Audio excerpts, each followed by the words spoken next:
Welcome, everyone. This is your friend, the DN What If, here with another exciting fanfiction. Today, we're diving into the story of What If Deku Adopted a Villain's Child? If you enjoy this video, don't forget to hit that like button and subscribe for more fanfiction content just like this. Now, let's get started with the fanfic. Midoriya was quirkless. He knew that. He hated that. Not that he was quirkless. That was just fate. He was just unlucky. He hated how everyone treated him like he was useless. His classmates treated him like a piece of sheet, like he was just there. Something to be bullied. Something to be thrown away and trashed. Something beneath them. All because he had an extra toe joint and lacked a superpower. The adults weren't much better, treating him like he was made of glass, like he would break any moment someone even laid a finger of him. He wasn't weak, damn it. He could take care of himself. His mom ignored him. He was quirkless. She didn't want to have a quirkless child. She provided for him, but that's all. She treated him like he didn't exist. That was good. He could be independent. His mom didn't care. He hated bullies. He was sure he wasn't the only one discriminated against because of quirks. People needed help. People with weak or useless quirks needed help. The quirkless needed help. He wasn't a wimp. He could be strong too even if he was quirkless. He needed to be strong.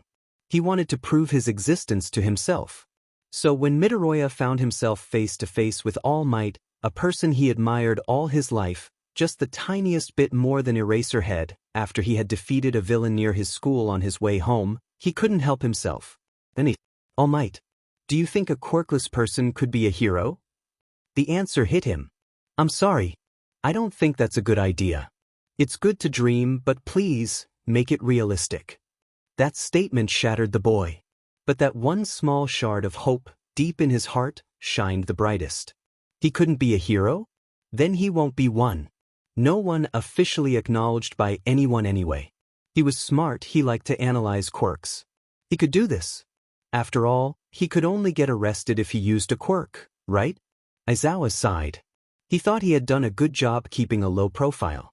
He was never mentioned in the media, very few police officers knew of him. It was annoying having to call in Tsukachi every time he showed his license to tell his subordinates that yes, he was a hero, and yes, he dressed like that on purpose, and yes, that was the point of an underground hero, being unknown. So when this crook he was stalking had been taken down by another person, he was surprised. There weren't any underground heroes that worked in his area, or wore so much green. That wasn't what surprised him. What surprised him was that the person had faced him after he had finished off the crook, waved, yelled, "Bye Eraserhead," and ran off into the darkness. He was caught in the end, right? Stop worrying about it. Yamada tried to encourage his friend. It's not the criminal. I didn't take him down. A person wearing green did it. Aizawa groaned. If he was an underground hero, why didn't Aizawa know of him? If he was a villain, why did he sound so happy to see him? How did he even know who he was? He was a vigilante then. The new vigilante was annoying. Incredibly annoying. Utterly annoying.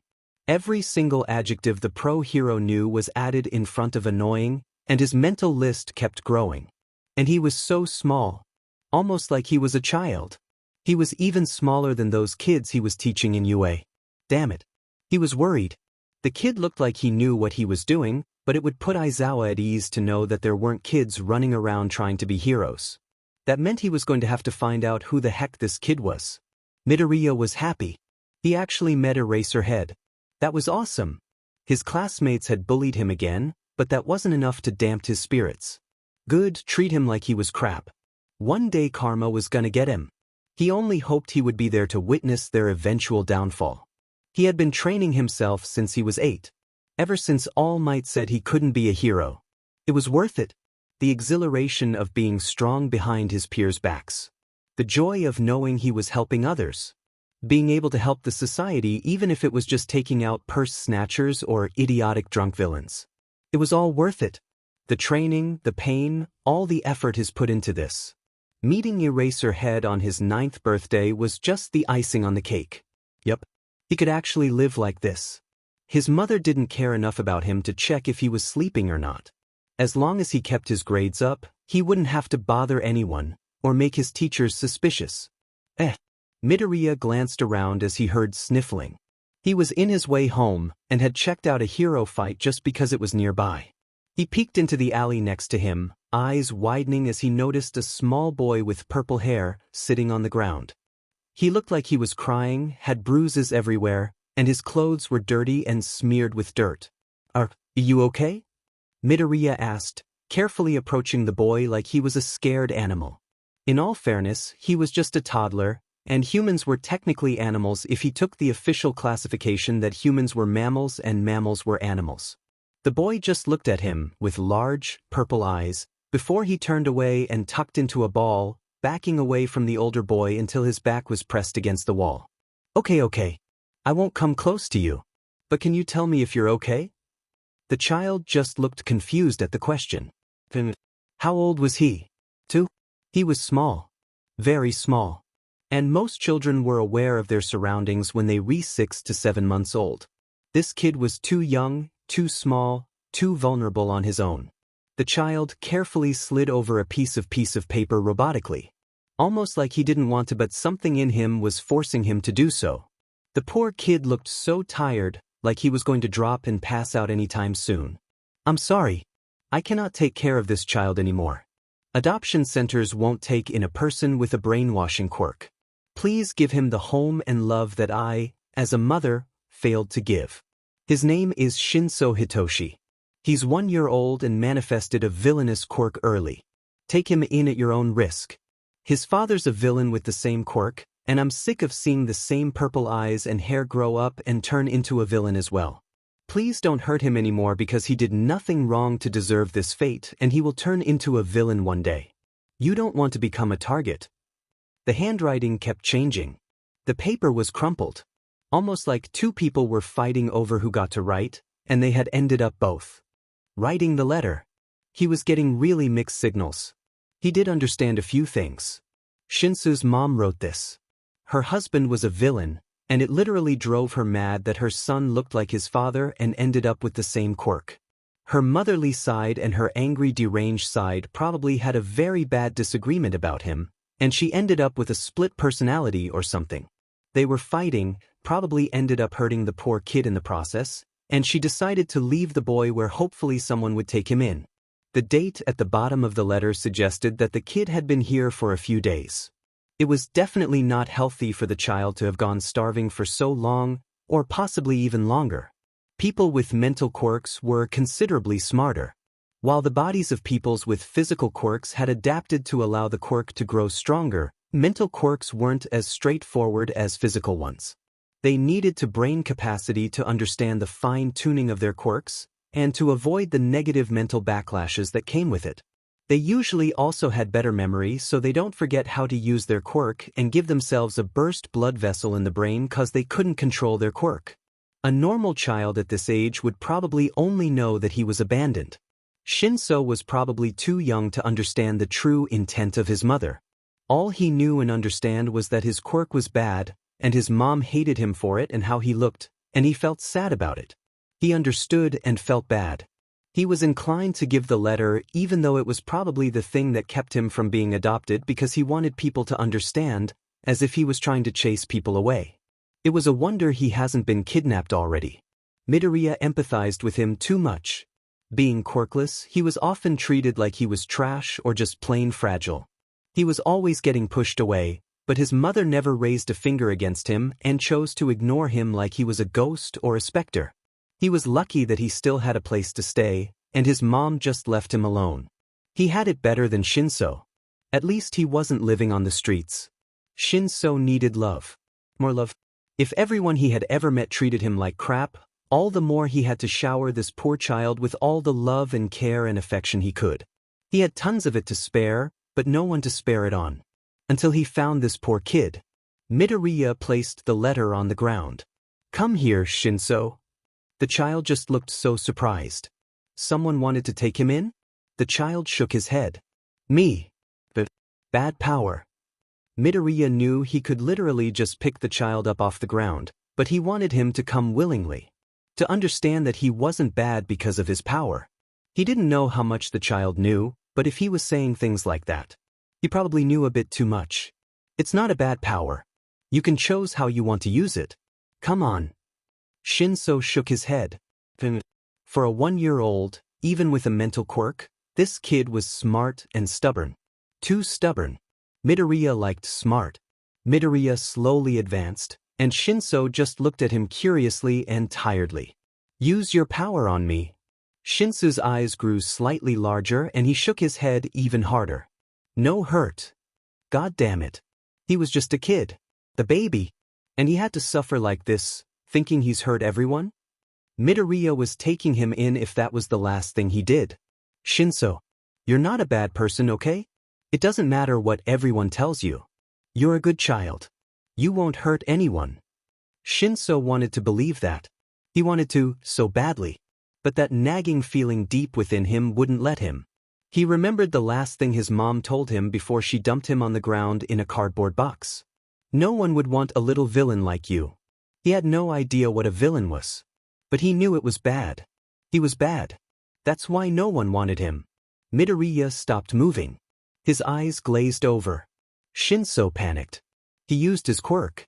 By accident. His power was bad. It was bad, it was so bad, it was bad. The strain on his mind was too much. It hurt too much. He tried to stand, and felt his legs wobble before everything turned black. He passed out. Midoriya blinked when the haze over his mind disappeared. He noticed Shinso was lying on the ground, and he panicked. How the heck do you deal with a child that passed out? He was 10 for goodness sake. He was smart, but he was no parent. He wasn't a doctor. Hopefully the child was just tired. Hopefully. Midoriya scooped up the child in his arms and slowly exited the alleyway. You know, I don't think that's a good idea. A man said. Midoriya just frowned and faced the man. I know he's a kid, but all of us around here saw the note. A brainwashing quirk is dangerous. Nothing good will come out of taking a child like that home. I'm just warning you. Look, sir. I understand you're warning me out of the goodness of your heart. The man flinched at Midoriya's sarcasm, but he's a child. It wasn't his fault he was born with a quirk like this, and I'm sure I can land you in jail or at least a fine for quirk discrimination against what's practically a baby. So run along, and I'll forget I met a person who practically just called a child a villain for having a quirk that he had no power over choosing. Shinso slowly opened his eyes. His body wasn't against the cold, hard ground. It was. And there was something fluffy. The fluffy thing was green. It ticked his nose and he sneezed. Midoriya shot awake and sat up straight, looking around him warily, before his eyes settled on the child on his bed. Phew. You're awake, Shinso. Shinso just looked at him curiously as he sat up. He felt refreshed. He hadn't felt like that in a long time. Sorry I just brought you into my home and you kinda passed out and I panicked and I didn't know what to do, so I just decided to bring you here cause I understand what you're feeling and the world really ain't fair and I really like you and I want you to be safe and I think you deserve to have a home and be loved and... Shinso literally lost him as he started rambling on and on. But he understood on thing. The boy knew how he felt. He understood. He wanted to take him in. Despite Shinso using his quirk on him by accident. Power. Midoriya gave the small child a grin. You used your quirk and nothing bad happened. Shinso had no idea how to react. People don't accept him for his quirk. Never did when he used it by accident. But why was he so nice? Shinso, please. I don't know it, you know what I'm talking about, but the world is wrong. You were never bad, okay? He placed his hands on Shinso's shoulders, and the child couldn't stop that warm feeling travel up his arms and warm his entire body. He liked the warmth. He wanted the warmth. Midoriya knew how to read people. He had to, in order to predict his opponent's moves. Shinso was as easy to read as an open book, and Midoriya pulled the boy in for a hug. Shinso didn't protest. He liked it. He missed the warmth. He missed the feeling of someone caring about him. He missed the feeling of someone loving him. He wanted to cry, but crying was bad. That was what his mom said. He didn't want to be bad. He was good, right? I know how you feel. You think crying is bad. Shinso just tried to blink the tears out of his eyes. I used to cry a lot too when I was younger. Did? And he was so nice. He wasn't bad. It's okay to cry. Crying isn't bad. It's natural to want to cry. I feel like crying too, so it's fine. That was true. Midoriya wanted to cry. But he had forced that side of him aside for so long. He'd forgotten how to cry. Getting teased for crying. Getting bullied for crying. You hypocrite. You stopped crying long ago. Crying is a sign of weakness. Shinso didn't need to live like that. No one will hurt you for crying. No one will blame you for crying. As long as you're with me, crying will never be bad. The floodgates broke, and Shinso burst into tears, crying into the older boy's shirt. He was wanted. Someone wanted him. He was good. He wasn't bad. That was all Shinso wanted. Midoriya had been 10 when he adopted Shinso. Shinso was smart.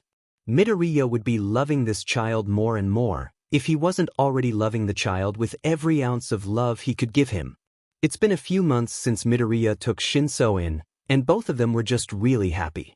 Being in elementary school, Midoriya didn't have stuff that was too hard for him to handle. He finished all his homework easily, and spent the rest of his time trying to teach Shinso. Midoriya was very happy with Shinso's progress. He knew how to walk when he was found, albeit shakily, but within a few months he was running around the room and jumping on Midoriya's bed. Shinso started off having problems pronouncing Midoriya's last name, so Midoriya just told him to call him Izuku, which ended up become Aizu. Shinso really liked to call him Aizu.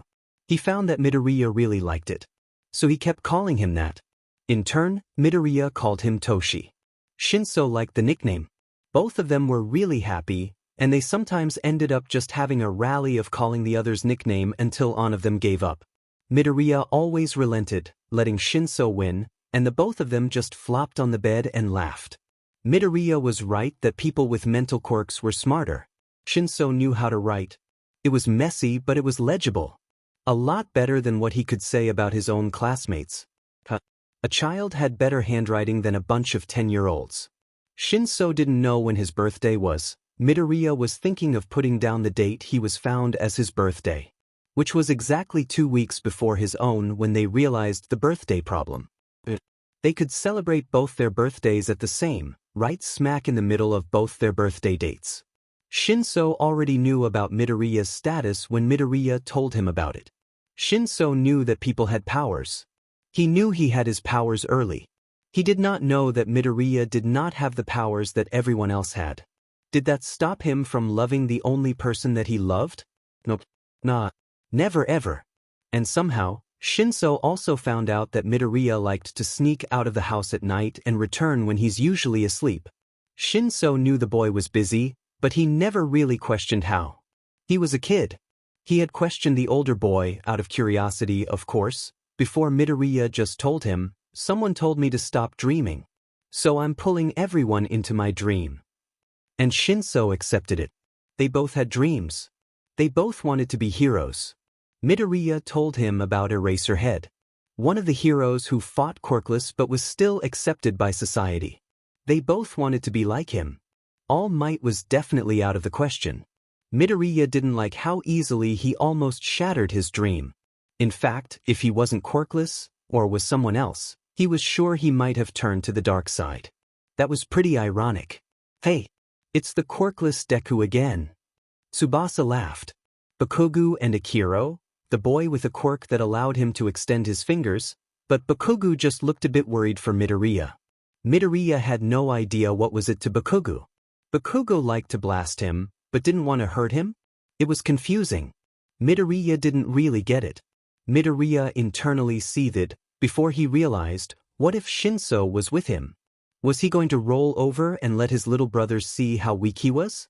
No way. Tsubasa stretched out his wings and rushed forward to attack Midoriya, but Midoriya just braced himself, grabbed the boy by the wings, and flipped him over, smashing him into the ground.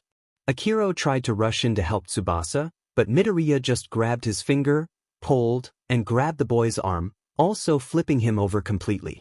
Bakugo looked oddly relieved. "Nah, I suggest you leave me alone. I can do so much worse to you." Midoriya grinned, his eyes glinting dangerously at the two boys. "Sheet.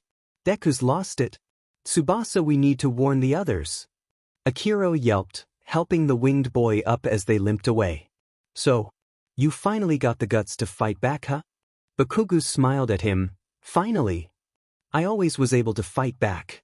I just decided to show it now. What do you mean, finally? I was waiting for you to finally start fighting back, fucker. You can't be a hero if you let MFANG beat you up. Kaken. Stop swearing. Seriously. And you could have just told me instead of making flashy explosions that literally never hurt me. Midoriya rolled his eyes. I could. Bakugo looked genuinely confused. My mom always hits me when she wants to tell me something. So I thought it'd work with you. Midoriya sighed. The Bakugo family was a whole new problem. Let's start with you not swearing. It's bad. Shut up, FING Deku. Just because you FING finally decided to fight back doesn't mean you're better than me, Deku. I'll be number 1. Yeah. Midoriya smiled at him sadly. You're not supposed to agree with me, FING idiot. Did you FA forget what we said when we were younger? Bakugo roared. I didn't forget. I'm quirkless. There's no way I can even think to compete with you, Kaken. Midoriya sighed. You'll be number 1. I'll be in the top 5 for sure. Better not to forget that, nerd. Bakugo gave a toothy grin, though it was more friendly than malicious. Aizawa was concerned. He and Yamada were walking back to UA for some impromptu meeting in the evening, and there was a mugger cornering a boy with a sleeveless green hoodie. Before either of them could react, a blur of green smashed into him, and the mugger went sprawling, knocked out cold. That's for trying to mug me, idiot. Midoriya huffed before he noticed the two adults. You two all right? Midoriya asked, and it dawned on Aizawa that this was the kid he had seen that day. He was small. How? He looked like he was in freaking elementary school. And why were his arms covered in bandages, for God's sake? Wait. Oh my God, it's Eraserhead and Present Mike. He screeched. Yeah. Aizawa was both scared for and of this kid. How the heck did he recognize Yamada while in his civilian outfit? Aizawa had no idea. Having knowledge like that was scary. Wait up, kid. Aizawa yelled, but Midoriya had already climbed up the ladder, up to the roof, and all Aizawa saw was him climbing onto the roof before running off. Aizawa immediately leapt after him to give chase, but once he got to the roof, any sign of the child was gone. I definitely know why you're so worried about this kid. Yamada nodded. I thought you were hallucinating that time from your coffee overdrive. We need to talk to Nizu about this. That kid doesn't seem to be any older than 12. So, there's a child wearing a green sleeveless hoodie, with bandages on his arms, and he's fighting off muggers. Nizu raised an eyebrow. Aizawa wasn't sure if it was in disbelief or because he was interested. Aizawa and Yamada both nodded. I've heard rumors of a new vigilante running around that matches your description. I'll see what I can find. Things were going well. But Shinso was at the age to consider going to preschool, and Midoriya was starting middle school in a year. Midoriya decided that Shinso needed to learn to interact with people other than himself, but didn't want to bother his mom for money. It was already nice enough of her to not complain that he was housing a child and just kept on ignoring them. That was okay. They had each other. Midoriya had never told anyone about Shinso, scared that his bullies would somehow lay a hand on his precious little brother. Inko treated Midoriya like a stranger. That meant that Midoriya literally had to earn his own food by cleaning the house ever since he was declared quirkless. But Shinso was growing, and Midoriya knew that while he himself might be happy with a bowl of rice, it wouldn't be enough for Shinso. He ended up working for several people in order to get the funds he needed. His neighbors still treated him like glass, but they were willing to let Midoriya pop in at times to clean their houses. Midoriya was very fast, and very efficient, and very quiet. And he never disturbed anything or anyone, so usually by the time he had finished cleaning the house, if you weren't in the same room he was cleaning, or wasn't paying attention to him, they generally never even knew Midoriya had been there except that the floors were sparkling clean and everything was shiny. He also ran errands for everyone, cleaned his neighbors' cars when they asked, and fetched stuff for them all the time, so by the time the new year came he barely had enough money to pay for Shinso's preschool, and enough food for the two of them. The principal was very surprised to see a 3-year-old purple-haired boy with a 12-year-old green-haired boy handing him a thick stack of 10,000 yen notes, but never questioned it. Money was money after all. Yes. His neighbors were nice enough to him to exchange his mountain of smaller notes for larger banknotes, or just let the boy's jobs pile up and just directly paid him in larger notes. Midoriya's schedule was hectic. He was lucky Shinso's preschool was full day instead of half day. He brought Shinso to preschool, attended his own middle school, ran his errands, picked Shinso up after lessons, hung out with him until night time, tucked Shinso in, before heading out for his own vigilante stuff. Midoriya shortened his vigilante time and took extra care to ensure no one saw him. He didn't need a target painted on Shinso's back. Shinso's insomnia was either chronic or acute, or even hereditary, and the poor boy often had problems sleeping. Midoriya used to spend 2 or 3 hours sleeping because he was just generally fidgety and nervous. Yes, he knew he was short. It was probably because of that, but with Shinso around he spent around 3 or 4 hours doing his vigilante job before heading back to snuggle with Shinso. They both liked it, and it actually helped them sleep better so no one complained. This cycle went on and on until one day, Midoriya picked up Shinso, taking the bag that Shinso usually brought to preschool, and instead of having a vibrant look on his face, the poor child looked sad. "Toshi? Are you okay?" He crouched down to get on ground level with the purple-haired child. "I'm fine." Shinso quickly wiped the tears away. "I told you. As long as I'm here, crying is fine." Shinso latched himself onto Midoriya and cried. "They said I'm weird and I don't sleep. And I look weird. And my quirk is bad." Midoriya cursed internally. Damn it. They keep saying it. Every day. Midoriya blanched. How long has he been teased? "Toshi, why didn't you tell me about it?" "I'm sorry. I should have seen the signs. I should have." "I'm so sorry, Toshi." Shinso shook his head. "It's fine. I know you say to ignore them, and that they don't know better. And if they say bad things about me then they're bad. Just hurt more today." Midoriya cupped Shinso's face and gently wiped his tears away. "Hitoshi." Shinso's eyes were immediately alert. Midoriya never used his first name unless it was serious, often opting to use the more affectionate nickname. "Next time this happens, tell me immediately. It pains me that you're suffering and I didn't know about it, okay? Just tell me. Even if we can't do anything, telling helps lessen the pain." Shinso nodded and sniffled. He tugged his sleeve down, and Midoriya frowned. "Toshi, roll up your sleeve." The toddler gulped and complied, and Midoriya gasped at the bruise that stood out against Shinso's pale skin. He would find out about it when they showered anyway, but still, seeing Shinso try to hide a bruise was worrying. "We're fixing that," Midoriya declared. "Any other injuries I should know of?"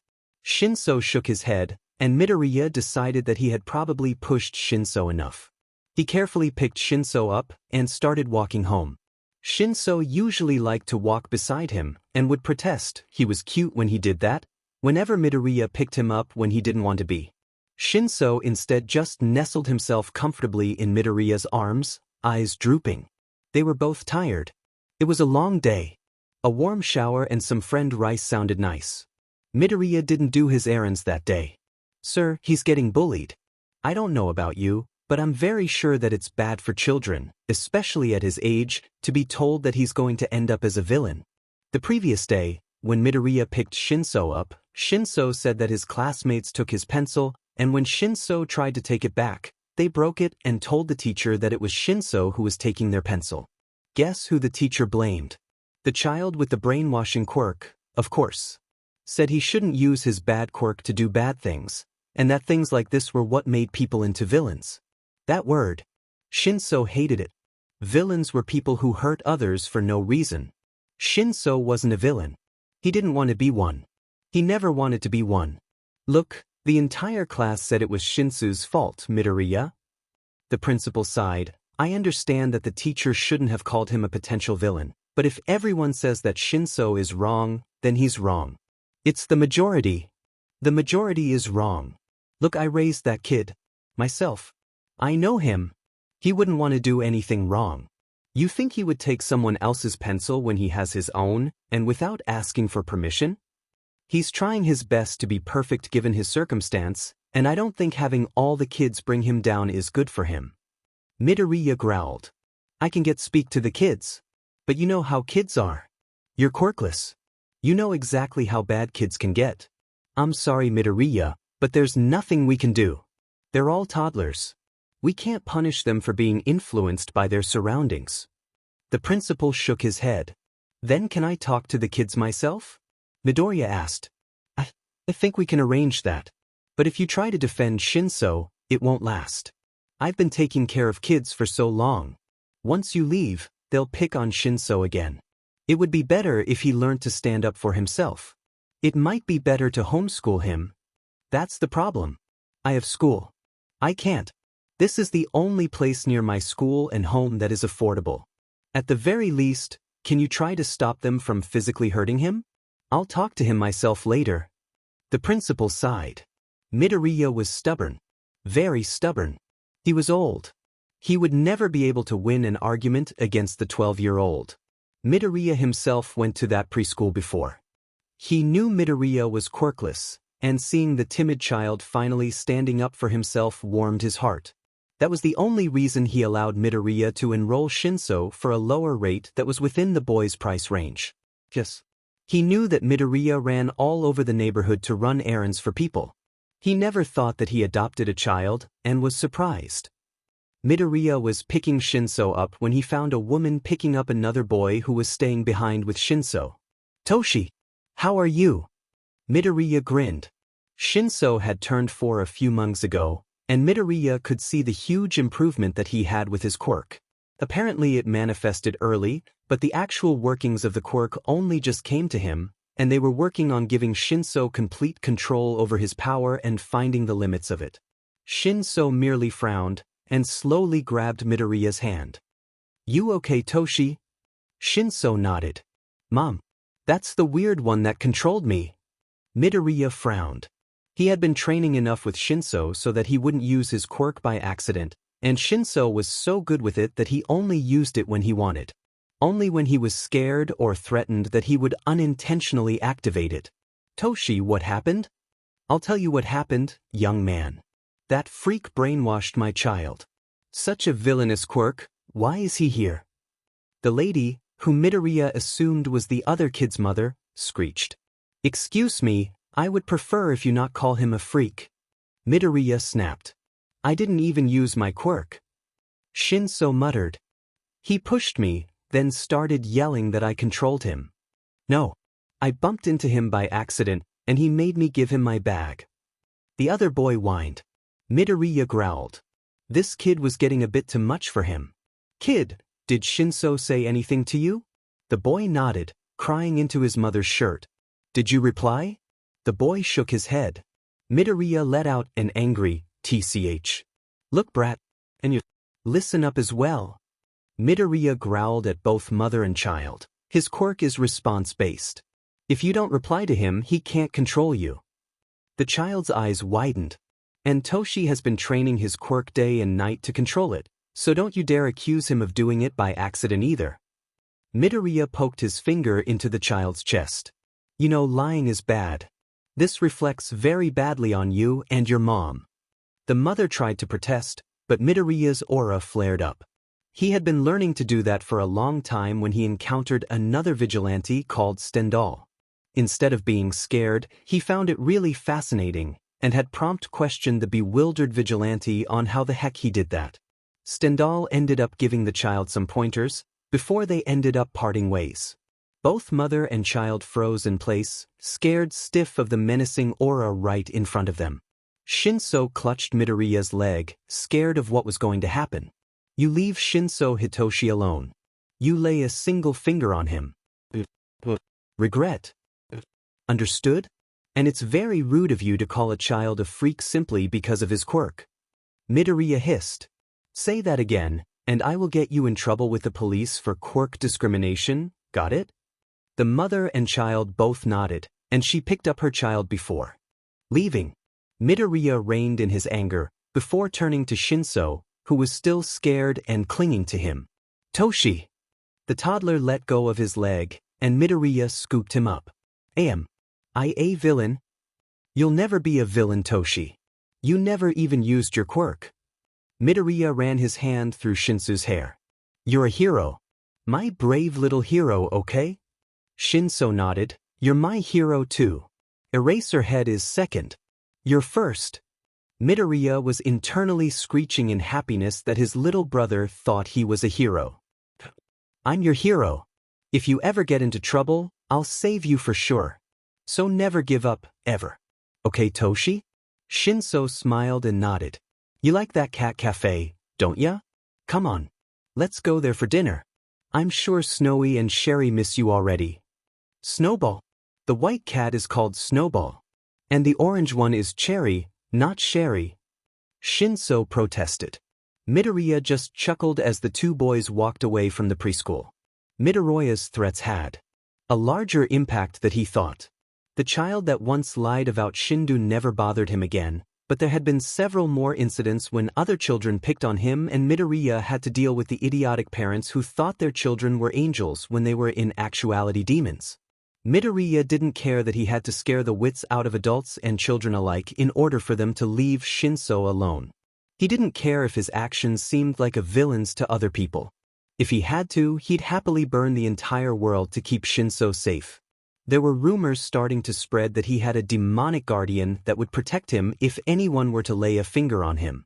Except that everyone in the neighborhood seemed to think that Shinso had somehow summoned the demon and it had possessed the poor helpless quirkless Midoriya Izuku, using him as a vessel.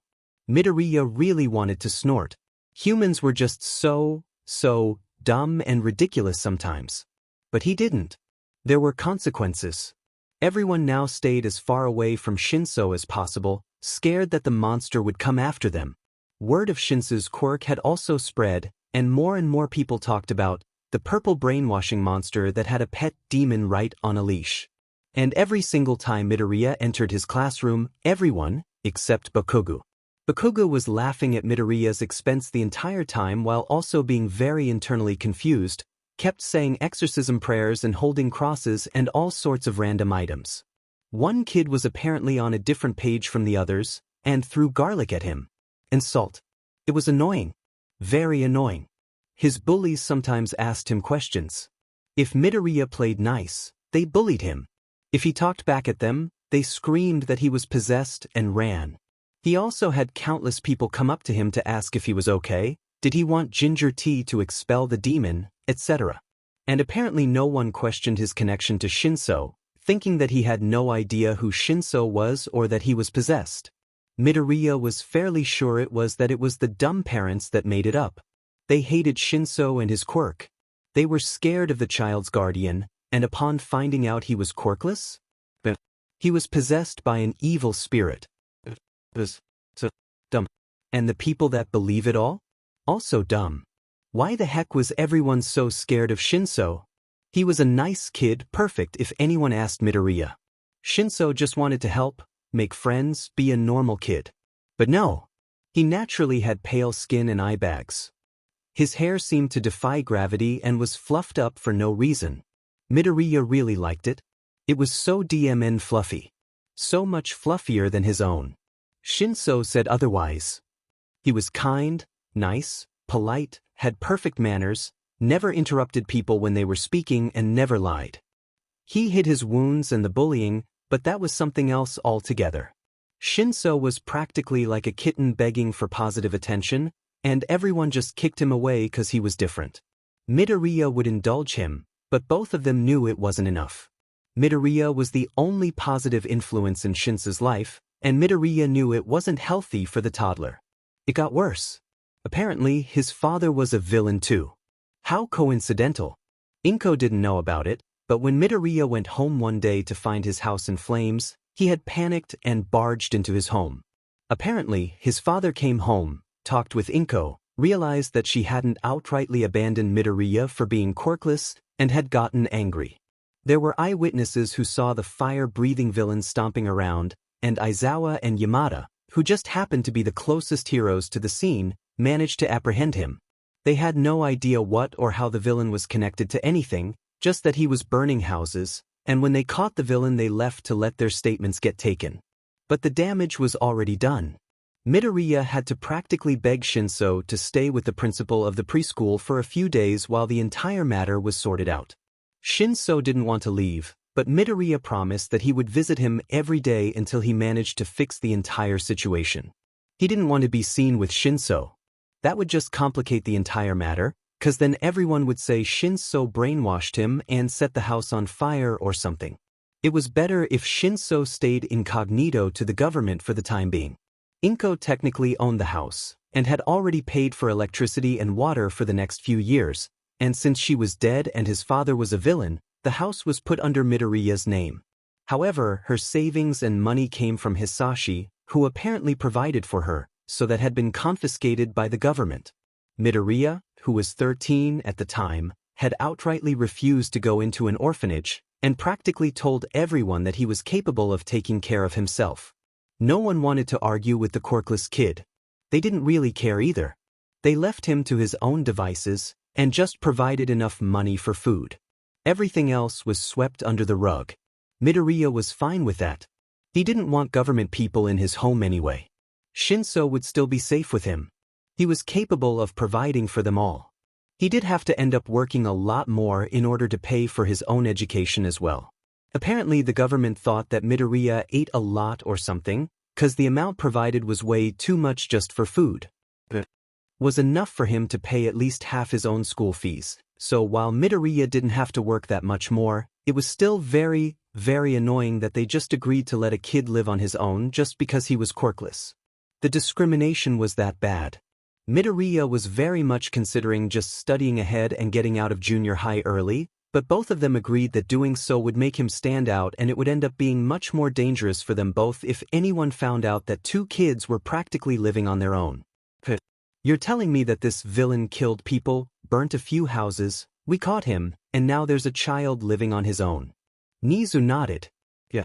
Apparently, the kid had specifically said that he didn't want people checking on him because that would just draw more attention to him. They didn't specify his age, just that he was a teen. Maybe he isn't that young. We can't pursue this anymore unless you want to take it up with orphanages and all the officials, and while I say that it's wrong to just let him live like this, doing any more might make it more dangerous. Aizawa just sighed. This was just getting better and better. Sarcastically. The vigilante he used to chase was appearing a lot less often, and Aizawa was hoping that maybe he realized it was too dangerous and was trying to cut it out of his schedule slowly. Hopefully. He had a very, very bad feeling that things were going to get a lot more messy. Midoriya was very, very tired. Studying, working, everything. Shinso was always doing his best to try and help out, sometimes helping run a few simple calculations, or grabbed his stuff when he needed it. Apparently, after Midoriya had to fix a few people's ovens and toasters a few times, people had realized he was good with machines. Some of his neighbors paid him to fix their doorbells, or vacuum cleaners, or whatever broken devices they possessed. The large ones, like kitchen appliances, were easy to fix. Phones were not. He often had to squint at all the cables before Shinso just shoved a magnifying glass between the device and his face, holding it steady so that Midoriya could easily grab the one red wire out the dozens of wires that littered the inside of the device. This person tried to repair it on their own, and had done a horrible job. The wires were all over the place, they were all connected wrongly, and seriously, why the heck was the home button connected to the battery directly without insulation or a transformer? They were literally asking to be electrocuted. Idiots. Shinso just hummed and grabbed the screwdriver for Midoriya when he asked for it. Midoriya took it, prying out a few more of the insides of the phone before he set about fixing them. Midoriya was tired. And mad. But mostly tired. Not just physically. Emotionally and mentally. He understood, but he couldn't accept it. Why Shinso? What did he do wrong? Why was it always him or Shinso that was in the wrong when they were the victims? Why couldn't he stand up for Shinso without having ridiculous repercussions? Why couldn't Shinso live a normal life when he was literally the sweetest person in the whole entire world? Midoriya Izuku realized one thing. They maybe not be the ones in the wrong. But if the whole world says they're wrong, Were they really right? Shinso was bad with interacting with people. Scratch that. He only knew how to interact with Midoriya and the elderly owner of the preschool that was very exasperated with Midoriya's antics. Actually, he had no idea how to even interact with that old man that took care of him for 3 days under Midoriya's request, and Shinso was very sure there was also some kind of exchange in money. The old man was wary around him. Shinso knew that much. He did give him food and kept an eye on him, and Shinso did his very best to behave and not do anything wrong, but honestly, unlike Midoriya, who was very open with his physical and verbal cues and wouldn't hesitate to tell him if he did something wrong, the elderly preschool owner was reserved. He never knew if he was supposed to eat, wait until he finished eating before starting, or was supposed to take his meal somewhere else to eat. It stressed him out. So every time he got a negative reaction out of anyone, he assumed it was wrong. But he was just getting himself hopelessly confused. Using a pencil made everyone stay as far away as possible from him. Was that wrong? It had to be wrong, right? So he used a crayon. Still, no one went near him. So that must be wrong too. Returning a pair of scissors to the teacher when it had fallen out of her bag? The teacher looked so pale when she saw the cutting instrument in the child's grasp, she snatched it right out of his hands and ordered him back to the classroom, looking at him like he was going to murder her or something. What was right? What was wrong? Everything was wrong. Shinso didn't know anymore. Was helping people bad? Was hurting people good? Why did he always get a negative reaction when he didn't do anything wrong, but when the others used to bully him, all the other children were all happy and smiling? He wanted to ask Midoriya. Midoriya would always tell him whatever he wanted. But Shinso knew the older child was preoccupied at the moment, and didn't want to bother him when he could see the exhaustion and feel the overwhelming emotions of anger and guilt whenever the older came to visit. So he swallowed his questions. They could wait until Midoriya sorted the matters with the house out. It was a relief when Midoriya barged into the old man's office one day, declaring that everything was done and he was taking Shinso with him. Finally, being with the only person that cared about him simply because he loved him, and for no other reason. That was one of the reasons why Shinso loved Midoriya so much. As his older brother, as the only person who understood him, who took him in despite what everyone else in the world said, who still loved him unconditionally even with all the rumors floating around the two of them. But Shinso knew those weren't the main reasons why he loved his older brother. He didn't know the real reason. Maybe because they were family? That seemed like a valid reason. Emotions were complicated. No one could explain them. Emotions were irrational. Especially love. But love was good. Shinso knew Midoriya was a rational person. He rarely acted on his emotions, reining them in all the time, rendering him emotionally exhausted all the time from hiding all his anger at the world. But Midoriya never repressed his emotions around Shinso. He knew when he was sad, was angry, was upset, and most important of all, when he was happy. And Shinso liked it whenever he helped Midoriya do something, or after Midoriya would rant about some idiot or some other things until he calmed down and smiled, cuddling Shinso as they both sat quietly together. He made Midoriya happy and Shinso was happy too. Family was nice, Shinso decided. But with the love, came the pain. Hey, you know that green-haired kid that picks the freak up? Yeah, the demon one, right? He's scary. Maybe he's a villain. I think he has a villainous quirk like the weirdo does. Maybe he really is a monster. Shinso had felt this foreign feeling bubble up in his stomach when he wore that. Saying all sorts of things about him wasn't bad enough. They just had to speak badly about Midoriya too. A hot searing pain flared in his gut, twisting and turning and roared at him to be released. He tried to suppress it, but he felt nauseous, and the fiery feeling burst out. Shut up. Wani-chan is the best person ever. He didn't realize he was yelling. He's the kindest, best person in the whole world. Stop saying bad things about him. Anger, tied with love for being the most irrational of emotions. Was this how Aizu felt all the time whenever people say bad things about me? I can't control it. How does he control it? He didn't realize the caretaker coming towards him until he was picked up by the collar of his shirt. You little troublemaker. I have no idea why the owner even lets you stay here. You're just a future villain in the making. Stop trying to bother everyone else. He didn't reply. He couldn't. If he did, they'll say he brainwashed them. He had to keep his mouth shut. She dragged the child out of the classroom and dumped him in a closet. I hope you'll think about your actions and how wrong they were. Before he could protest, the door slammed shut. He heard the click of the lock, and the whole place fell into darkness. He couldn't even see his hands in front of him. He banged his shoulder into the door, and an ache ran through his arm, but the door didn't even budge. There wasn't any other sounds, other than his breathing and the faint echo of his attempt to hit the door. He was scared. He couldn't see anything. Shinso tucked himself into a corner of the closet. He was cold. He felt his breath hitch. But he knew if he cried out for help, he would just be locked in here longer. He wrapped his arms around himself, trying to keep himself warm and away from the coolness of the metal cupboard. He wanted to cry. He was all alone again, sitting in the cool, damp alleyway as people ignored him, walking past him like he didn't exist. As long as you're with me, crying will never be bad. Aizu will come for me, right? He just had to hold out till then. Where? Shinso? Midoriya grit his teeth. When he went to pick up his little brother, he was nowhere to be found. I have no idea. I asked the teachers when he didn't come out, but none of them knew where he was. Apparently, he was missing the entire day. The owner sighed. The entire day? Midoriya's breath hitched. Toshi knows it's dangerous outside. He knows he should never leave the school. That meant he was somewhere here.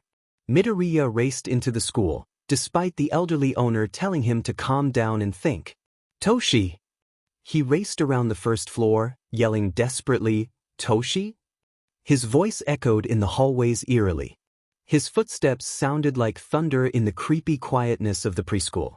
It was no longer full of happy, cheerful children. It was as quiet as a graveyard. The evening lights that peeked in through the windows cast shadows that seemed to twist and turn in Midoriya's vision. He was probably hallucinating. Getting such little sleep was definitely taking its toll on him. He couldn't give up yet. Shinso was still here somewhere. Midoriya wasn't leaving this med place without him, even if he had to tear the entire building down brick by brick. Hitoshi! Where are you? Hitoshi! He ran up the stairs, tripping on the last step. His chin slammed into the ground, and his mouth was slammed shut by the impact, but Midoriya just scrambled to his feet again, picking himself off the ground as he shot off down the hallway again. Hitoshi! Aizu! Shinso didn't know how long he had been in the cupboard. He didn't have a watch. It was dark. Too dark. He wouldn't be able to tell the time even if he had it. He didn't even know what had woken him up. He only knew that he had tried to stifle his tears, but he had ended up crying quietly to himself before he passed out in the darkness of the cupboard. Hitoshi! It was Midoriya. Shinso felt his heart race. Midoriya was here. Aizu! His voice was quiet, and his throat burned from the dryness caused by his crying. He coughed. Toshi! Midoriya's voice sounded closer. He tried again. Aizu! He didn't have to wait long before he heard the familiar click of the door, and it was flung open. Light poured into the cupboard, and Shinso rubbed his eyes. Midoriya stood in front of him, panting. His hair was messy, even messier than usual. There was a bruise forming under his chin. His Aldra Junior High uniform was crumpled all over the place, and his pupils were dilated with exhaustion. But it was Midoriya. Shinso flung himself into Midoriya, who picked up the child with one swift motion. You're okay now, Toshi. You're okay. Shinso just nuzzled his face against Midoriya's neck as tears threatened to fall. You must have been scared in there, weren't you? Midoriya's voice was hypnotic to Shinso, slowly lulling the smaller child into a haze of sleepiness. Midoriya could feel the tremors emanating from the child subsiding. Who the heck in the right mind thought it was ever okay to lock a 5-year-old in a cupboard? He was scared. But he was fine now. He was safe. The warmth of his brother wrapped around his small frame, and the light that seeped into the hallway was good enough for Shinso. Midoriya spent the entire night fussing over Shinso. Shinso had ended up developing a fear of the dark, and the old fear of abandonment that he thought had faded away had crept back up from the darkness. Midoriya only realized this after he had gotten up to use the bathroom and returned to their room, only for Shinso to fling himself at the older boy, crying and shaking the entire time. He was ready to murder someone for that vile act or cruelty. But his first and foremost priority was Shinso. They were lucky it was a Friday, so Midoriya could accompany Shinso for a full 2 days before he had to go back to attending school. Or maybe he should just ditch school. Who cared about quadratic equations and why titration works? He already knew all that stuff. It was in no way more important than Shinso's mental and physical well-being. Midoriya decided stopped his vigilantism completely. He knew that Shinso was resilient and wouldn't want to let something like this stop him from attending preschool and trying to live a semi-normal life. Midoriya wasn't going to leave Shinso alone in the house anymore, especially at night. He didn't want to save anyone if he couldn't even protect his little brother from his own nightmares and demons. Midoriya tried to think of everything that would cheer the boy up. Watching silly videos on the internet, playing ridiculous games, they ended up sticking scraps of paper on each other and chased each other around the house. Shinso was happy as long as he was with the older boy, Midoriya realized. He wasn't going to leave anytime soon. And why did you stick him in the cupboard? He was causing trouble, sir. The teacher snorted. Shinso had told him the name of the teacher that had left him in there and conveniently forgot that he was there, forcing the boy to be stuck in there for the entire day in the cold and darkness. Midoriya had filed a complaint to the preschool owner, and they were currently discussing about it. And what exactly did he do? He was yelling at his classmates. Really? Midoriya raised his eyebrow, his tone turning sarcastic. And that was a very good reason to act like you did. Sure. You're a responsible adult that cannot handle a child yelling? Really? Are you sure you have a teaching or caretaking license? He was scaring them. The teacher replied, though she did shrink back from Midoriya's tone. Shinso was sitting outside the office, listening to Midoriya scold the teacher. Oh, so you let the other kids bully him and you don't even bat an eyelash, but when he gets angry he's the one at fault. How dumb can you get? He has emotions too. Excuse me, he's the bully if everyone else is scared of him. Do you even know why he was yelling in the first place? It doesn't matter. Of course it matters. He wouldn't just get angry for no reason. Both of you please calm down. No. I won't stand for this. The other children being against him is bad enough. The fact that even the teachers are biased against him for no reason is worse. You're the ones that are letting the children think it's okay to bully other people. Do not use that tone with me, young man. Excuse me. You're not my mom, and you literally left a 5-year-old in a cupboard. In the dark. For the entire day. And you didn't bother to let him out. You have absolutely no right to call me that, or even take care of any kids. Midoriya growled. His eyes seemed to glint in the dark, and his tone and attitude literally screamed that he expected no resistance. He wasn't met with any. The teacher had shrunk into a corner, eyes wide open with fear as she stared at the 14-year-old staring her down. If I see you ever again, harassing my little brother, you will pay for it, understood? Midoriya hissed. She nodded. Good. Have a nice day. Midoriya's demeanor changed drastically, and he smiled, walking out of the office. Shinso grabbed his hand, and they both walked out of the school. The owner sighed. Honestly, I agree with him. I can't have a caretaker that locks children in cupboards. That's just too much. I'm sorry. You won't have to come tomorrow.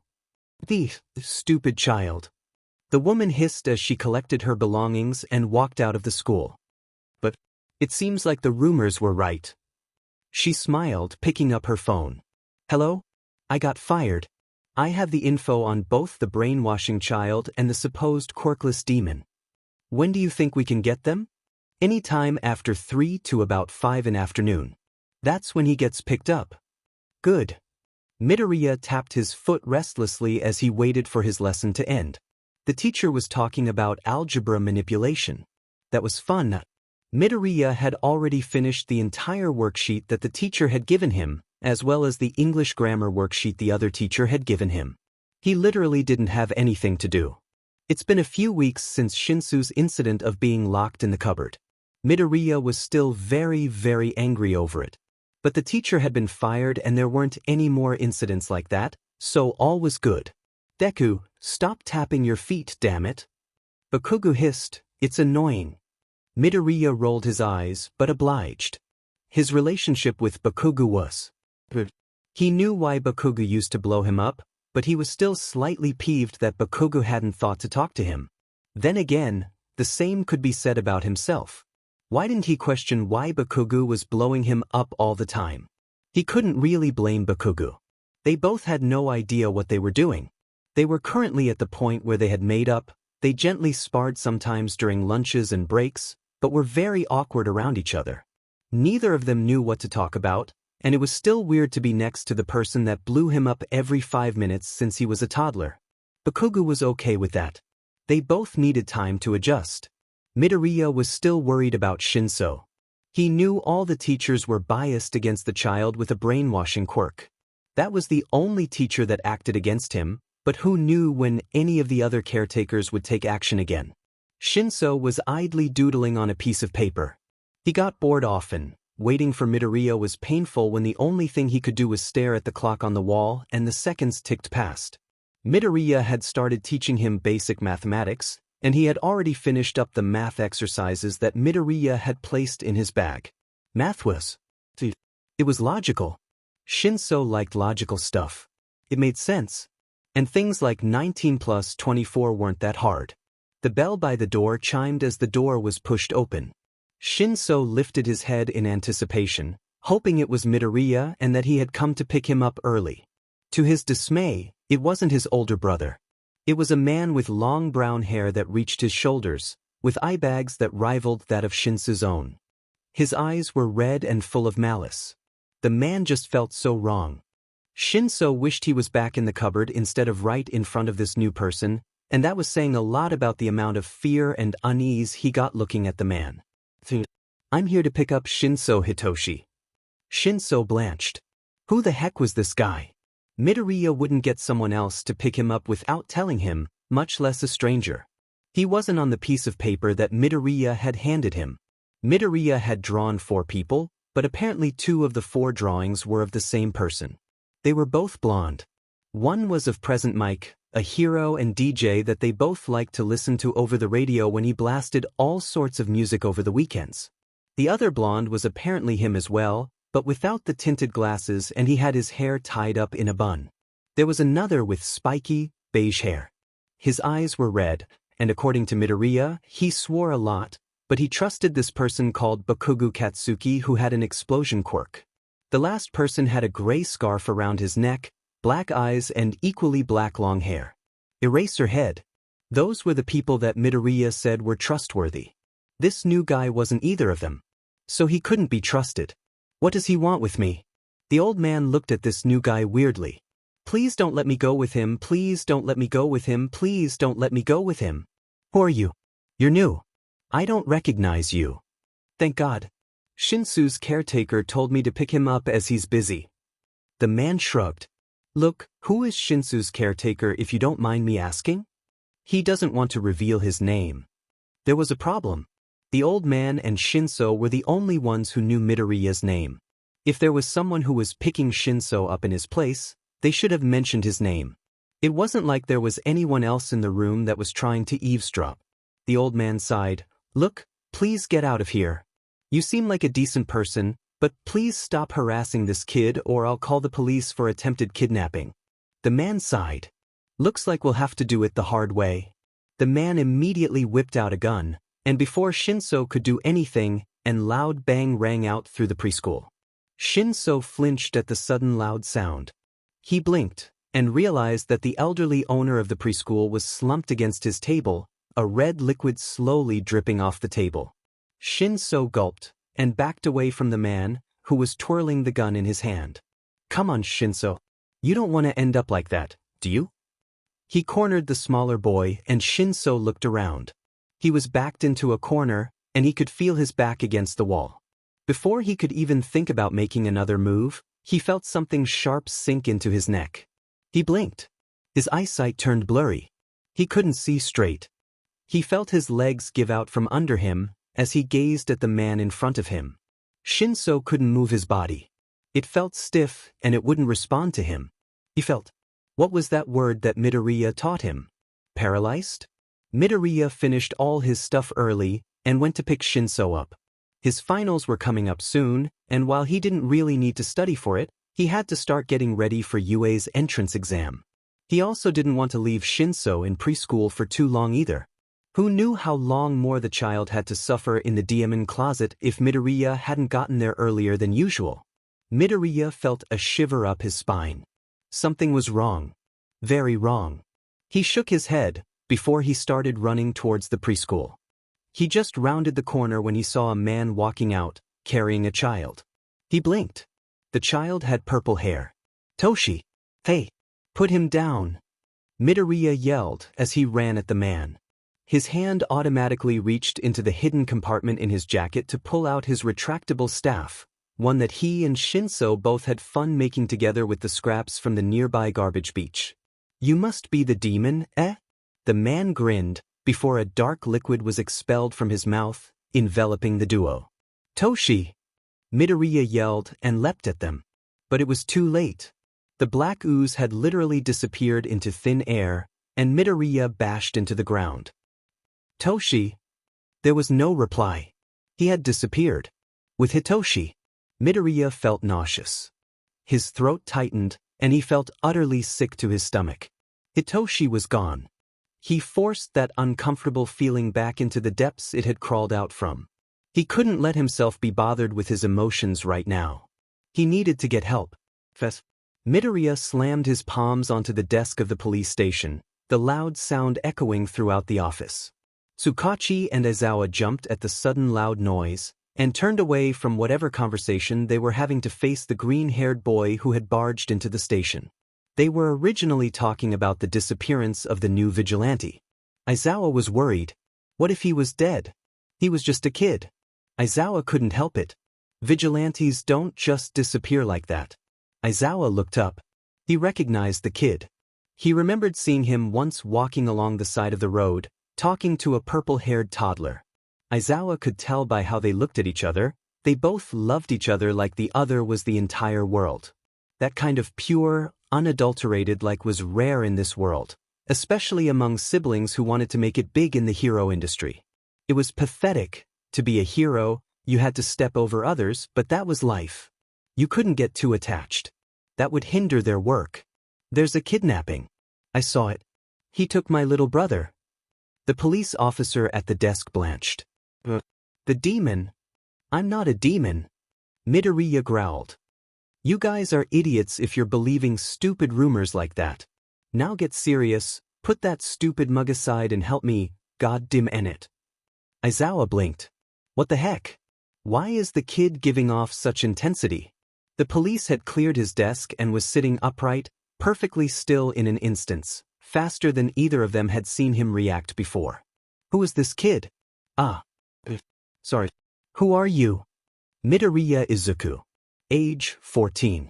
I go to Aldra Junior High. Alright. Who was kidnapped? My little brother. Shinso Hitoshi. He's 5. He goes to the Aoehoshi preschool, the one 3 blocks away from here. He isn't registered under. I adopted him 4 years ago. Aizawa gulped when Tsukachi looked at him and nodded. Midoriya was telling the truth. That meant Shinso was abandoned when he was 1. That was too young. Way too young. Another bothered Aizawa. Midoriya said he adopted Shinso. Not his mom or dad. He did. And he was 14. He adopted Shinso when he was 10. Both of them were too young. Geez. The officer gulped. Okay, how was he dash? I was picking him up. This guy with long black hair and red eyes was carrying him out. I tried to tell him to let go and they disappeared into black ooze. The kid was intense, Aizawa would give him that. And straightforward. Midoriya groaned. It's had to describe them all. Can I just draw them out for you? The officer nodded, meekly pushing over a pack of pencils and paper. Midoriya grabbed them, and the officer flinched. Geez, stop acting like I'm going to hurt you or something. You're a police officer, aren't you? Tsukachi blinked. What's this about a demon? Aizawa asked. Tsukachi shrugged. There are rumors about an evil purple-haired toddler who can control people, and apparently they summoned a demon that possessed a green-haired quirkless boy called Midoriya Izuku. No one even refers to him by name cause, speak of the devil and he shall appear, or something. Aizawa frowned in disbelief. Yep, that rumor was dumb. Midoriya was obviously overprotective of the poor kid, and if people hated them enough to start rumors like this, then his attitude was justified. He was shaken out of his thoughts when Midoriya slammed some paper on the police officer's desk, scaring the poor man again. He shoved the paper in the officer's face, revealing two well-drawn colored sketches of a man with long black hair and red eyes, and a smaller child with purple hair. This is the kidnapper. And this is Shinso Hitoshi. And this is my phone number.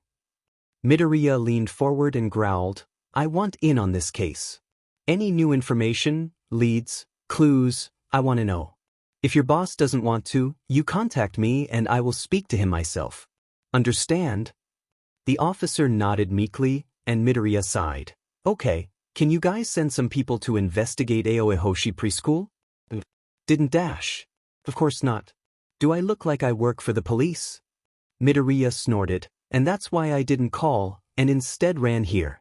If I had called, I would have probably only just have gotten connected. Your system is inefficient. And if you're not doing something about it now, I'll go investigate myself. That's not a good idea. Aizawa pipped up. Midoriya regarded him and Tsukachi oddly. Pro-hero Eraserhead. You gonna come help me, or are you going to just lecture me? Aizawa gave a small snort. He liked this kid. He didn't beat around the bush or sugarcoat things. He was straight to the point. He was logical. And he knew about him? That's a first. Usually if he interfered like this, people would tell him to stay out of their business, not even recognizing him. That was the job of an underground hero, but yeah, it got annoying. I suppose so. But follow me. Aizawa was about to retort that he didn't listen to kids when he saw the expressions in Midoriya's eyes. He was determined to find Shinso. But that expression was hiding the vivid array of negative emotions deep underneath. Rage, anger, grief, self-loathing, sadness, desperation. Aizawa's heart softened. Maybe he'll relent, just this once. Aizawa and Midoriya walked briskly, side by side. Tsukachi had agreed to get into contact with Nizu for him while he sorted the case out with Midoriya as they made their way to the preschool. So, you doing okay, kid? Yes, I'm totally doing okay. Midoriya grumbled, his tone laced with sarcasm. He led the pro-hero to the preschool, and Aizawa blinked.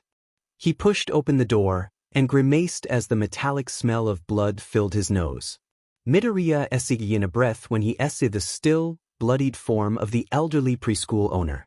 Aizawa did not like normal Midoriya was acting seeing a dead body that was dripping blood. Heck, even he panicked when he saw his first dead body while on patrol with Yamada in their third year of UA. Midoriya had glanced at the dead body, said nothing, and continued looking at the rest of the room like nothing else was wrong. Aizawa grunted. This was troublesome. A dead body, a kidnapped child, and a team that was oddly immune to the thought that someone was dead and bleeding.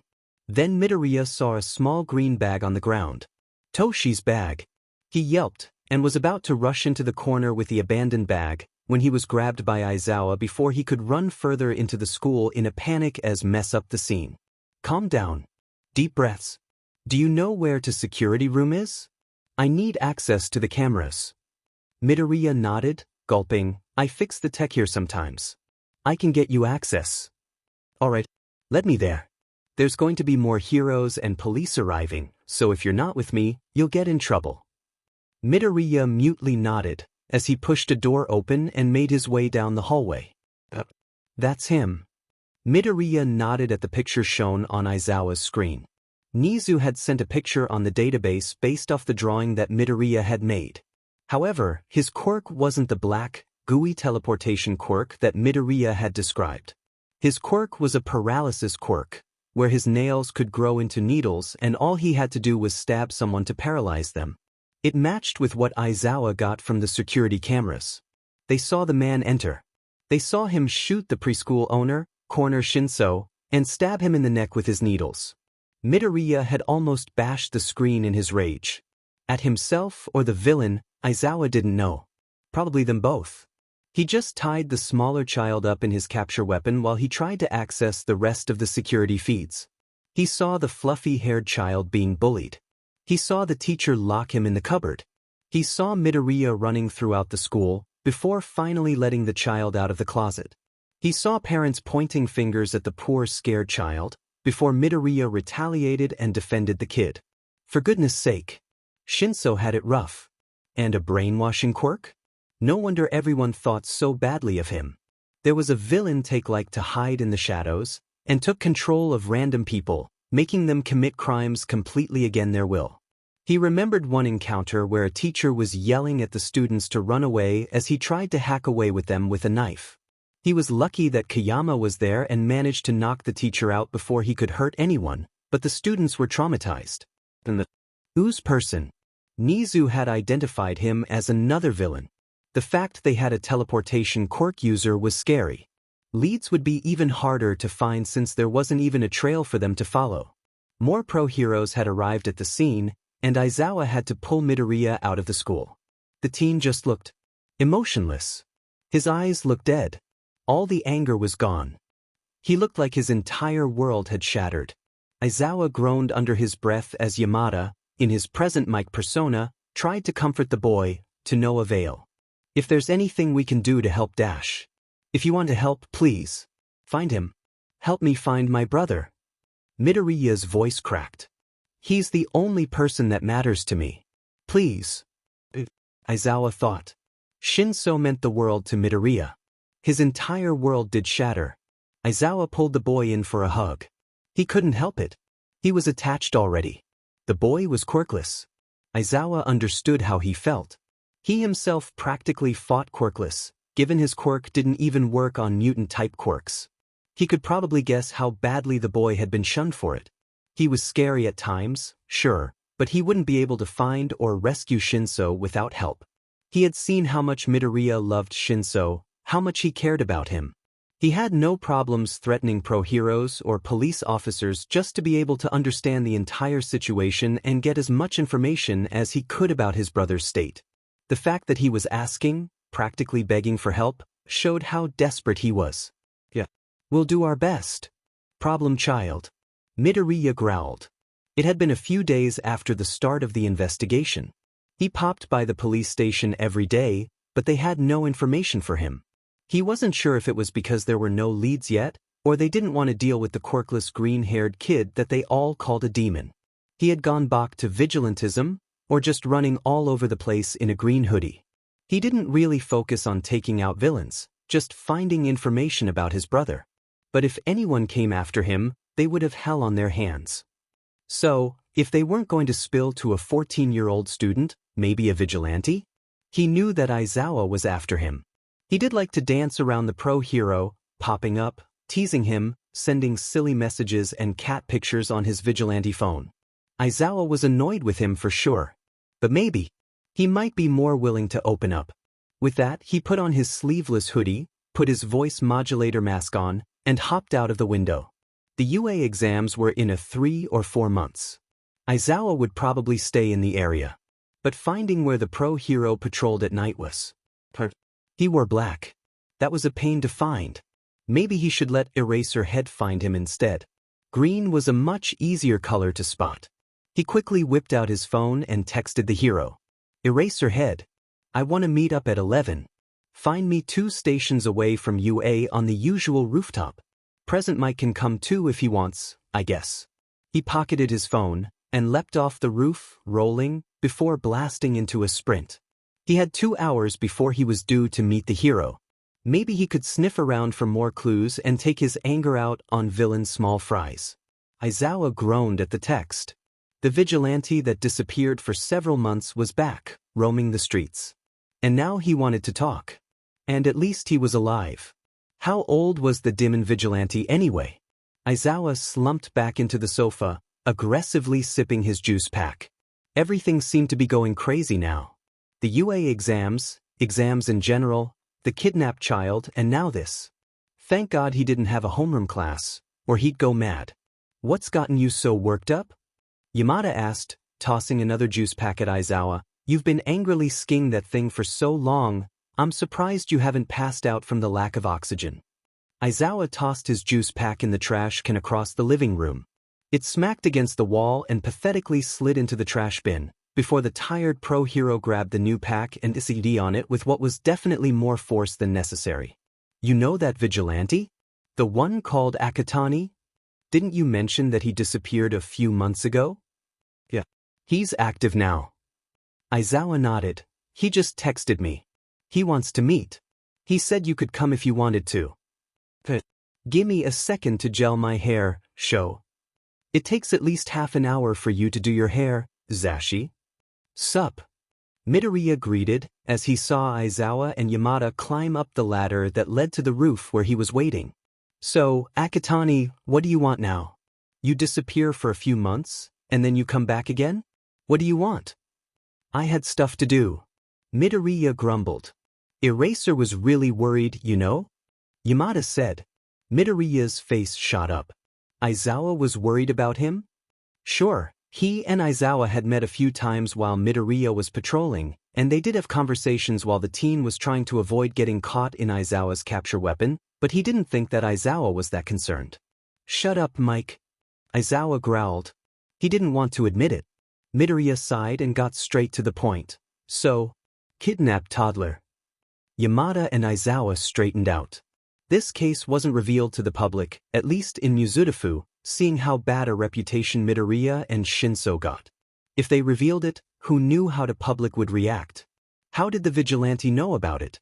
You know, the green-haired kid has literally been asking anyone who hasn't shunned both him and the other kid before. Midoriya snorted. That technically was true.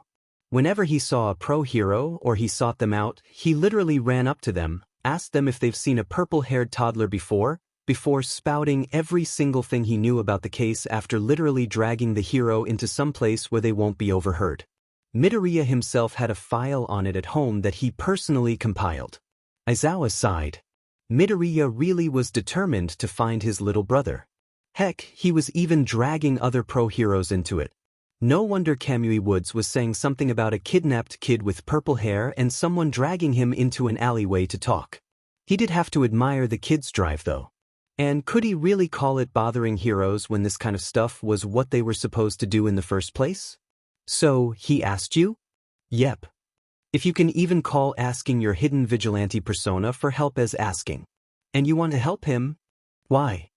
Midoriya sighed. Aizawa really was being cautious. Look, I know how it feels to lose a person close to you. That's my kidnapped brother.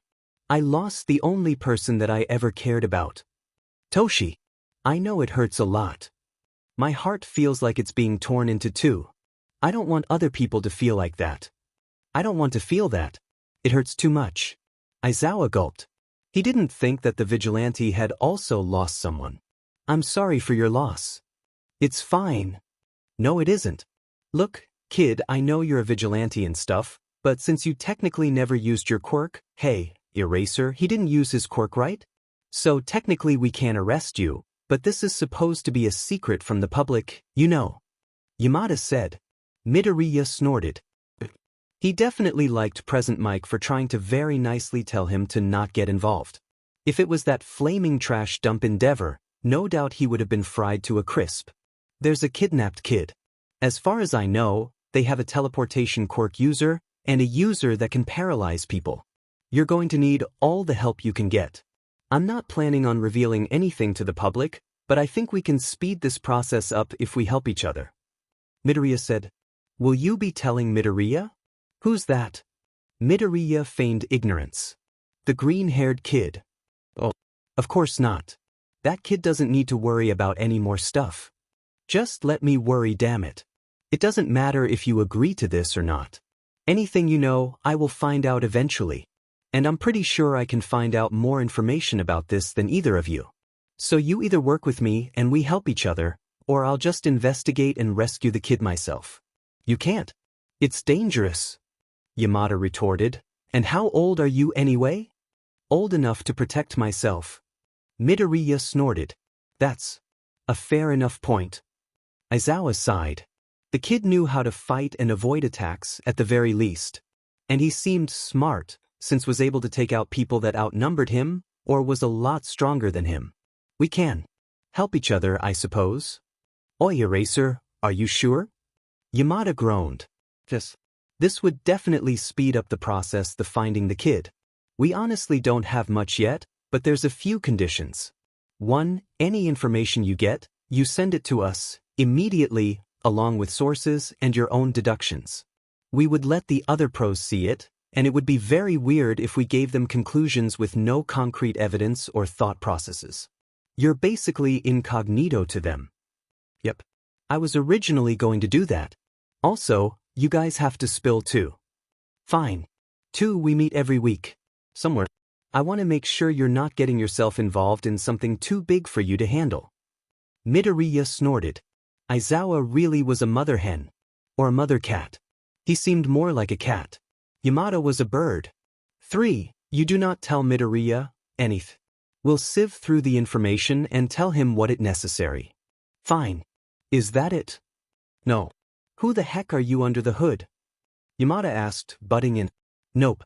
I'm not taking the hood off. Midoriya growled. It was worth a shot. Yamada sighed. He was curious to know who Akatani really was, though. He recently started wearing a mask, so his voice was slightly different. His hood was also on almost all the time, and they didn't even know what color hair the vigilante had. All they knew was that he had bright green eyes that glinted in the moonlight. How old are you? Not saying either. That means you're way too young to be a vigilante kid. I will not agree or disagree with that statement. You just admitted it. Aizawa sighed. The last time he saw him, he had an assumption that he was around 18. Maybe a very small 18-year-old. But now, he had a good long look at Akatani. The way he spoke. Despite having a voice changer, his sentence structure and the way he dealt with the heroes made him feel younger. He was small. He was probably as tall as Midoriya. So maybe he was 14 or 15. That was still way too young. But he knew he wasn't going to get anything more out of the vigilante. That's it. Alright, Phil. I want to know about the people who kidnapped the kid. So, personally, I think that Ooze guy can only teleport people that are close to him, or at least, he knows them. Midoriya said, otherwise he would be able to just teleport Shinso out of the preschool on his own, without needing Paralysis Guy to pick him up. That means Paralysis Guy and Ooze Guy are probably working together. But based on your records, neither of them are very smart, so there's probably some other mastermind behind this kidnapping, and they want Shinso for something. The audio in the cameras specifically said they were after him. Aizawa nodded. So, why do they want him? Midoriya asked. No idea. Could be for his brainwashing quirk, but you probably heard of the rumors surrounding Shinso and Midoriya. I'm personally thinking that they're not sure of Shinso's real quirk, and want to use him to get to the demon, or something. That seems more likely than trying to convince him to become a villain. Midoriya cursed internally. That meant when they realized that the rumors surrounding the poor kid were false, they might end up coming after him. Or they figure out what Shinso's real quirk is. He needed to find his little brother, fast. So, any idea where these villains are active? Aizawa shook his head. Teleportation quirk. The Paralysis Guy has been seen all over the place, but we can't pinpoint a base or location because of the teleportation quirk user. Midoriya growled. That means he would have to search the entirety of Japan. Where has he been seen before? Yamada asked. There has to be a range, right? There's no way he can teleport people from all over the world, right? Mostly Hosu, Shibuya, and the cities around here. Aizawa stated. They had found locations, but they just seemed so random. Before he scribbled them on a map that Midoriya somehow had, he wouldn't have thought that all the hit places were around Mizudafu. Then we should search these cities first. Mizudafu is in the middle of this group, and they were recently seen here.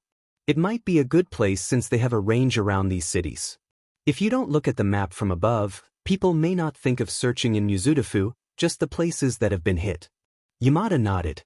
Well, I think that's it. I'll find stuff and send it. Midoriya pocketed the map before he hopped off the building.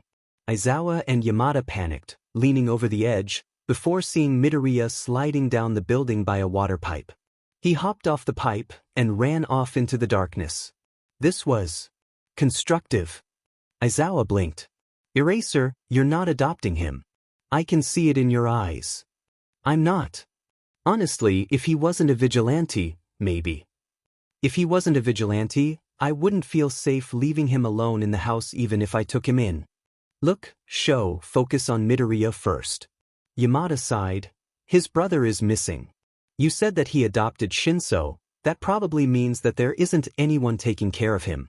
His files are also all under wraps, so we can't get into them. We fix this case first, find Shinso, deal with Midoriya, then maybe we can talk about Akatani. Fine. Midoriya panted as he ran back to his house, climbing in through his window. He had never, ever, ran so fast in his life. He wanted to get away from the two heroes, get home, start planning, and maybe patrol if he planned fast enough. As fast as possible. He didn't want to waste even a single second on something meaningless. The faster he sieved through his information and data, the faster he could find Shinso. And with that, Midoriya jabbed the button on the laptop he salvaged, fixed and upgraded from the garbage dump, and got to work. Midoriya grabbed a piece of bread and ran to school, tapping furiously on his phone as he dodged all the pedestrians in his way. He had a plan. He had a list of locations to hit, but he didn't know which order or how to infiltrate them. Tapping furiously as he turned, he thought, what do I need to bring? Do I need to hack it? Should I beat M up, or should I just get information? He dashed into his classroom, dumping his bag on the ground, before yanking a notebook out of his bag and began scribbling furiously. What other equipment should I bring? Do I need to make anything else? It wasn't long before everyone started streaming into the classroom, and they avoided Midoriya, who gave off an aura of absolute chaos. He was a mess, for sure. Shinso's kidnapping was driving him nuts.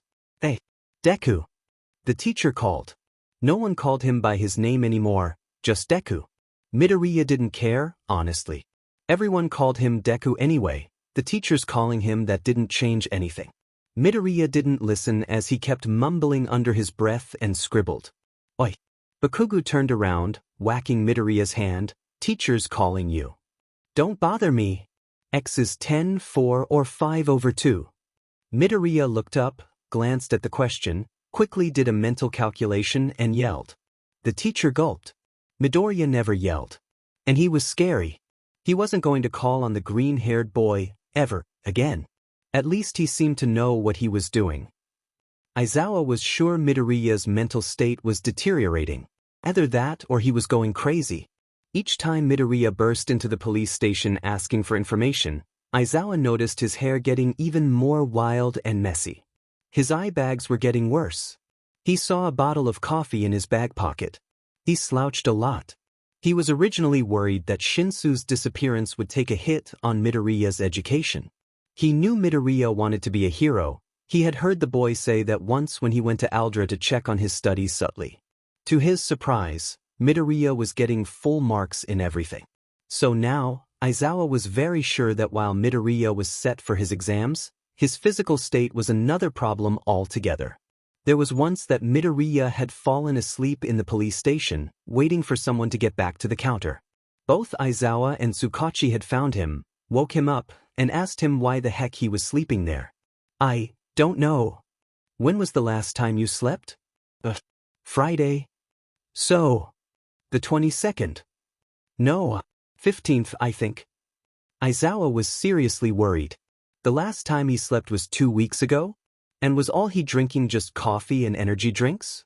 He didn't even seem to eat anything in school, scribbling in that notebook of his all the time, if what all the students were saying was correct. What was he even eating? Why wasn't he resting? How was he still running about all over the place? Why hasn't he passed out in the middle of the road? And to make things even complicated, Akatani seemed to be having the same problems at Midoriya. He was now gaining a lot of attention for his exploits, taking out villains with a hidden, murderous rage that left villains alive, but traumatized. He had no idea how many times the villains he beat begged the police to lock them up for their crimes and promising about 1,000 times after an encounter with the vigilante. How he managed to do that, Aizawa had no idea. His spelling over the texts had deteriorated. Akatani was usually polite, snarky and sassy sometimes, but he never really raised his voice. Now, he sometimes yelled at Aizawa when he tried to pry too much. He also tripped and almost fell off a building once, if Aizawa hadn't grabbed him with his capture weapon in time. They found Midoriya asleep in the police office again, 2 months later, so Tsukachi ended up letting him sleep in his office. And to his surprise, he never saw or hears anything about Akatani those 2 times. Hopefully he was finally taken Aizawa's and Yamada's constant nagging in the group chat to finally rest and recover before he crashed while out at night. Aizawa just realized he had no idea where Midoriya or Akatani lived. The boy's files were under wraps, and he somehow always knew how to lose Aizawa on the rare cases when he tried to follow him. Akatani always managed to hide from Aizawa, so he couldn't even check on him. He applied to Yue? Yamada asked incredulously. Nizu grinned. He was also part in the investigation, and was also the only other person to know that the 2 pros were collaborating with Akatani. Honestly, that made it a lot easier. They could just say, Nizu said so, and all the other pros just accepted it. That saved a lot of time. Nizu also started having an interest in Akatani from all his deductions and information gathering. Akatani had somehow found out that Nizu knew about him, Yamada probably said it by accident, and mailed a whole file of villains that were possibly working with the 2 kidnappers, along with quirks, weaknesses and other information that was borderline stalkerish. Nizu had tried to sniff out who Akatani was, and checked each piece of paper for fingerprints and other clues of the boy's real identity, but somehow he managed to keep all the papers clean of all his DNA. He couldn't even find a single fingerprint. He really was getting interesting in this kid. He's quirkless? I can see how he'll maybe do well on the written test, since he literally got full marks on the preliminary paper, but what is he supposed to do against robots? Ken said. There's still rescue points. Kiyama pointed out. She was slightly fond of Midoriya, seeing him worry so much about Shinso and doing everything he could to find out more information. Yamada was very surprised when he found Midoriya in the lobby of his radio station one day, giving him a stack of papers about articles he found online, and a narrowed-down version of possible locations that could be their hideouts. She sometimes saw the boy rushing around all over the place, scribbling in that notebook. She was pretty sure she saw him writing in at least 3 of them, or tapping on his phone. Heck, she saw him doing homework simultaneous equations once as he ran past her. Yeah, but honestly, I think he had a good shot at general education. There are 36 slots here, not counting the recommendation students. There's plenty of people here who would be able to destroy the robots in a blink of an eye. Snipes said. If he doesn't get into the hero course, I might want him in my homeroom class. Someone needs to keep an eye on him. You said he doesn't pay attention, and yet he's getting perfect scores. Snipe liked and disliked the boy. He liked how determined the boy was, and he was smart. He was able to think, and had a one-track mind and would do anything to get what he wanted, which was finding Shinso. What he disliked was how little the boy took care of himself. He saw the boy buying bread once. A loaf, the kind that would usually last a day, 2 at most, as his regular stop for breakfast. He only saw Midoriya buying it once a week, and upon further question of the few shops around the area, Midoriya was never seen eating or buying food. Aizawa nodded. He uses his phone under the table as well sometimes. The teachers don't call him out, but honestly I don't even think his classmates know that he uses his phone. He falls asleep sometimes in class, but he never stays asleep for more than an hour. I think he crashes. Stalker. Yamada snorted. Yeah. Someone needs to keep an eye on him. Snipe sighed. Can you just calm the F down for a goddamn second? Bakugu snarled. They had already completed the written exam, and they were waiting for Yamada to very flashily finish explaining the exam. But just sitting still and waiting didn't sit well with Midoriya. He already had to suffer for 10 minutes after finishing the written exam. There was no way he was able to sit through Yamada's introduction without doing anything. Midoriya was scribbling in his ridiculously messy handwriting. Even though Bakugu was sitting right beside him, he had no idea how to decipher Midoriya's scrawls. And Midoriya was very angry that day for some reason that Bakuga didn't know, and his handwriting was even worse than usual. Excuse me, there are 3 villains stated, but you have shown 4. Why has UA made such a mistake? And you sitting over there? You're not serious about the exam and listening. A blue-haired boy stood up and pointed out. Midoriya growled when he was interrupted. God damn it. His enraged mind was thinking about how to strangle person to the very brink of death before his thoughts were cut off. Well, excuse me, if you would just wait patiently for Present Mike to finish the instructions, he was about to explain it. And seriously, I already did my research on the exam. The missing robot that you're clearly asking about is called the Zero Pointer. It's a much larger robot than the others, and generally causes mass destruction. You don't get any points for defeating it, and it's very dangerous when in tight spaces. Now if you excuse me, please don't call me out when I clearly know more about the entrance exam than you do, and can afford to not listen to this introduction. I need to focus on something that's much more important and has someone's life at stake.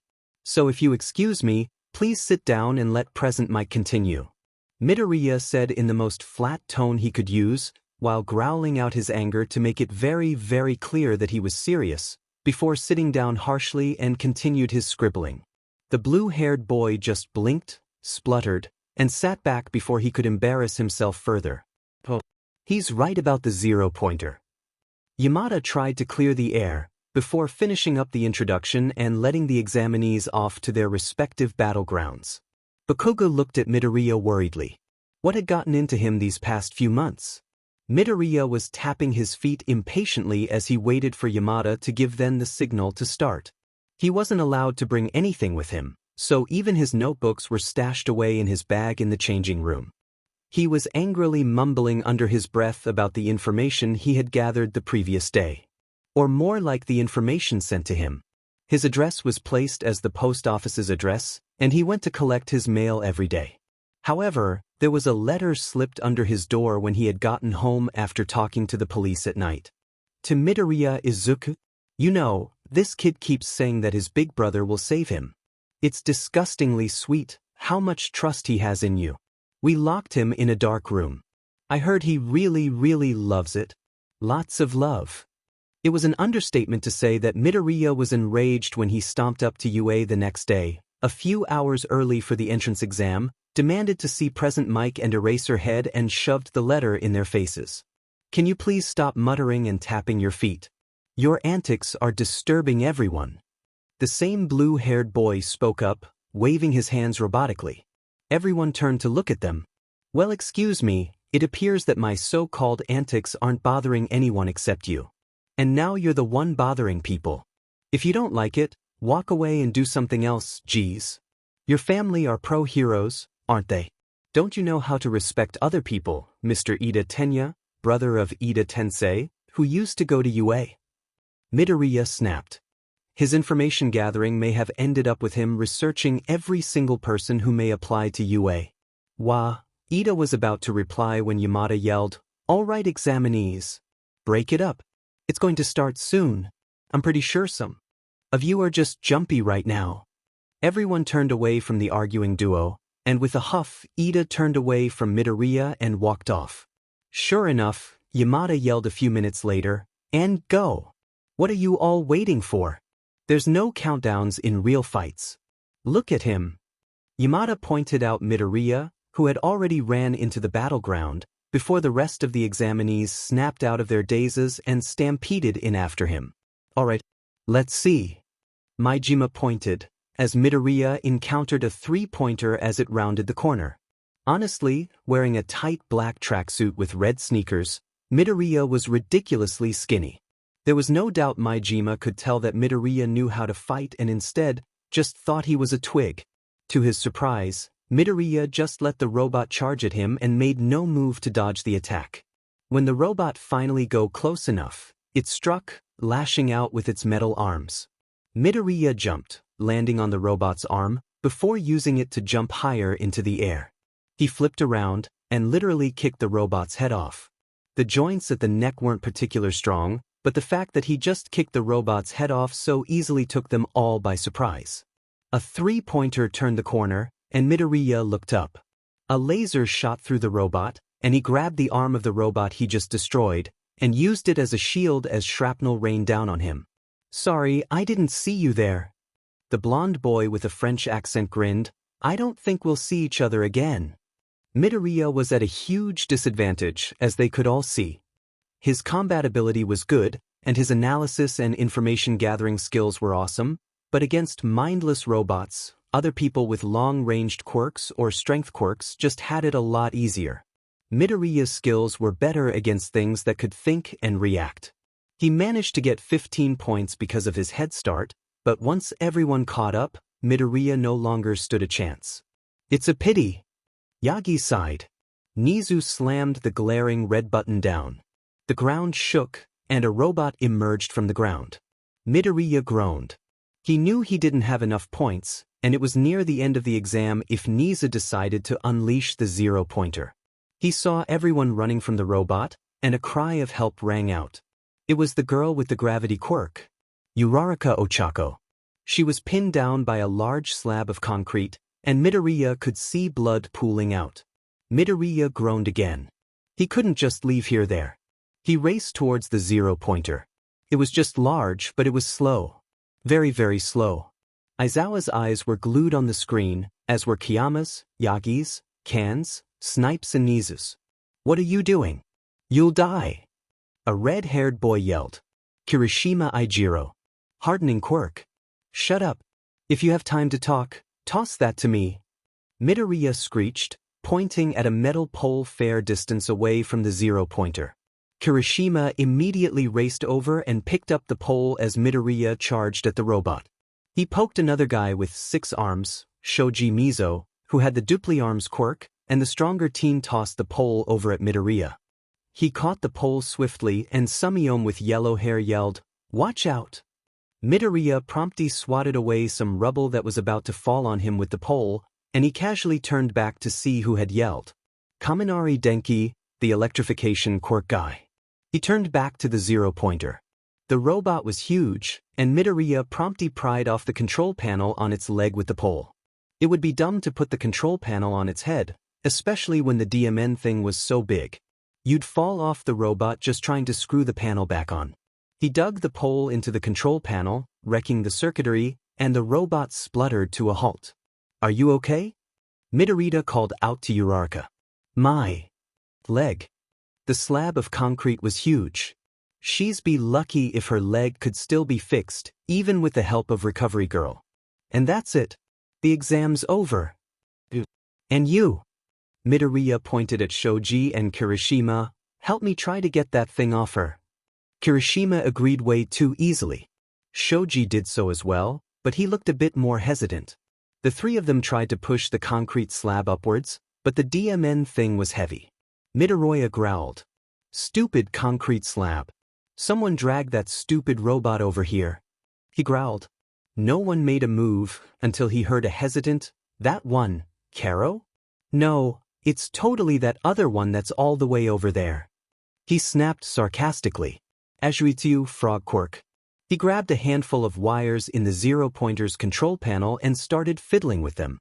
A plain-faced boy, the boy with the tape quirk, Sirohanta, grabbed the robot with tape, and with the help of the Sugar Rush user, they dragged it over to the green-haired boy. They watched as Midoriya picked the robot apart, before someone yelped, "Wait, aren't you the demon of Mizudafu?" "I'm not a goddamned demon, goddammit." Midoriya screeched. "Wait, what demon? You guys haven't heard of it? There's rumors of a purple-haired monster in Mizudafu. There apparently are seen with a green-haired boy that goes to Aldra Junior High. I heard he used to be very timid and people walked all over him, but one day he just snapped and flipped 2 students over and smashed them into the ground. Though recently the purple-haired person hasn't been seen, so people think they're plotting something. You guys might want to shut up, Karo. He looks mad." Ashui said. Midoriya was mad. Very mad. His little brother was 5, for God's sake. He couldn't plot a single thing, and he was too sweet to even think of such a vile thing. His hands were shaking in rage, some wires out and tore more wires apart harshly with his teeth, before fixing them together. He yanked out some metal and proceeded to break them into smaller usable pieces before smashing the whole thing together, held in place with Ciro's tape. Stray wires stuck out of the smaller, hastily made contraption, but Midoriya didn't care about the aesthetics now. He yanked the makeshift joystick, and Sato, Kirishima and Ciro yelped as the robot's giant arms started moving. They, along with Shoji, scrambled away as the arm slowly made its way towards Uraraka. "What are you doing?" Ida yelled. "Shut up.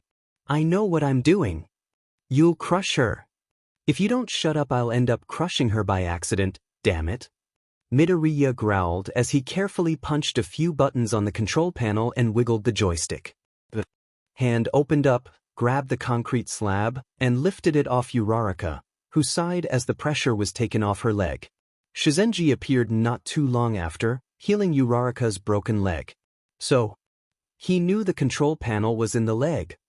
Maijima asked. "Apparently so." Aizawa sighed. Midoriya had barely passed the exam with his rescue points and his 15 measly. He was unlucky that his eventual rescue of Uraraka from the concrete slab didn't count as it took place after the exam ended. He had passed, sure, but there were many people who had gotten a much higher score from villain points. Like Bakugo Katsuki. 92 villain points, 0 rescue points. Or Kirishima Ijiro, 48 villain points, 35 rescue points. The tabulated scores finally showed up on their screens. In 37th place, Midoriya Izuku. 15 villain points, 32 rescue points. Aizawa sighed. Midoriya still had a shot at general education. He did apply for that as well and passed. Aizawa wondered how he was going to take it. Hopefully he would take it well. And he could try again during the sports festival. Shinso was scared. That was an understatement. It was dark everywhere. There wasn't a hint of light anywhere he could see.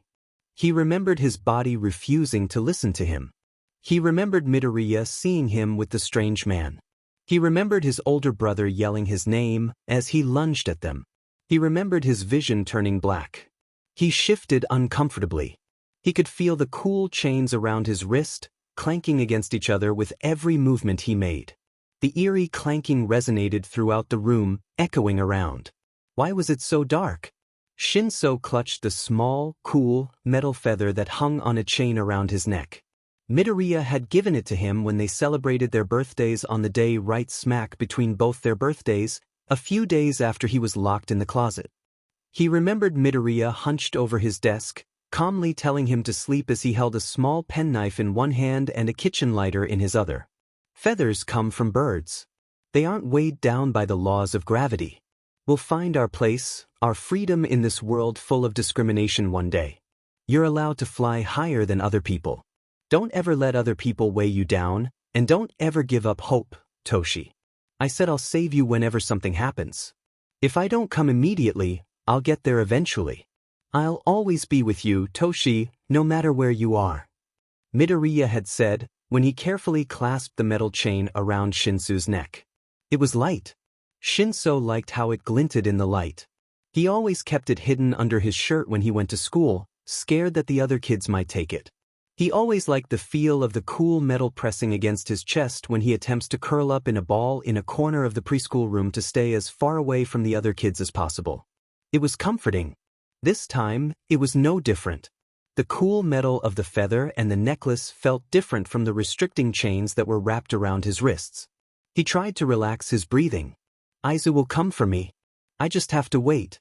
But he knew it wouldn't be so simple. He knew Midoriya was just a teenager. A kid forced to grow up way too fast. He knew that he wasn't dealing with bullies or biased teachers. These people knew what they were doing. They killed people. He saw him kill someone. They were villains. He knew it wouldn't be as simple as the time that he was locked in the dark, foreboding metal closet. He wanted to get out. He wanted to go home, to the only person on the entire planet that cared about him and loved him. He remembered Midoriya's expression as he lunged at them. His eyes were full of anger, desperation, guilt, sadness, worry, and fear. Fear wasn't an expression he saw on Midoriya's face often. He had seen it when Midoriya rescued him from the cupboard. He saw it whenever Midoriya came to school, and saw him hiding in a corner when there was another kid and their parent. But that feeling of fear in Midoriya's eyes, it was 1,000 times more potent that Shinso had ever seen him before. He curled in on himself. The metal feather was pressed against his skin, and he tried to steady his breathing. Aizu will come for me. Maybe not now, but he'll save me. It hurt. A lot. Shinso didn't know when was the last time it stopped hurting. He didn't even know how long he had stayed in this place. They liked to hurt him. Told him to brainwash people. Told him to do stuff he never, ever wanted to do. He didn't want to do it. He never agreed. His arms hurt where they grabbed him. His ankles and wrists were sore from the chains when they dragged him around. His neck was aching from the heavy metal collar they had put on him a few days after he was pulled away from Midoriya. His lungs were screaming in protest as he coughed. Everything hurt. He wanted to sleep.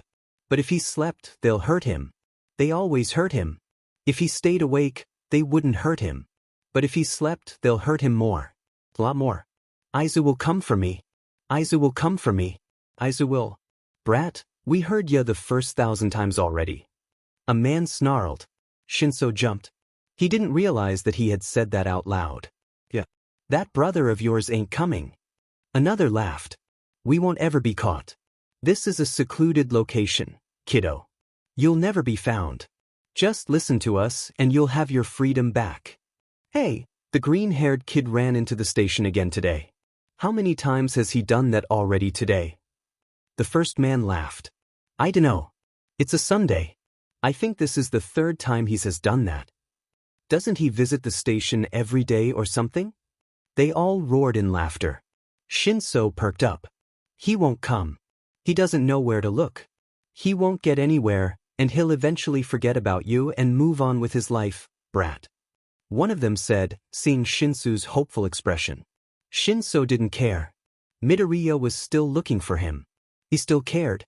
That's all Shinso needed. He'll come save me eventually. I just have to wait. The pain only got worse. His ribs were sore. His throat was parched. His stomach was protesting. His lungs hurt.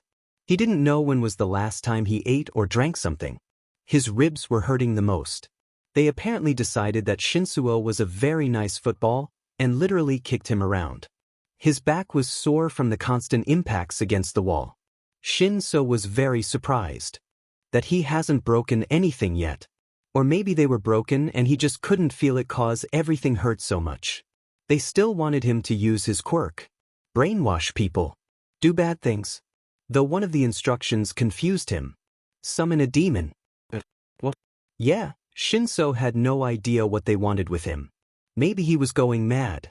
The feather was pressed against his skin uncomfortably. But he had no intention to move from his position on the ground. He'll come. He knew what they wanted. They kept repeating it over and over. They wanted to break him. Shinso refused to give in. He wanted to be a hero just like Midoriya. He wanted to save people, not harm people, god damn it. Until they called in the brown-haired person. The one that paralyzed him. He hated how his body didn't react to him. He hated that he was helpless to do anything.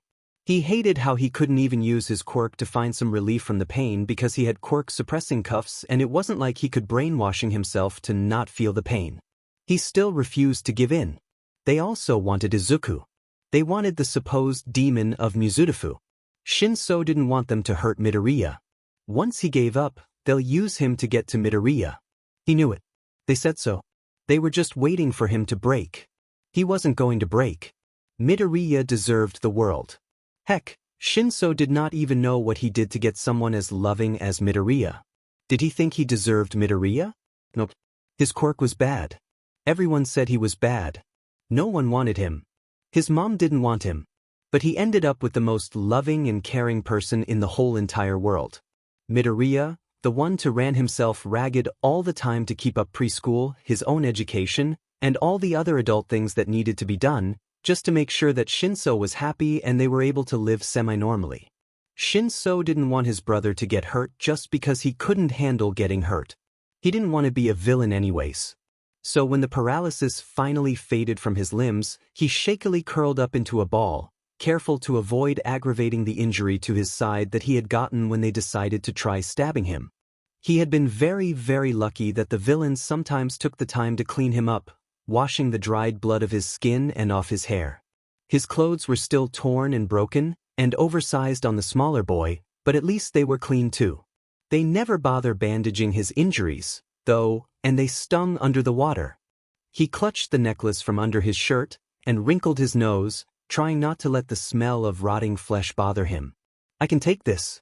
I'm not gonna let them hurt my brother. Aizu will come for me. Paralysis isn't fun.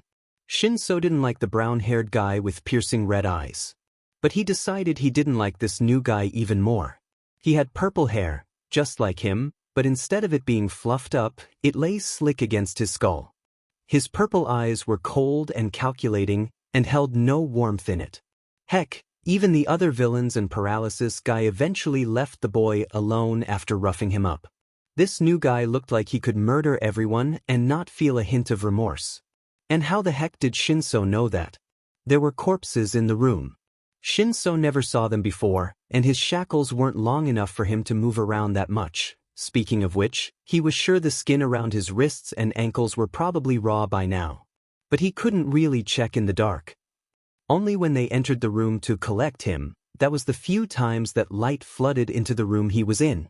Once his eyes finally adjusted, he was able to make out the corpses, the rotting, deteriorating corpses, from the shadows. Shinso didn't know how to feel. At first he thought they were just mounds of dirt and blood, until a freshly dead body was literally dumped next to him. That was when he realized what they were, and he was pretty sure that wanted to W up the first time he finally realized what they were. His stomach was churning with a mixture of emotions: fear, disgust, pity, sadness, and even more fear. Shinso didn't like how the man looked at him. His eyes glinting in the minimal light like Shinso was some kind of puzzle that he needed to break apart to the very atoms. Shinso did not like the predatory gaze he had. Heck, he'd rather get paralyzed, beaten up, electrocuted, and maybe even stabbed a few times than to be in this new person's presence. Actually, he'd rather go back home. Midoriya's house, not his original birth home.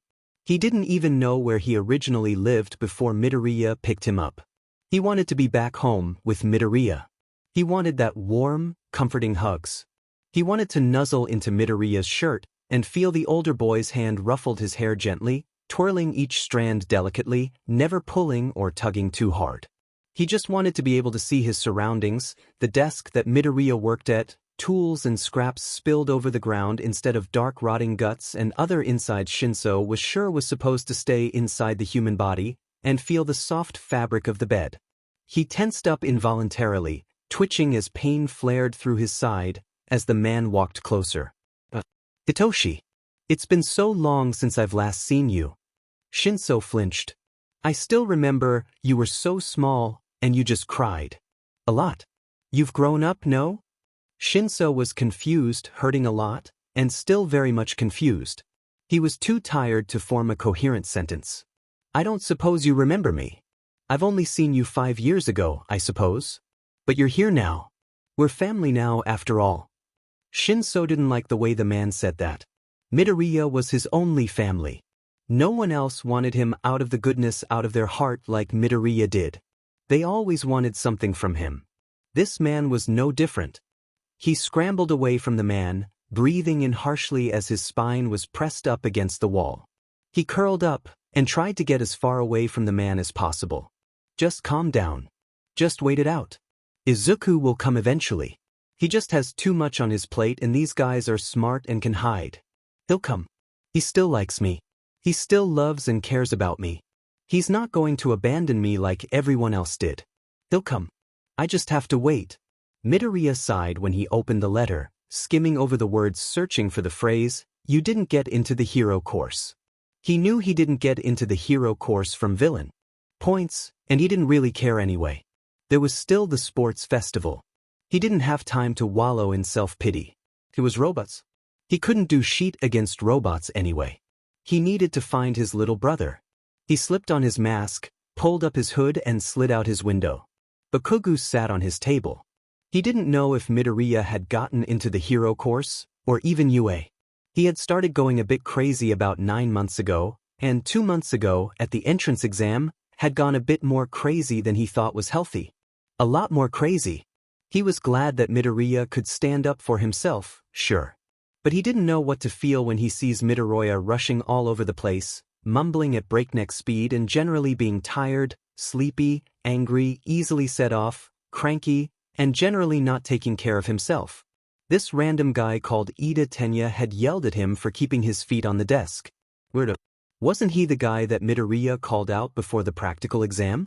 Then there was this other girl called Uraraka Ochako that entered. And she immediately ended up in a conversation with Ida, a guy with many arms called Shoji Mizo, another semi-bulky guy called Sato Rikido, a Pikachu blonde called Kaminari Denki, a frog girl called Azuitiu, the tape boy Shiro Hanta and a redhead called Kirishima Ijiro. He let out a sharp bark of laughter when he overheard them talking about this supposed demon of Mizutofu. Deku really made a name for himself, huh? He was behind by a long shot. He needed to stop relying on his quirk so much. His occasional spars with Midoriya before he went off the rails told him that much. He eyed the man in the sleeping bag that emerged from the sleeping bag. Looks like Midoriya didn't get into the hero course. Pity. Bakugo snorted when Aizawa declared this person with a wind quirk whose name he didn't bother to remember, and a grape-haired boy, with no potential, and immediately expelled them. To be fair, one was a major pervert and the other wasn't even taking the trials seriously, even with Aizawa's threat of expelling students. He got what he deserved. I mean, he FNG threatened us and you still goofed around and pretended to drop the softball. You dumb or some sheet. That was until Aizawa dismissed everyone else. Bakugo, you went to Aldra, right? Bakugo blinked and nodded. Alright, stay back for a second. And you ate. Uraraka, Ida, Kirishima, Kaminari, Shoji, Shiro, Sato, Azui. You're not in trouble, I just want to talk. The 9 students, literally half the class at this point, looked at Aizawa, forming a semicircle around the pro-hero. Bakugo, what is Midoriya like in middle school? How is he being treated? Bakugo tensed up. Why was he asking about Midoriya? It's for a case. He's involved in it and I'm afraid he's running on fumes at this point. Aizawa said, almost as if he read his mind. Deku? He was really timid. He got bullied a lot when he was younger over quirk problems. But recently, I think around 3 or 4 years ago, he started fighting for himself. So people started called him a demon cause he's actually not a timid piece of shit. Bakugo frowned, though a few months ago he's been really wound up over something. I've never seen him so angry or set off before. The 8 students essayed in a breath. This was about the demon of Mizutofu? Aizawa sighed. Alright you 8. What do you know about this? Demon of Mizutofu. I heard you talking about him before I started. Uraraka raised her hand. Has anger problems? He snapped at everyone in the entrance exam, but I think he's a nice person because he saved me from the 0-pointer. He's manly. He saved her. But he's a bit. What's a nice way to say it? Crazy? Temperamental? Sato suggested. Yeah. But he knows what he's doing. Is he in class 1B? I thought he would have made it into the hero course. Kaminari asked. But they won't want someone like that, do they? I mean, Bakugo's here and he swears a lot. I don't see why he shouldn't be accepted. That's enough.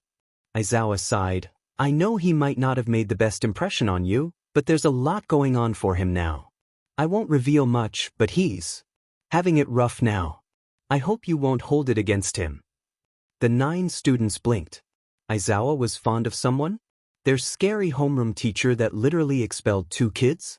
Bakugo had already left the school when the 8 students still talking, taking their time as they walked out of their classroom, when they saw something on the ground. A phone. And a notebook. Ida hesitantly picked it up. The screen was cracked, the cover looked worse for wear, and he was sure there was tape holding the entire thing together. He turned the phone on to see whose phone it was. Staring back at the 8 students were emerald and lilac eyes. The green-haired boy was smiling with a smile so bright, it rivaled that of the sun. One hand was holding the phone up in the selfie, the other in a victory sign. The other purple-haired boy, who looked a lot younger, was staring at the camera in awe, a small smile on his face as he held up a pencil. They were adorable. Uraraka was screeching internally from the pure cuteness of the selfie that was the owner's wallpaper. Kirishima hesitantly picked up the notebook. It looked like it had been through hell. The cover was crumpled, and a very messy Midoriya Izuku was scrawled on it. "Where is it?" They heard a voice and jumped. A green-haired boy, just like the one in the picture, ran into the hallway from a classroom. "Midoriya Izuku?" Sato hesitantly asked. "Huh." The green-haired boy replied, before looking at the group, eyes glued on the items in their hands. "I think you dropped these." Kaminari mumbled. Midoriya's face lit up, and he ran over to them. No running, Ida started to saw, before Midoriya grabbed his phone and notebook from them and started thanking them profusely. "Oh, you guys. Sorry I was so rude in the entrance exam. Something happened and I was just really mad and I didn't mean to take it out on you." "That's fine. I'm glad you feel better." Uraraka grinned. Midoriya shot them a small, tired smile, before he turned his phone screen on. "Nah, is that your little brother?" "Yeah. He's the best person ever." Midoriya sighed. "He's the sweetest kid, always kind and polite." All 8-1A students could practically feel the love that washed off the green-haired boy when he talked about his brother. "Oh, I've stayed long enough. Thanks for helping me find my things." Midoriya gave a small smile, trying to ignore the painful aching in his heart as he tried to act nice in front of the Hero Corps students, before he ran off, down the hallways. "See? He's not so bad." Uraraka grinned. "Maybe he has split personality. I honestly cannot see how this Midoriya and the Midoriya at the entrance exam are the same person." Zero scratched his head. Midoriya was sure his class hated him. Snipe was his homeroom teacher, apparently. He had nothing against the pro hero, just that he was very, very annoyed that they still had no concrete leads on anything. They didn't have lessons, just orientation, which Midoriya felt was a dead waste of time. He had stayed back in UA to finish scribbling some ideas before he went out to patrol. When he left, he was in such a hurry he didn't realize that he had dropped some stuff. His normal phone and his notebook. He really needed to fix that dead hole in his bag. So when he saw the 8 Hero Corps students he recognized yelling at during the entrance exam, he was confused. Until they returned his stuff. The next few days were normal. He didn't talk to anyone, no one wanted to talk to him either. Apparently his reputation as the demon of Muzutafu was enough to ward anyone away. He didn't care. The less people that bothered him, the more time he had to compile information. He spent way too many lunches speaking with Aizawa, Yamada and Nizu in the principal's office, arguing with them, and he was pretty sure his classmates felt he was either psycho, nuts, insane, weird, and probably a lot of more other things. They didn't matter. Shinso did. He didn't want to interact. It was a waste of time. They were too loud. So he was understandably very, very, very mad and tense when he entered school one day and saw the press hounding all the students. "What do you think off All Might teaching here?" Midoriya was way too nice to flip the reporter off. Instead, he just pushed him away harshly. He recognized Ida trying to chase a reporter away, and Uraraka trying to get away from some others. "Excuse me. What the heck do you think you're doing?" Midoriya growled, walked up to the duo and pulling them away from the reporters. "This is harassment of minors. I don't care if you want to talk with All Might or something, just wait for him to stop some crime and find him or something. You're disturbing students, pro teachers, and in general just being a huge goddamn nuisance, and I'm not in the mood to deal with you sheets now. So get away from here and stop bothering everyone." The reporters all tensed up as their attention was stuck on the green-haired boy that was literally glaring daggers at them. Some grateful students used that opportunity to slip past the press, before Aizawa and Yamada came along to chase them away. "Hey, thanks, Midoriya." Uraraka sighed. "I had no idea how to answer them." "Yes. Your help is very much appreciated." Ida continued. "Just say All Might doesn't teach you and they'll leave you alone." Midoriya groaned. Uraraka and Ida noticed the way Midoriya said All Might's name with venom. Maybe he had a bad experience with him. Or he was just really annoyed. The reporters were here because of him, after all. Midoriya had fallen asleep at his desk during lunch when the alarms blared through the school. What now? Which idiot is dumb enough to breach UA's security? Midoriya groaned to himself out loud. He turned to look at what had happened, and Midoriya felt like screeching in complete annoyance and anger. It was the god Med press. Can't those idiotic pieces of sheet just leave them alone? Seeing as no one was around, Midoriya just yanked open the window, jumped down 2 floors, and made his way to the gate. He was close enough to hear some of the reporters yelling. Just give us an answer or a statement. Yeah. This is real mature. Midoriya's voice rang out. You're acting like a bunch of babies fighting for a cookie. And you call yourself the press. You're just a disorganized bunch of people who are desperate for new stuff to jibber-jabber about. Look here. He growled, letting his aura flare out a little. You pieces of sheet are causes mass panic in there.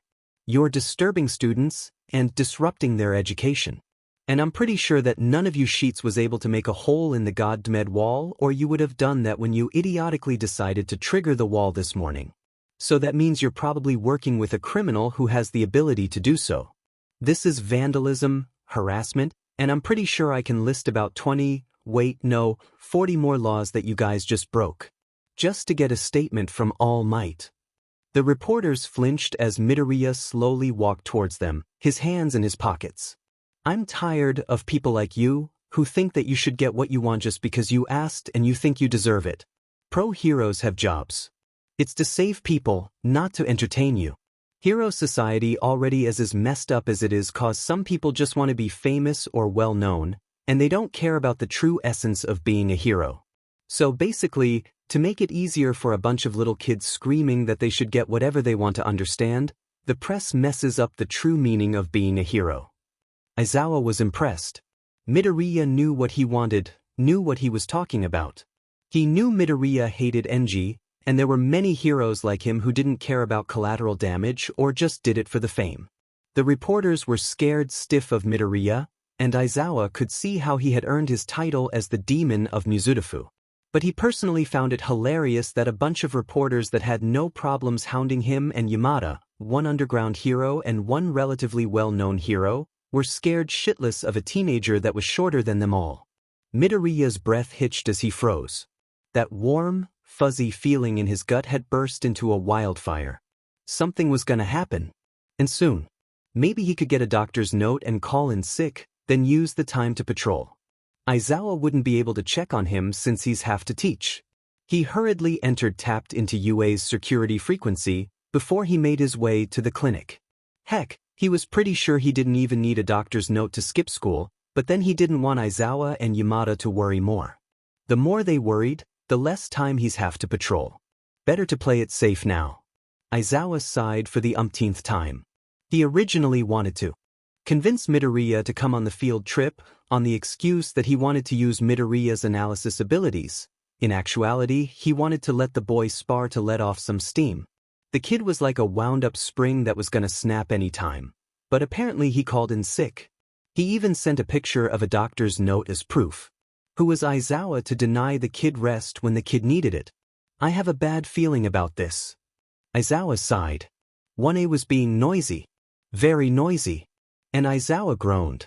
The bus ride to the USJ wasn't supposed to be eventful, but Med everyone was being annoying. Kaminari was a nuisance, Bakugo was getting set off, and Kirishima and Siro were plain annoying. Midoriya flinched when he heard what the handman said.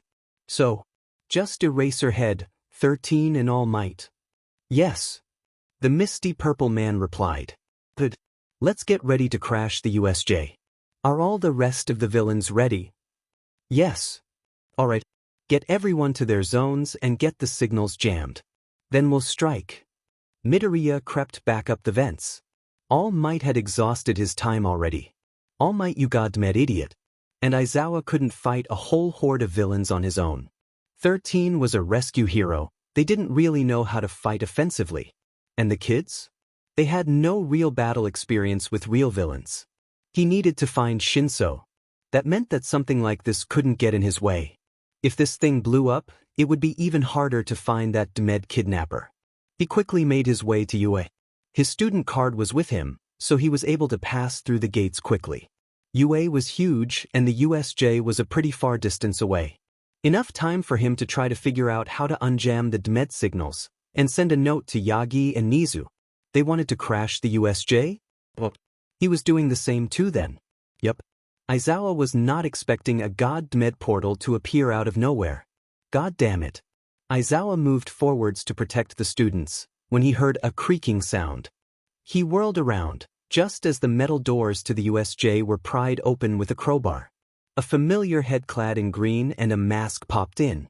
Sup, Eraser Head. I'm here to crash the party. How did you get past security, Akatani? Don't ask. Midoriya replied, the students parting to let Midoriya through. It's Akatani? In the flesh. Kirishima gasped. 13 aimed their finger at him. 13. Let him pass. Aizawa ordered. Senpai, are you sure it's okay for him to be here? 13 asked as he turned towards Aizawa, who nodded. Midoriya made his way to Aizawa's side. Since you're here, problem child, got anything on these villains? Midoriya nodded. Shigaraki Tamura. Quirk, decay. If he touches you with all 5 fingers, you're dust. He can't turn it on or off. That's Kurogiri, Quirk, Warp Gate. Teleports sheet around. Not sure about the black thingy, but they came here to take out All Might. The rest are just thugs. They want to separate you from the kids, teleport them and dump them all over USJ, and then get the black thing to take out All Might, I think. I already tried to inform Nizu, but there's a jamming signal with a 10-meter radius around the USJ.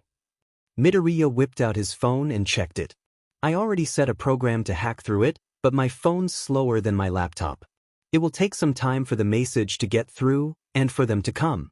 And Yagi is an idiot. Aizawa sighed. He was right. Yagi had stupidly used up his time and now they were stuck with villains that probably thought they had the power to take him down. Looks like you got it all sorted out. How did you know all this? Overheard the conversation and maybe hacked a bit more. Aizawa sighed again. I recommend you not getting into a fight with them. You should get them out of here. Keep an eye on Mist Face and Facepalm. They're troublesome. The kids trust you, so see ya, Eraser. Midoriya hollered as he leapt down the stairs before Aizawa could do anything. Akatani! You idiot! You can't take all of them by yourself. Aizawa growled, leaping after him. We should get out of here. 13 blinked as they made their way to the door. 13 promptly exited up the remainder of the door for the students to rush out. God damned, how the heck did that green vigilante fit through that god-med hole? It was so small. Even Hagakure would have problems getting out and she had no equipment at all. 13 turned around. The bus that transported them to the USJ was nowhere to be seen. The students were safe for now. Ida, go to school and alert them. Akatani may have sent out an alert, but they might not have gotten it yet. Midoriya kept the villains near the staircase away. He kept pulling Aizawa back whenever he strayed too far from the stairs. What are you up to now? Trust me. The jammed signals aren't the only thing I'm working through now. His phone gave a small ding, and Midoriya grabbed Aizawa and made their way out. Gimme a sec. Midoriya fumbled with his phone. Anyone knows how to play bullet hell games? He asked B students, who were staring at him dumbfounded. No one? Okay. Midoriya started tapping on his phone furiously, and cries of anguish rang out from the USJ. What are you doing? Aizawa raised an eyebrow. Control room. Midoriya grumbled. He didn't like hacking into UA, but he didn't have the firepower to fight so many people head-on, and Niza did equip the USJ with plenty of toys. He cackled as he slammed a crane arm into an electric villain, before switching to the landslide zone to trigger an earthquake. His phone was upgraded to handle stuff like this, but it was slower when it came to hacking. Or maybe the connection was poor. Whatever. 13, can I blow the ship up? O.K. 13 hesitantly replied. Kirishima and Kaminari gawked as Midoriya tapped away furiously, watching him as he showed the rest of the still very much dumbfounded and confused students the camera of the ship, before it exploded, sending tens of villains flying as a wave that rivaled a tsunami crashed into the shore. You're a riot problem child. Aizawa sighed again, before Toshinori popped out of nowhere in his all-might form. Finally! You're late! Midoriya groaned. Have fun! Before anyone else could react, Midoriya ran off. Does anyone just get in there?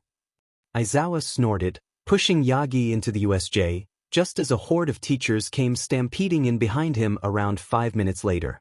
Thank gods Midoriya wasn't here, Aizawa thought. He and Akatani would have gotten along so well, they would literally start a riot. Probably. UA was closed for a bit because of the villain attack. None of the students had to go to school on Friday, and Midoriya had spent entire weekends switching between his student and vigilante personas.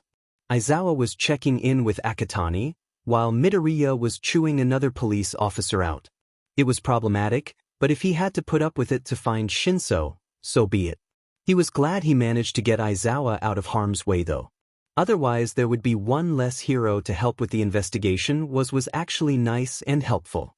He actually liked Aizawa and Yamada, but he didn't have the time to actually think about it. He wanted to go check on Bakugo and the other 8 students he met in the hallway, just to make sure they were okay, since he left way before the entire thing was resolved. But then he ended up crashing from the lack of energy and fell asleep during lunch because he forgot to buy coffee that morning. It was awkward when Yamada had to shake him awake for English lessons, though honestly Yamada wanted to let him sleep more. But then there would favoritism. People will complain. So after lessons, just so he wouldn't look too suspicious to the other kids, he packed up his things and headed off to the hero course classrooms. He was a lot slower than all the other students because of that ridiculously heavy feeling in his chest, and he was very sure it wasn't because he had gotten hammered in the chest by a villain the night before. Gods, why was his heart hurting so much? Why did it feel so heavy? Why did the guilt feel like it was about to swallow him whole? Why did he just feel like jumping off a cliff just to end that ridiculous pain in his chest that he knew was more emotional than physical? Why did it hurt so much? His chest felt tight, like he couldn't breathe. His lungs couldn't work. Why did it hurt so goddamn much today? Get out of my way, extras. Hey, he's coming? Who? The Midoriya kid. You know, the crazy one. A few gasps rang out. Don't say his name, idiot. You'll summon the demon. The demon is here? Let's get out of here. The horde of students thinned out immediately, and Bakugo let out a very angry, huh? Jiro, Yairozu, Aoyama, Ashido, Ojiro, Koda, Tokoyami, Todoroki and Hagakure blinked, confused. He's here. Uraraka grinned. Minoma, Tetsutetsu, Tokage and Kendo just looked at the green-haired boy as he slowly made his way to the classroom. Gods, the kid was so small. And he looked like he was exhausted. And everyone was pushing and shoving to the sides of the hallway even though there was plenty of space, before running off as Midoriya passed them. The boy straightened up when he got to the door. That nickname is so old already, Deku. Bakugo snorted. Midoriya just rolled his eyes. Tell that to them. Glad to see you're not dead yet, Kaken. Breaths hitched. Everyone knew how explosive Bakugo was to nicknames. Heck, he almost exploded Kirishima for calling him Explody and Kaminari for calling him Bakubro. Phew, Deku. Bakugo retorted, grinning. So, sports festival, huh? You better fix that right hook of yours, Kaken. You don't want me to throw you out of the ring just cause you're predictable, do you? Bakugo just growled, like hell.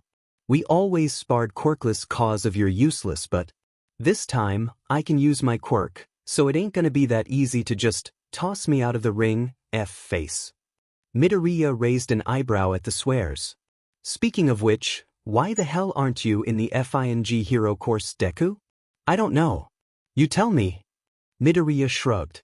What the heck do you expect me to do against a horde of robots that are at least 3 times my size? Nothing. Exactly, Kaken. Smart boy. Midoriya drawled, trying to ignore that oh-so-painful burning in his chest.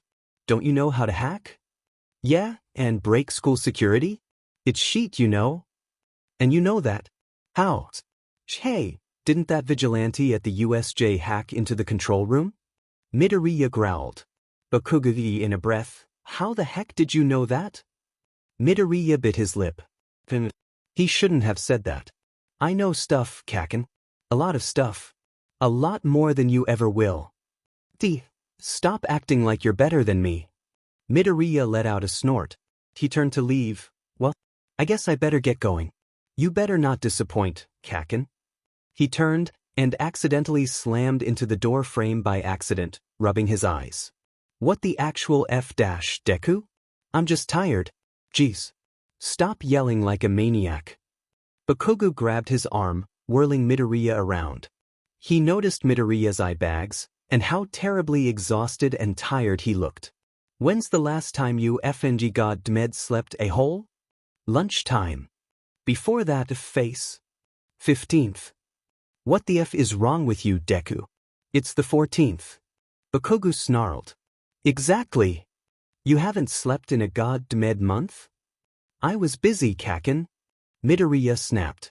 Busy with what? What the F is so God Dmed even important that you haven't slept for a month? Why the F aren't you taking care of yourself? You better say something, Deku, before I beat it out of you myself. You're not my mom, Kaken. I don't have to tell you shit.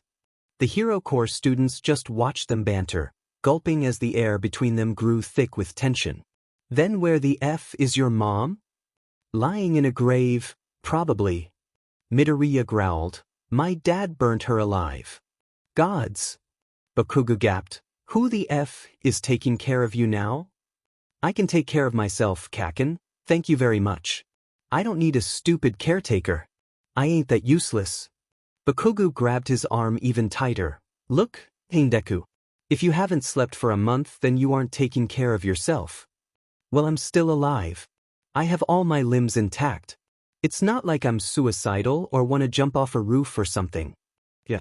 One day, you're gonna fall off the FING roof by accident cause you're so tired. Been there, done that already, Kaken. What the actual Deku? Why? What the heck happened to you, Deku? I grew up, Kaken. Wanting to be a hero is a pipe dream if I can't even save the only person I care about.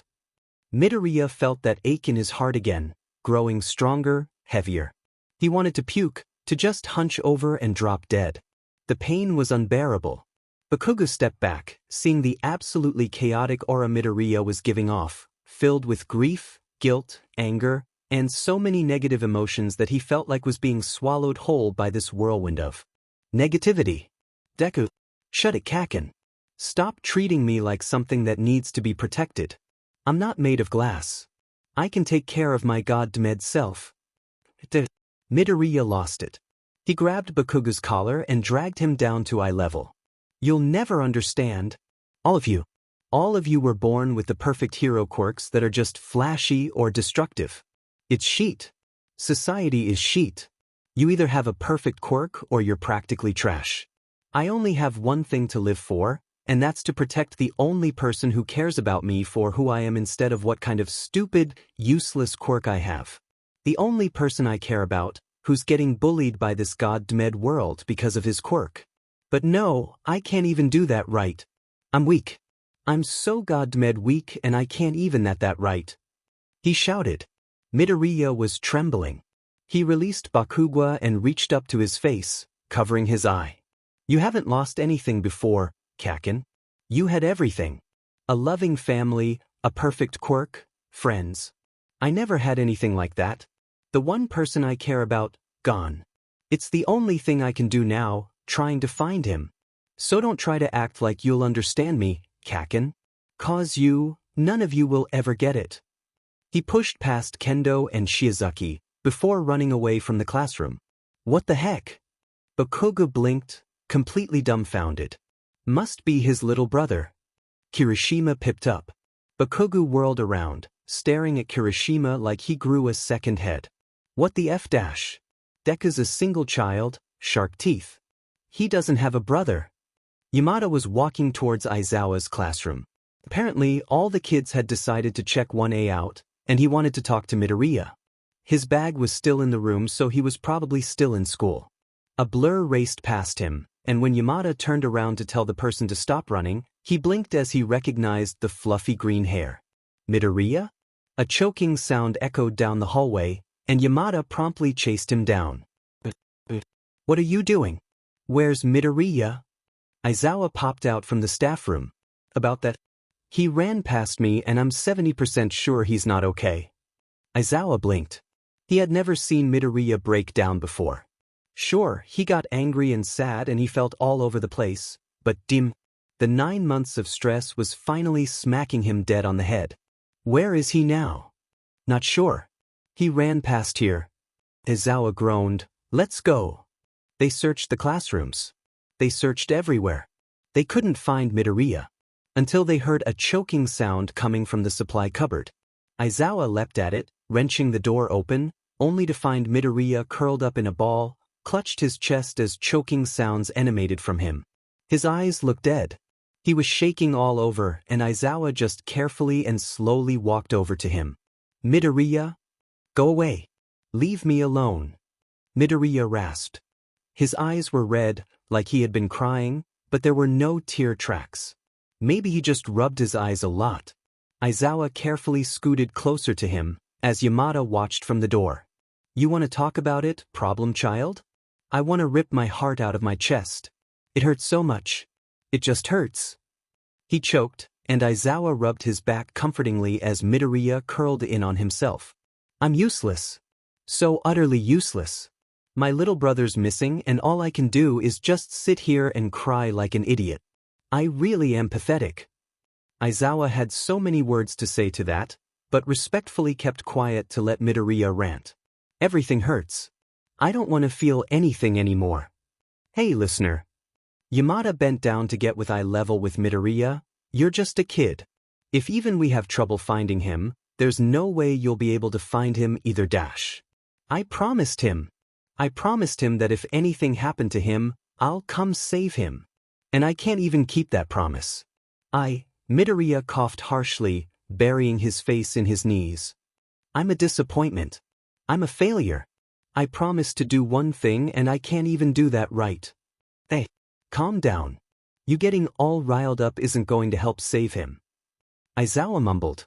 He had no idea how to deal with this. Emotions were irrational. I know. He choked. I don't want to feel anything now. I just want Toshi back. Sorry. I'm just wasting time now that we could have used to find Toshi. Nonsense. Midoriya.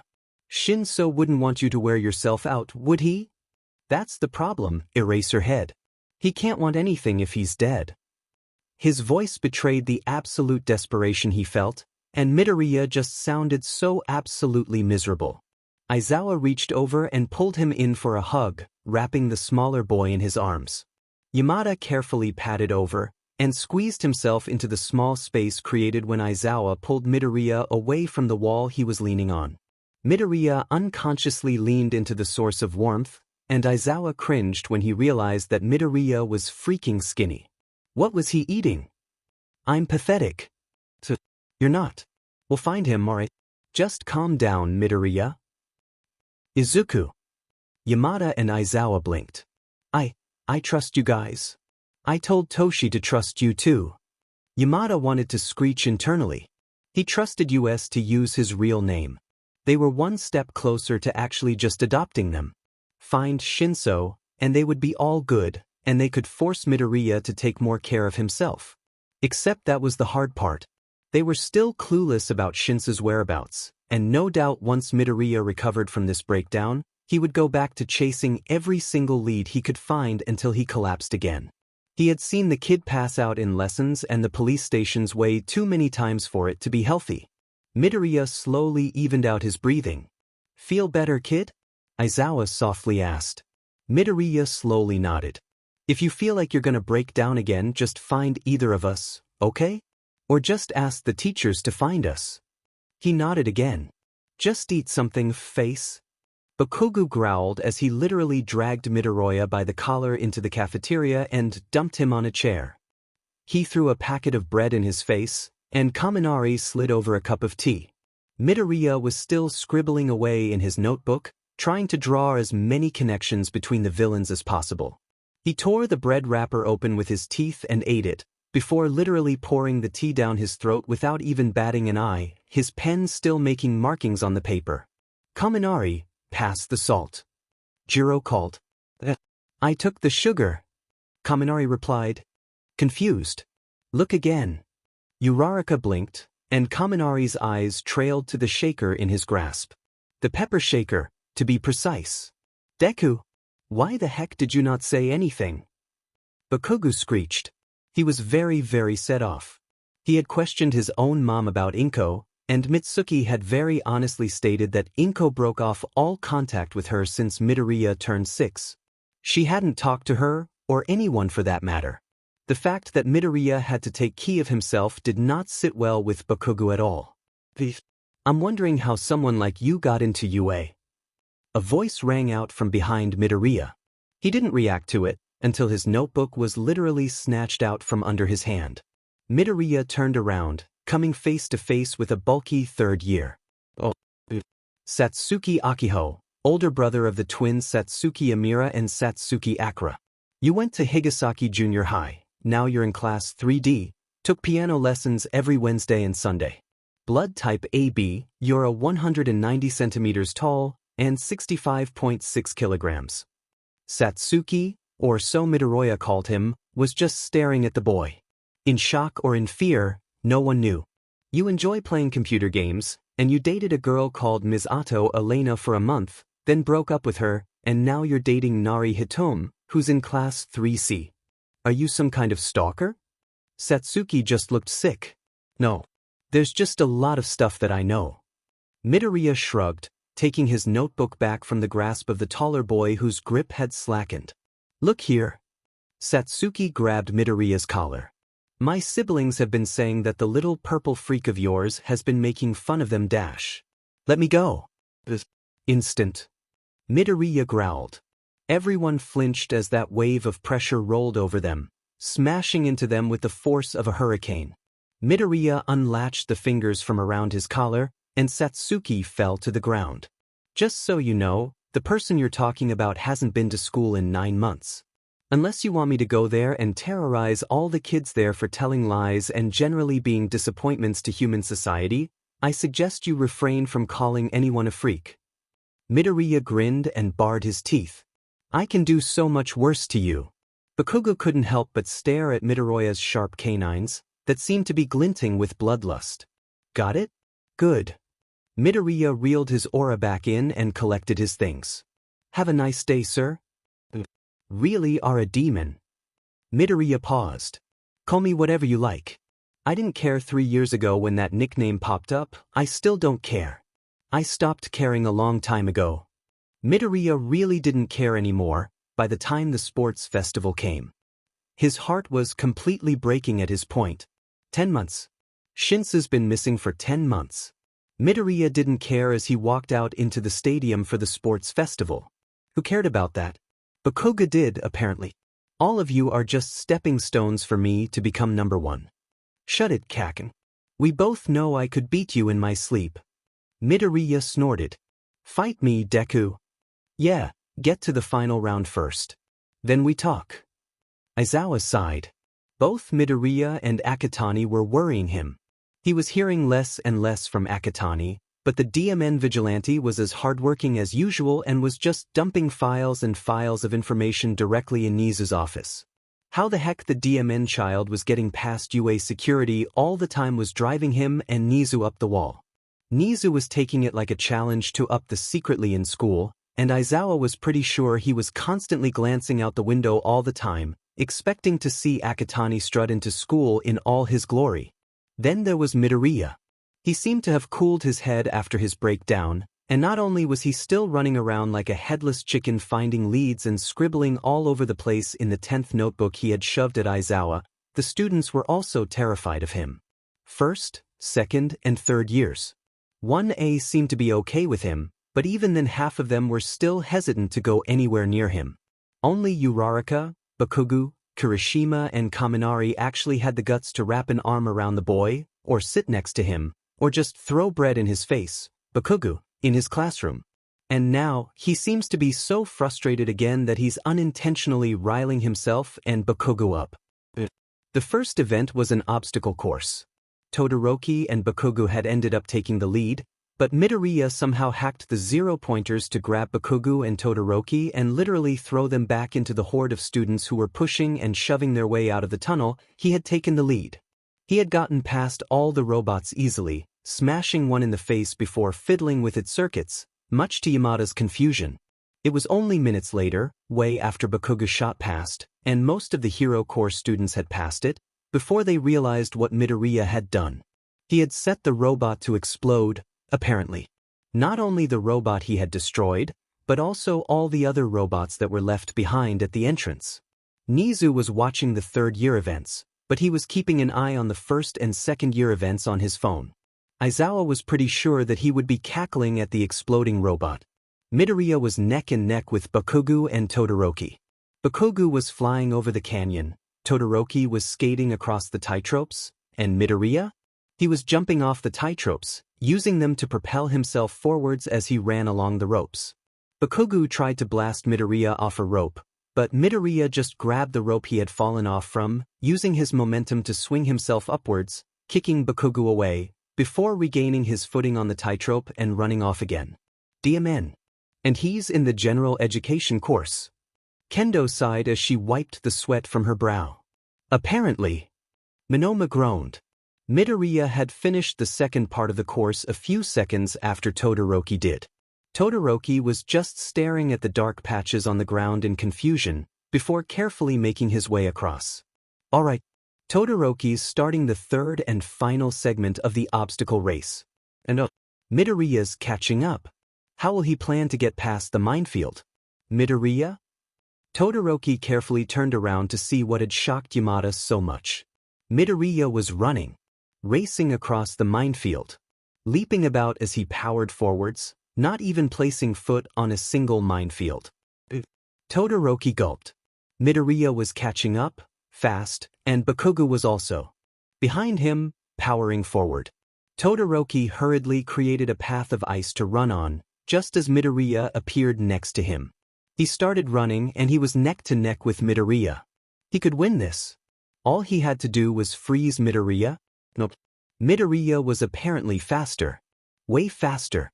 He bounded forwards while Todoroki was thinking, gaining a huge head start even as he avoided the mines. Todoroki pushed himself forwards. He had the advantage on the minefield. But yet, Midoriya was faster. Once the minefield ended, Midoriya would no doubt get even faster. Todoroki wasn't weak, but he had trained intensively with his quirk, not his physical body. Bakugo had started speeding up, and Todoroki decided to focus on getting second instead. Midoriya had gotten first, Todoroki second, Bakugo third. The remainder of 1A, 1B and 1 Hatsume had trickled into the stadium, filling the first 40 spots required to move on to the next event. Hey, what quirk does he have? Tokage asked. No idea. Maybe a speed quirk. Kendo shrugged, or a minor strength enhancer.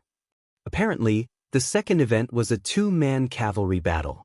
One person would sit on the other's shoulders with a headband with the total amount of points the duo obtained based on their position in the obstacle race. When the person sitting atop the other's shoulders falls off the other's shoulders, that pair is eliminated. If their headband was stolen, they could still pursue the others as long as they don't touch the ground. Midoriya snorted. He had the most points, and he was pretty sure that no one wanted to team up with him because of the rumors flying around him and the fact that he would be a target. Until one Hatsume approached him. You got first place. Team up with me. Midoriya shrugged. Who's the rider? You, of course. My babies are strong enough for the both of us, and me carrying you would make them look a lot better. Midoriya could go with that. I'm pretty light, so you should have no trouble carrying me even without your tech. I guess it will make them look even better. Hatsume flashed him a smile. Cool. Let's rock. Okay, what tech do you have? Apparently, Hatsume had a lot of stuff. Minor strength enhancers under her uniform, rocket shoes, a grappling hook, a net launcher, and a lot of other stuff. Not to Midoriya's surprise, the 1B students had paired up amongst themselves. Uraraka and Tokoyami had paired up, as did Bakugo and Kirishima, Ashido and Siro, Azui and Shoji, Hagakure and Ojiro, Yaoyorozu and Jiro, Kaminari and Koda, Aoyama and Sato, and Todoroki and Ida. This will be fun. No. This was dumb. Having at least 3 people would make it more of a cavalry battle. This is just a much more annoying and frustrating game, with only 2 people to a team. The event started not too long after. Some people from 1B had tried to go after Midoriya and Hatsum, but Midoriya just got really bored. He leapt off Hatsum's shoulders, nailing Tokage in the chest and kicking her off Shishida's shoulders, before jumping off again and did the same to Shoda and Fukudashi, grabbing both headbands in the process. "Hey, that even allowed?" Tokage yelled. Apparently, Yamada also had the same question. It's perfectly valid. As long as he doesn't touch the ground, he can continue.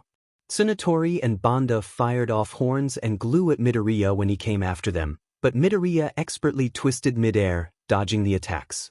He kicked Bando on the head, yanking Tsunatori's headband off and pushed her off Bando. Lucky for them, Bando caught her in time to avoid being eliminated. Off Deku. Bakugo snarled. He had launched himself off Kirishima, and he threw Midoriya back at Uraraka, before blasting Bando and Tsutanori to the ground. She touched Midoriya, and gently lowered her down back on Hatsum's shoulders. "Why are we working together now? Consider this as thanks for the entrance exam." Uraraka grinned. Midoriya merely grunted.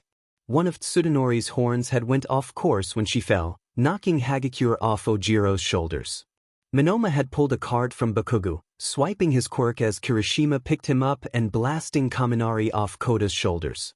Midoriya leapt off again, tackling Kaibara. Kaibara attempted to shove him off with his drill, but Midoriya just kicked him off Away's shoulders. Kamakiri had swiped a medal from Yaoyorozu, and she yelped. Kodai used the pole and attempted to attack her, but she missed and ended up whacking Aoyama away. Yaoyorozu got payback by making a speaker and letting Jiro blast Kamakiri and Kodai. Azui grabbed Yanagi and yanked her away from Hananuki, but Yanagi retaliated in time and pulled Azui down with her. This looks more like football than a cavalry match. Yamada muttered over the loudspeaker. Heck, they were just tackling each other. Only Midoriya was bothering about the headbands and points. Bakugo had decided to go after Tsuburaba, who put up an air wall. Kirishima caught him, and Ida charged at Tsuburaba, and Komori who was on his shoulders. Todoroki made the finishing blow, knocking her off. Rin, on Kurwaro, tried to go after Midoriya. Midoriya just leapt into the air and Hatsum charged at them with the help of her rocket shoes, knocking them down.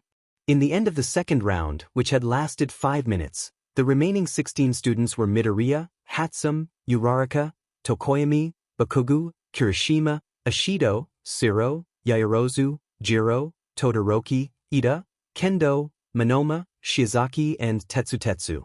Midoriya tapped his foot impatiently as he waited for the final event to start. He didn't want to be dragged over to the 1A table for lunch and have Bakugo smack another loaf of bread in his face. But he was very impressive, weren't you, Midoriya? Kirishima said as he chewed. You literally just tackled and threw everyone you took to the ground. Wasn't the time limit like 10 minutes? We finished it in half the time. I don't care. I just wanted the event to end faster. Midoriya groaned, resting his chin on the table. The sports festival is a waste of time, but it's compulsory. I can't just skip it. You wanted to what? Kaminari yelped. You wanted to skip the sports festival? But you could end up transferring to the hero course. Midoriya stood up. He didn't want to be here anymore. Once you find out about my quirk, you wouldn't say that anymore. What's with him? Kendo asked as she watched Midoriya stalk out of the cafeteria tensely. No idea. Tokage shrugged. I do have to wonder what his quirk is. Monoma. Maybe. He had a quirk like him? That he was teased and bullied over? The first round of the final event started way too soon. Kaminari had, once again, dragged Midoriya over to 1A's viewing platform, claiming that he should make more friends. Midoriya, since they weren't allowed to bring their stuff, just decided to analyze everyone's quirk mentally just to keep himself occupied. If he thought about Shinso for one more second and wasn't able to act on his urges to punch villains, make notes, or just run around trying to find more leads, he was pretty goddamn sure he would explode right there and then. Kirishima and Tetsutetsu ended up tied, Bakuga beat Uraraka, Todoroki blasted Ashido with ice, Minoma beat Zero with Bando's glue quirk, Hatsum used Ida to promote her stuff before stepping past the line, Tokoyami stifled Shiozaki with darkness and Yaoyorozu beat Jiro. Midoriya's fight with Kendo was last, and compared to all the other fights where there was a sheer display of power, fighting spirit and strength, his fight was boring. The second it started, Kendo enlarged her hand, but Midoriya just dashed over to her, grabbed her arm, swung her around a few times before letting go. Kendo literally flew out of the boundary. The second round matchups were out, and Midoriya groaned internally when he realized he had to fight Minoma. He didn't hate Minoma, per se, but he was one of the people with a quirk that could actually reveal that he was quirkless. Bakuga beat Kirishima easily, and Todoroki just simply froze Yaoyorozu. Ida had beat Tokoyami with pure speed. Minoma growled. Midoriya was a pain. He had borrowed Suburaba's solid air quirk and Tetsutetsu's steel quirk. He wanted to see what kind of quirk Midoriya hid up his sleeve, but he was making it harder than it would have been. Midoriya was fast, avoiding his attempts to grab him, and Minoma could only copy a quirk when he comes into contact with him. He hasn't even touched Midoriya in the 2 minutes he had been dancing around him. Midoriya wasn't even trying to hit back. He was just on the defensive. Hey, isn't that the demon of Mizudafu? Just then, Midoriya growled under his breath, turning to face where the voice came from, and Minoma took that moment to strike, smacking him right in the shoulder. Midoriya slid back, growling. Minoma realized two things. He had dislocated Midoriya's shoulder. Midoriya just hissed, and smacked his shoulder back into place. That wasn't the scary thing. Minoma didn't sense a quirk to copy. He could tell whether a quirk could be copied or not, but he couldn't sense a hint of a quirk when he came into contact with Midoriya. That's it. Minoma blinked up from his daze of realization, just as Midoriya charged at him. He quickly put up an air barrier, but Midoriya easily smashed through it. Minoma promptly activated the steel quirk, turning himself into metal, but he failed to realize what Midoriya was doing. Midoriya leapt up, grabbing Minoma around the neck with his legs. Even all covered in steel, Minoma couldn't stop himself from being flung back as Midoriya landed, flinging the boy back as he landed in a handstand and twisted his hips. Minoma landed outside the boundary. Minoma had a haunted expression on his face as he made his way back to the 1B viewing platform. "You okay, Minoma? You look like you've seen a ghost." Kendo asked. "Minoma, did you manage to figure out what quirk he has?" Tokage bounded over. Minoma mutely shook his head. He was very, very confused. Bakugo blasted Ida over the line. "Shut up. Use your godmed fire." Midoriya screeched. "You're being so godmed disrespectful to everyone here by not using your full potential. Aren't you being hypocritical? You haven't used your quirk yet." "Says who? I could have an analysis quirk for all you know." Midoriya growled as he leapt forwards, nailing Todoroki in the chest. Todoroki slid back, smashing into the ice wall he made behind him. Plus. Midoriya stood up, glaring at Todoroki as he grinned, showing his canines. "You couldn't beat me even at full power." Todoroki flinched as a terrifyingly oppressive aura washed over. Was this his quirk? Midoriya just looked at Todoroki, tilting his head slightly. His pose looked relaxed, but he just felt so intense that Todoroki was frozen stiff. "Could I even use my fire if I wanted to? You know, a long time ago, I wished I could have a quirk that was even a fraction as amazing as yours. You may hate your father, but you can't let your genetics and you parents tie you down." Midoriya reeled in his aura. "You have potential. Your quirk is amazing, and it will take a long time until you stagnate. Unlike me, I could stagnate any time and become insignificant. At the very least, if you respect me as an opponent, use your fire." Todoroki couldn't help it. That intense feeling, from those simple words, full of self-loathing, self-hatred, guilt. He couldn't take it. He couldn't control it. His fire rolled off his arm, flickering to life in the palm of his hand.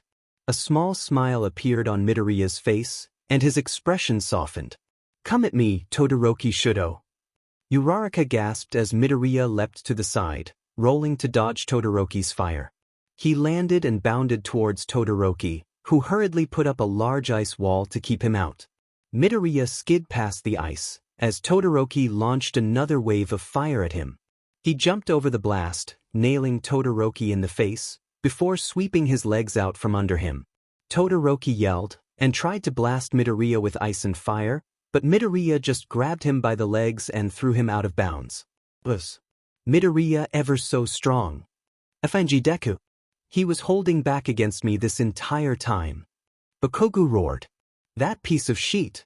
I'll beat him up later. Bakugo was mad when he walked onto the stage. Midoriya didn't even look remotely tired, unless he counted the eye bags under his eyes. Deku thinks I'll be predictable?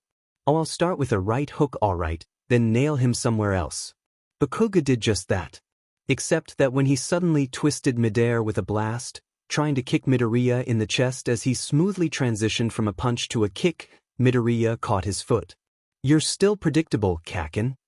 He growled as Midoriya swung him around, smashing him into the ground. Bakugo stood up and charged again, but Midoriya swiftly dodged the flurry of blasts he was aiming at the green-haired boy. Stop holding back against me, Deku. Wano. I'll kill you by accident, Kakin. So you might want to control your temper. Emotions are irrational.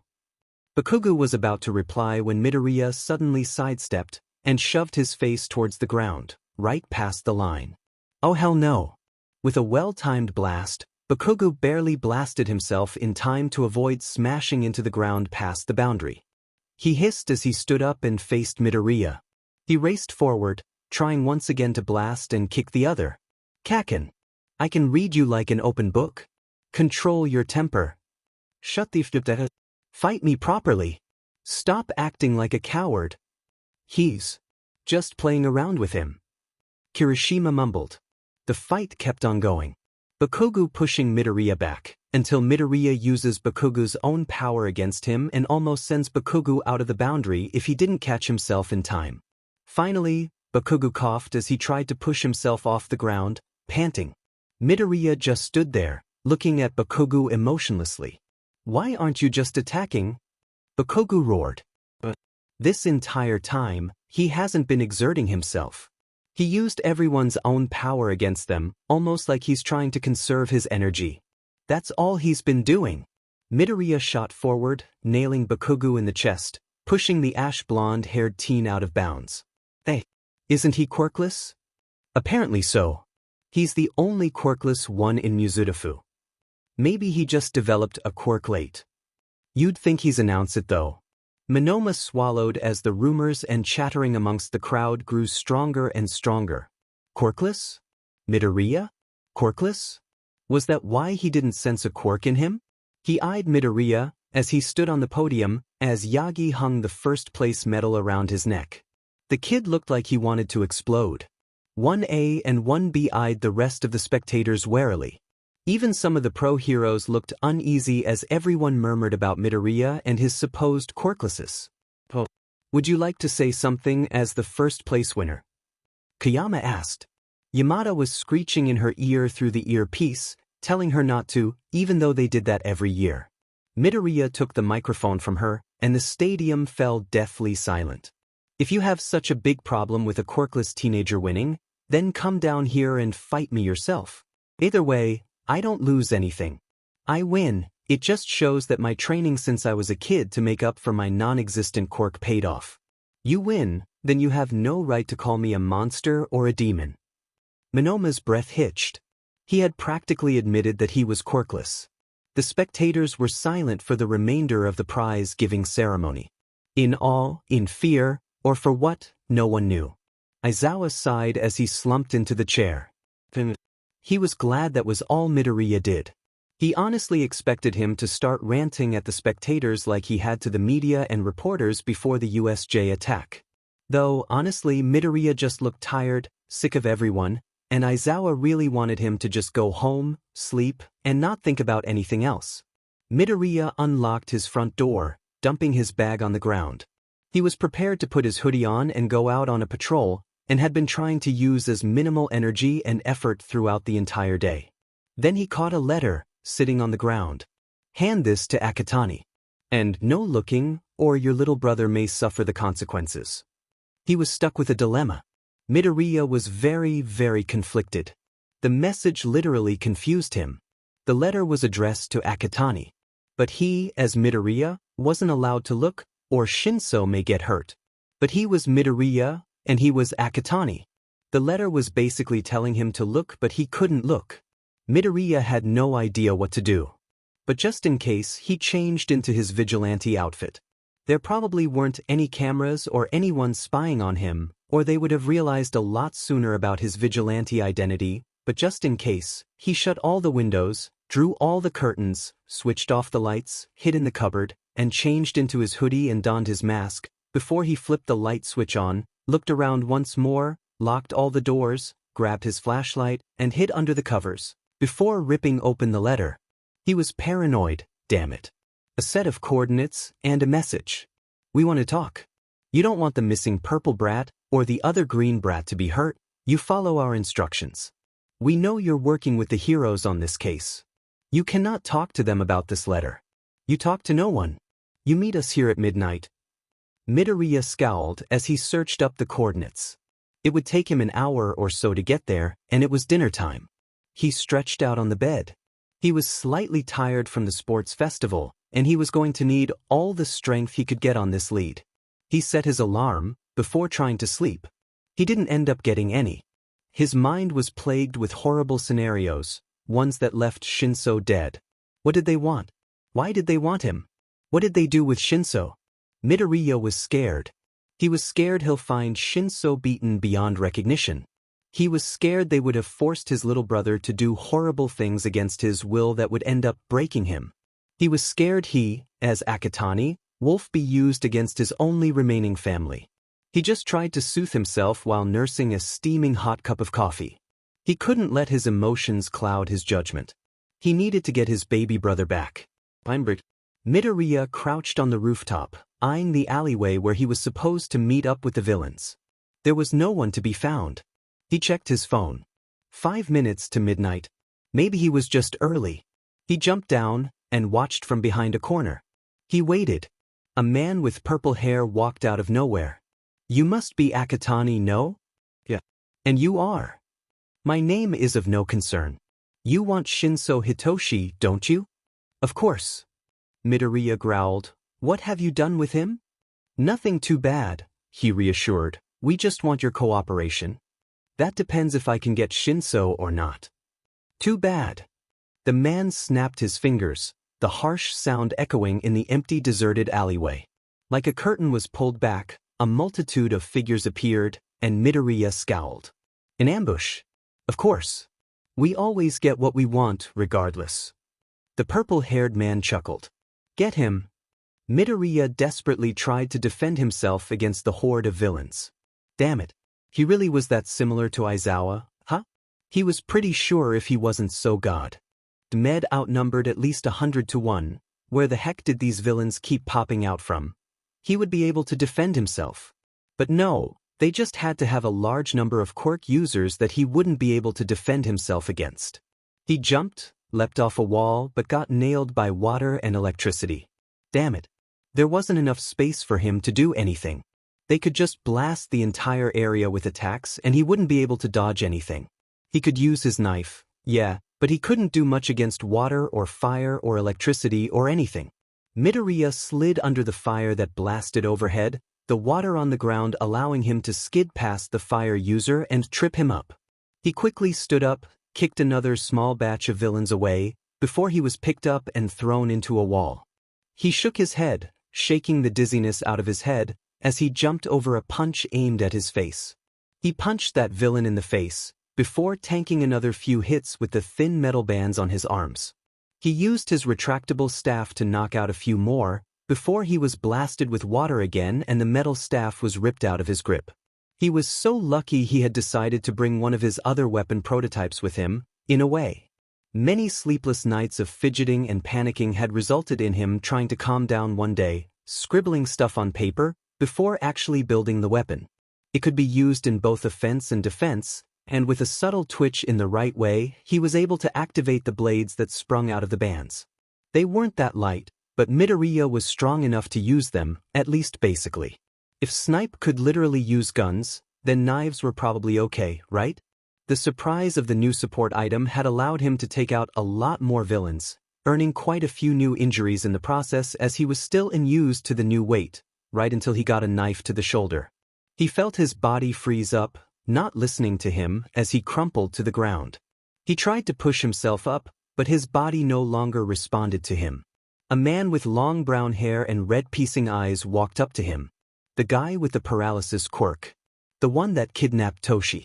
The man hauled him into a sitting position, and his mask, which altered his voice and also acted like an air filter, was pulled off his face and hung limply around his neck.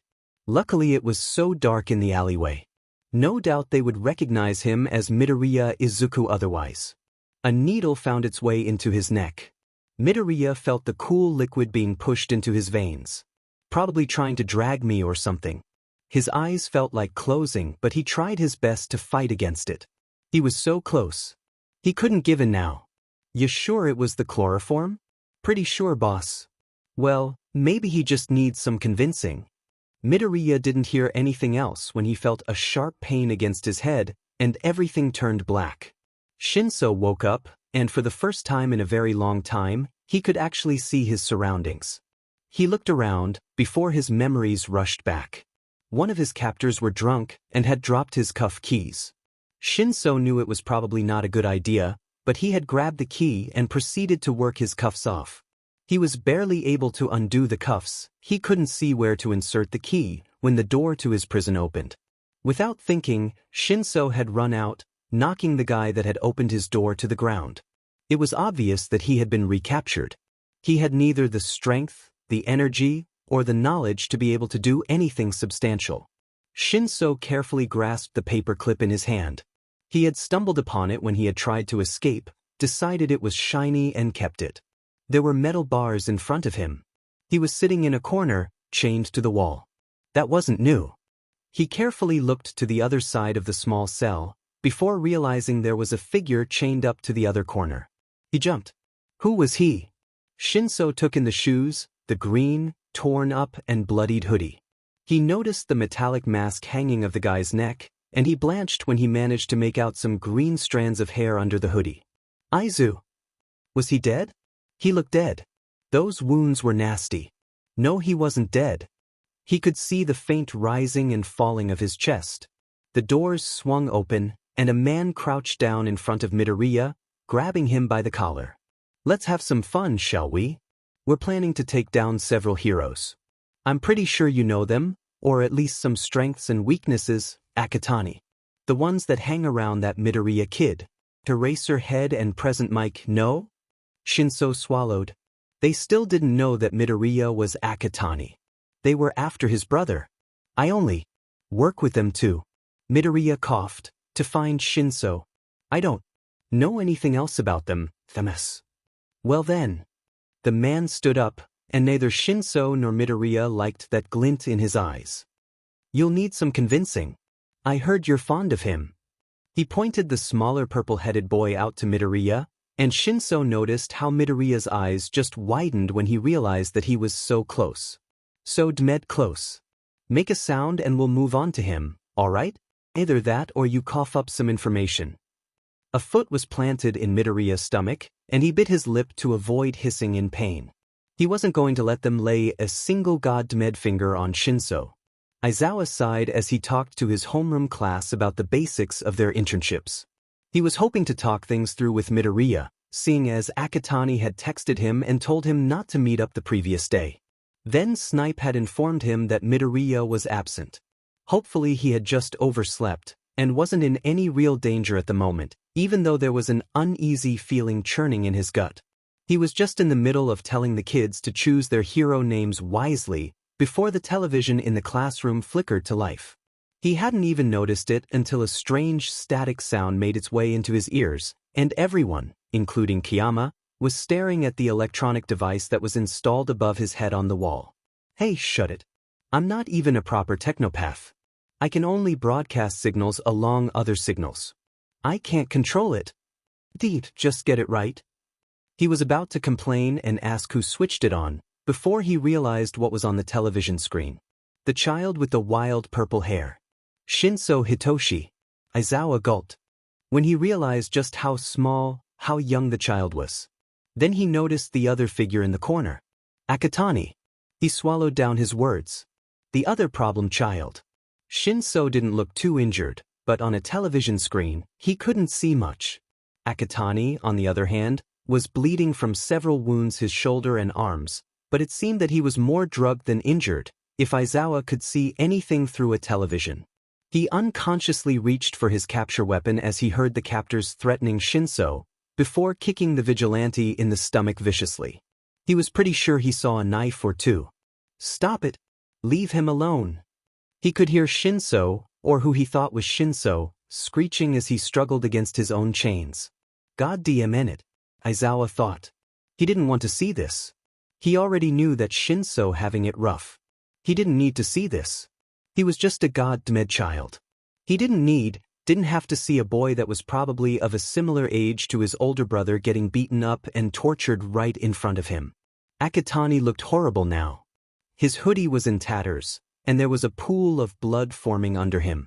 Blood stained his hoodie from green to dark red, and all he wanted to do was to find them, pick them up, and rush them to a hospital. He didn't realize that he and everyone else in the room had been staring at the screen for the past 30 minutes until the television turned black, and Nizu announced over the loudspeakers that it was nothing to worry about, and that the heroes would deal with whatever was going on. Bakugo was just glaring at the screen like he wanted to kill someone. Ida and Uraraka looked nauseous. Yayorozu looked like she wanted to cry. Todoroko stared at the screen impassively, but Aizawa could make out frost forming on his right side. Ojiro's tail was tense. All of them liked Akatani for sure. Akatani had saved them in the USJ attack. No doubt all they wanted to do was to repay the favor and save him as well. Once again, he was glad that Midoriya wasn't in school. He would be screaming bloody murder right now and would probably screech at everyone to let him go and get his brother.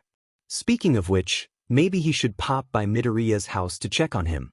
But he had to focus on Akatani and Shinso first. Who knew what those vile villains wanted to do with them? Midoriya gasped as the villains finally decided that they had enough fun with him. He spat out a mouthful of blood and coughed.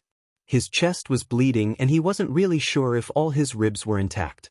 Shinso had tucked himself in a corner, looking at him like he wanted to throw up. He was scared. The second the villains were out of sight, Shinso tried to rush to his side. Except that the chains and the collars held him back from going too far, and Shinso coughed as the collar was pressed against his throat. Toshi, calm down. He whispered, coughing out more blood. Did they break a rib or something? He slowly inched closer to Shinso, who was struggling with the collar, and carefully wrapped his arms around the smaller child. I'm here now, Toshi. I'm here now. I said I'll come for you, didn't I? Shinso just buried his face into Midoriya's side, well aware he was bleeding horribly in the chest from those villains. His brother was here. Izuku was here. He didn't like that his brother was so badly injured to protect him, but he was here. Shinso pressed the paperclip into Midoriya's hand carefully, and Midoriya just nuzzled his head as he took the metal pin from him. Thanks, Toshi. Don't worry. We'll get out of here soon. Shinso just drowned himself in the familiar warmth that he had been craving for so long. Everything would be fine. Aizawa felt absolutely sick as his eyes were glued to the television. Yamada was hosting his radio show and probably wouldn't be back until midnight, and Aizawa couldn't help but just stare at the device. He couldn't help it. That was the only thing he could watch anyway. Whatever the villain Technopatha's powers were, that was the only thing that anyone could see. All the channels just displayed the vigilante getting tortured and the small child being forced to watch. He could plug out the television, sure, but then his phone was also playing the same thing. Nizu had informed them that all the televisions in the classrooms would be unplugged for the time being. The principal was pretty sure that the Technopath hadn't been targeting UA, and was just messing with all the signals in general. Aizawa could tell when he passed television stores that used to display sports, or news, being filled with images of the bloodied cell. Everyone's phones were lit up with those scenes, and it took all of Aizawa's self-control on his way back home to not smash all the screens and television in a fit of rage. They were just kids. They didn't have to go through all this. Aizawa was seriously gonna take Shinso and Midoriya in once they found out where they were being kept, and then maybe have a nice long chat with Akatani and wrangle him into the house as well. Midoriya had no idea how long he and Shinso had been kept trapped in, wherever they were. His captors, for some reason, decided to cuff his hands behind his back so he couldn't hug Shinso or comfort him as easily anymore. He also had a few more cuffs added to his original one.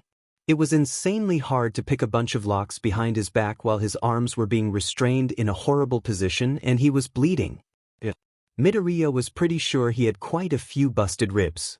And maybe a dislocated shoulder. And most of his blood was on the ground. But his most primary concern at that point in time was Shinso. He supposed it was his own fault, really. Getting stabbed a few times and kicked a lot was very, very painful. Midoriya didn't want to risk even letting a single sound out, lest they do what they said and turn their attention and attacks on his little brother who was way too young to witness such a cruel act. Midoriya dissociated. He had done it by accident once when he was bullied when he was younger, and had learned how to tune out every single bit of pain he felt. He avoided feeling anything.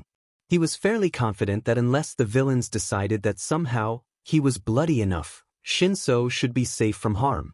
He realized too late that Shinso had ended up dissociating as well. The first time seeing Midoriya get beaten up had shook Shinso right to the core, but seeing that familiar spark, that fire burning in his brother's eyes, filled Shinso with a soothing feeling that everything would be all right. Seeing those familiar emerald eyes lose their light and what was too much for the small child. Aiza wouldn't give up, right? But seeing those eyes go dark for so, the spark that burnt bright long gone, even if it was temporary. It was too long for Shinso. He couldn't take it. Shibsu felt something snap in him. He curled up in a ball, pressed his face against his knees, and never made a sound. When Midoriya finally shook himself out of his dissociated daze, he coughed out more blood, before calling out for the curled-up child softly. Shinso didn't respond. Calling out again, louder this time, Midoriya didn't expect Shinso to just stay completely silent and still. After carefully scooting over to get closer to the smaller child, the first few days, he was able to snap his little brother out of it. But it kept taking longer and longer to do so, until Shinso no longer responded anymore. Midoriya was panicking internally, not knowing why this had even panicked in the first place, before it all clicked into place. He had unintentionally done this to him. His selfish method of dissociating to escape the pain had broken something in Shinso, and he had done the same to escape his own pain. I should have just taken the pain head-on instead of running away. Midoriya thought, as he carefully picked at his cuffs while carefully sitting beside the smaller child who was completely silent and unresponsive. This is all my fault. It had taken him a long time to pick those medlocks. But he had finally done it. Midoriya rubbed his arms as the cuffs fell off onto the ground. The door was still locked, and he still needed to work Shinso's cuffs off, but he could make it. They could make it out. Then he would have to make this entire 10 months up to his little brother, for not getting him back sooner. Midoriya popped his shoulder back into place, wincing as pain shot up his body. He quickly went over to Shinso, carefully cradling the child's arm in his hand as he set about picking Shinso's cuffs. Shinso blinked as the first cuff fell to the ground with a clatter. He felt his arm being held by something. He looked up, breath in his throat as Midoriya picked the other cuff off. He blanched as his eyes trailed down to the sheer amount of blood that drenched the boy's hoodie, before he snapped his head in the direction where his older brother once laid. He didn't know what to think before the sound of metal hitting the ground caught his attention and he felt something scoop him up. Come on, Toshi. Let's get out of here. Midoriya hastily picked the lock with one hand, and the cell swung open. He raced past several rooms, the smaller child clutched tightly in his grasp. He wasn't letting go of Shinso anytime soon, not when he finally got him back. He scowled internally as he felt Shinso's ribs press against his hands. Damn it. When was the last time he was fed? Shinso tried to push the sick feeling back inside him, pressing his face to Midoriya's chest as he ran. He tried to ignore the feeling that they were leaving a very, very bloody trail behind them, and resisted the urge to throw up from seeing so much blood. They had to get out first. Shinso wasn't going to do anything that may hinder that. Midoriya was set off. At this stupid villain base, at the men who took his brother, at the villains that injured and starved his brother, and even more at himself for even letting this happen in the first place and making this horrifying experience even worse for Shinso. This place is a maze. Midoriya hissed under his breath, kicking a villain in the chin when he had been unfortunate enough to cross paths with the angry vigilante. Apparently, everyone was on break or something, but there were still people patrolling. Not in large groups, luckily, so Midoriya was able to easily knock them out before they could call out for help, though Midoriya was very aware of the trail of red he was leaving behind him. I'm probably gonna suffer from anemia later. Midoriya raced past a door, before something caught his eye and he backtracked. The security room. Based on his internal clock, which in his opinion was highly inaccurate, they probably had an hour max until someone checked on them. He needed to figure out how to get out, and find a way to get rid of the highly probably horde of villains that might try to stop them. He quickly pushed the door open, punching the guard in the face as he entered the room. He started tapping away on the monitors, cringing internally when the alarms started blaring loudly. Midoriya didn't make any movement, but he distinctly felt Shinso jump slightly as he clutched the smaller child to his chest, trying to comfort him as best as he could as he worked. Shinso was clutched Midoriya's shirt, trembling, and Midoriya growled as he brought up the map of the entire 7-story building and committed it to memory while searching for the jamming signal at the same time. I mean, they are villains that evaded pro-heroes for long. They probably have a jamming signal. Aizawa was in the middle talking to his homeroom class about proper hero conduct when Yamada popped his head into the classroom. "Hey, Eraser, you mind stepping out for a second?" Aizawa sighed, and put his pen down, and with strict instructions for the rest of the class to behave, he followed Yamada. So, Nizu was keeping an eye on the villain broadcasts. So, Akatani and Shinso are out. Yamada passed over his phone, and pressed the video to play. Aizawa stared at the screen as he heard what looked like to be the skipping around between different security cameras. Where the heck are they? I don't know. He saw Midoriya race down a hallway while carrying the purple-haired child, gulping when he saw the red trail left behind by the green-hooded vigilante that he was certain was not ketchup. He growled. Midoriya was already beaten up enough. He admitted that he watched the broadcasts while he was marking papers, keeping tabs on how they treated the vigilante as he went on his patrols. He brushed it off as being able to know where he was injured and how to treat him, but that wasn't entirely true. He was worried, damn it, and he knew that the stubborn, hard-headed child was just making his own injuries worse. You hypocrite. You would do that too. Aizawa pushed that voice at the back of his head away. He sighed internally as he watched Midoriya kick a villain in the face, before jumping off the wall and smashing another away. Oh, for God's sake. Wait, why are you still broadcasting? Cut the feed. Yamada spoke up. Nizu recorded it. He had a few speculations of where this location is, and he tried to trace the signal. A few minutes later, we managed to figure out where the signal came from, and we received a distress signal from the same location. He believes that Akatani disabled the security or something. Are we sending anyone there? We still have an hour left of school, so no. But Hawks, Best Jeanist, Kamui Woods, Mountain Lady and Endeavor are reported to be heading there. Aizawa heaved a sigh of relief before he heard the last name. Wait, Endeavor? Midoriya quickly hopped off the chair and raced out, grabbing the very conveniently placed knife that was left on the table.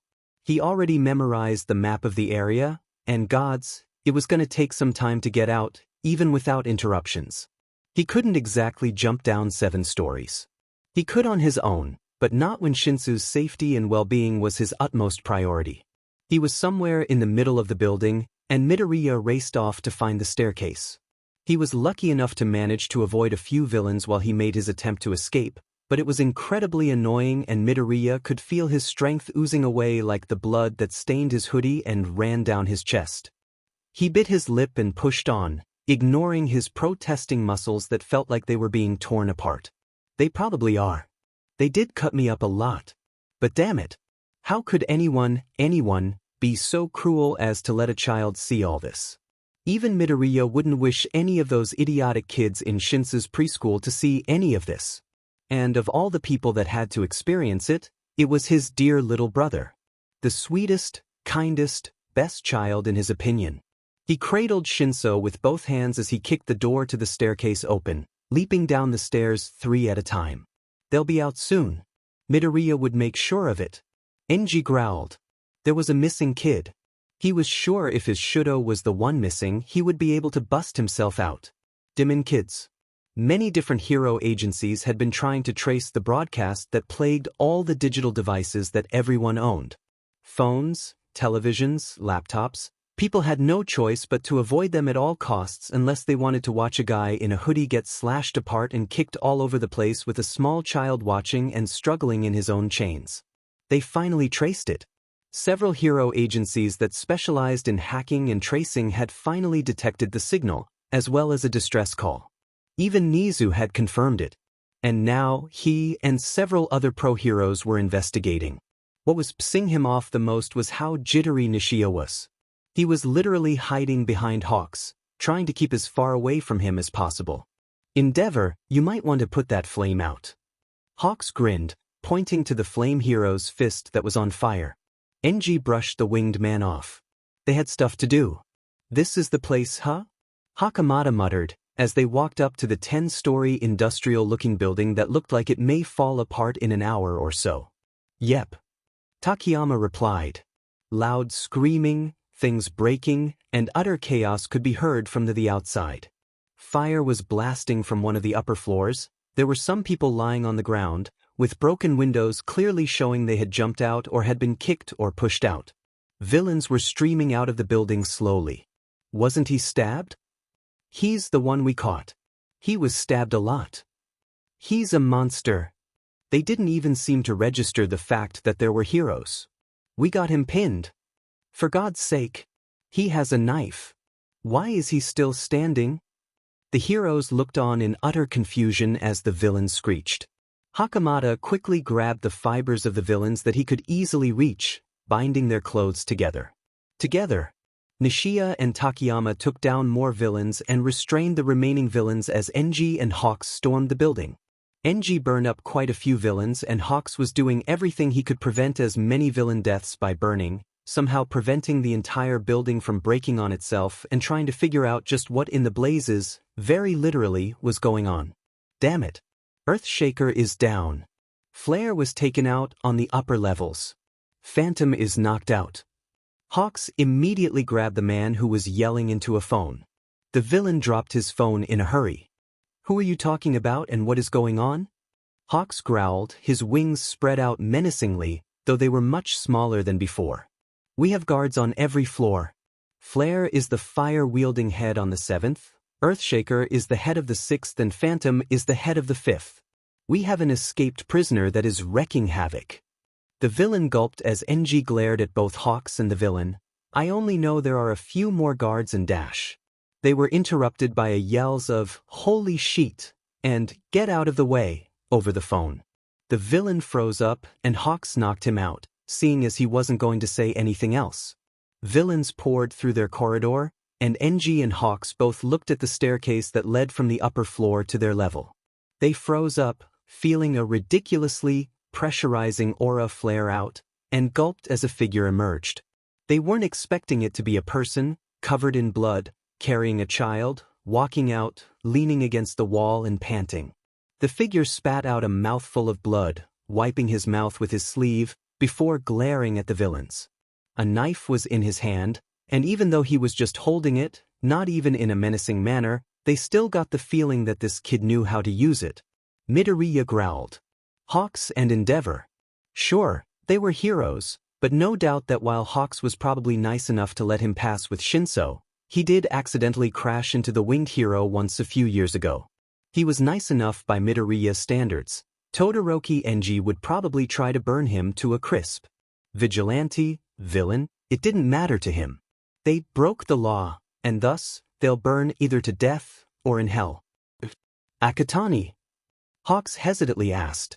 He was going to be honest, he liked the vigilante.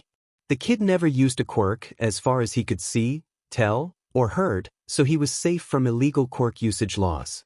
His constant claims of self-defense and give that he taunts the villains into attacking before striking back also kept him safe and not on the illegal side of things.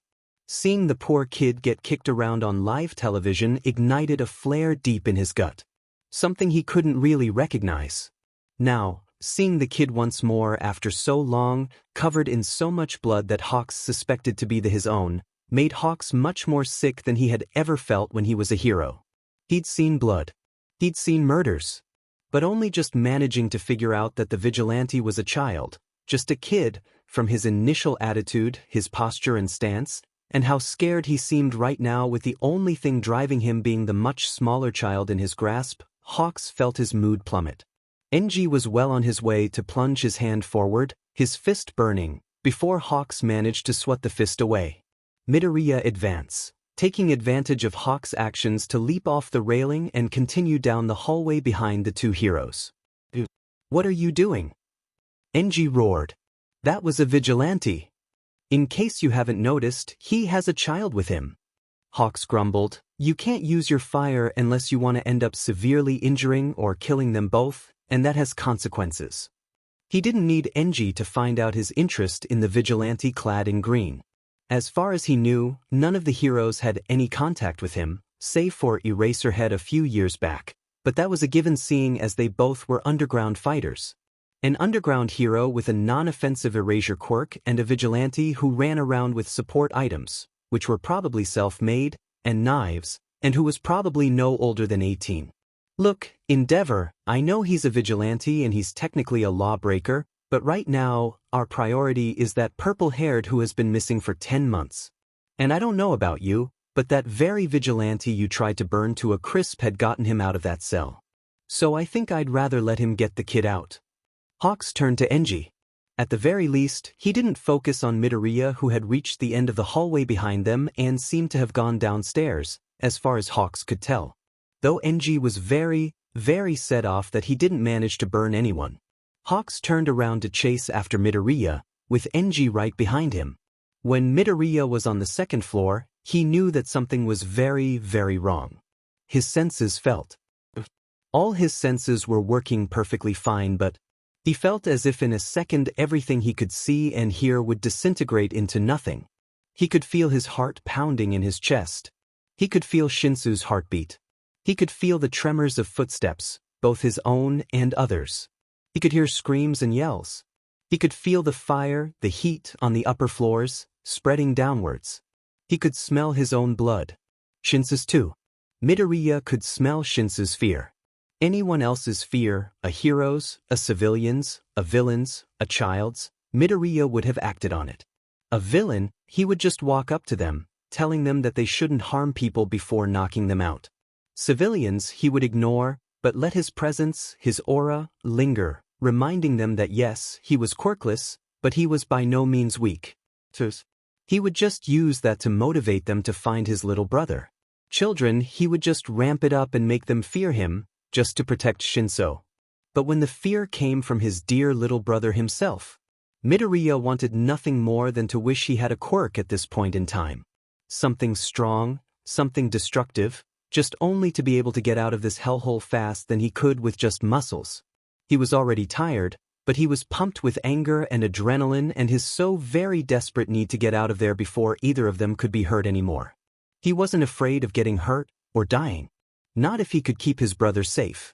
But he knew that if he fell into his bad habits again, dissociated one more time, left Shinso all alone one more time, this time with the confirmation that no one will come for him, the thought of being left all alone, once again, like he had been abandoned 5 years ago, didn't sit right with him.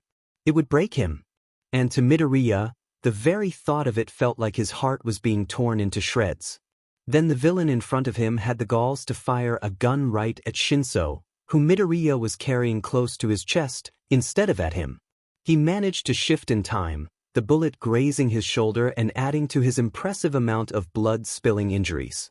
And Midoriya Izuku saw red. Nishiya, Takayama and Hakamata were very very confused. Villains kept streaming out of the building, and they seemed even more terrified by whatever was in the building than of the heroes outside ready to knock them out and bring them in. Screams of demon and monster filled the air, and while Nishiya, Takayama and Hakamata were all pro-heroes and knew what they should be expecting when they accepted this job, they were very, very wary of the so-called monster that had the villains scrambling like a bunch of idiots. And they would be very, very disappointed when they saw the vigilante, the one that was reported by police officers and heroes, to have an unknown quirk and was very well known for traumatizing villains directly to repent or rehabilitation. Honestly, though, it made all their lives easier. If not for the fact that Akatani, as they knew him, felt absolutely murderous. All of them were frozen as Midoriya growled at them, holding up his knife threateningly. "Hey, you okay?" Nishiya asked, trying to calm down the boy who by his size and stature, couldn't be older than 20 but gave off an aura like he had fought off the worst of the world and won. At least he tried. Midoriya growled. Hakamata knew that he could restrain the boy easily with his quirk. Except he was hesitant to do so. Being restrained, he might struggle, hurting both himself and the smaller child in his grasp. And that wasn't considering the amount of blood that trickled off the vigilante, staining the ground red with every drip. Being restrained by fibers, of all things, was going to hurt a lot.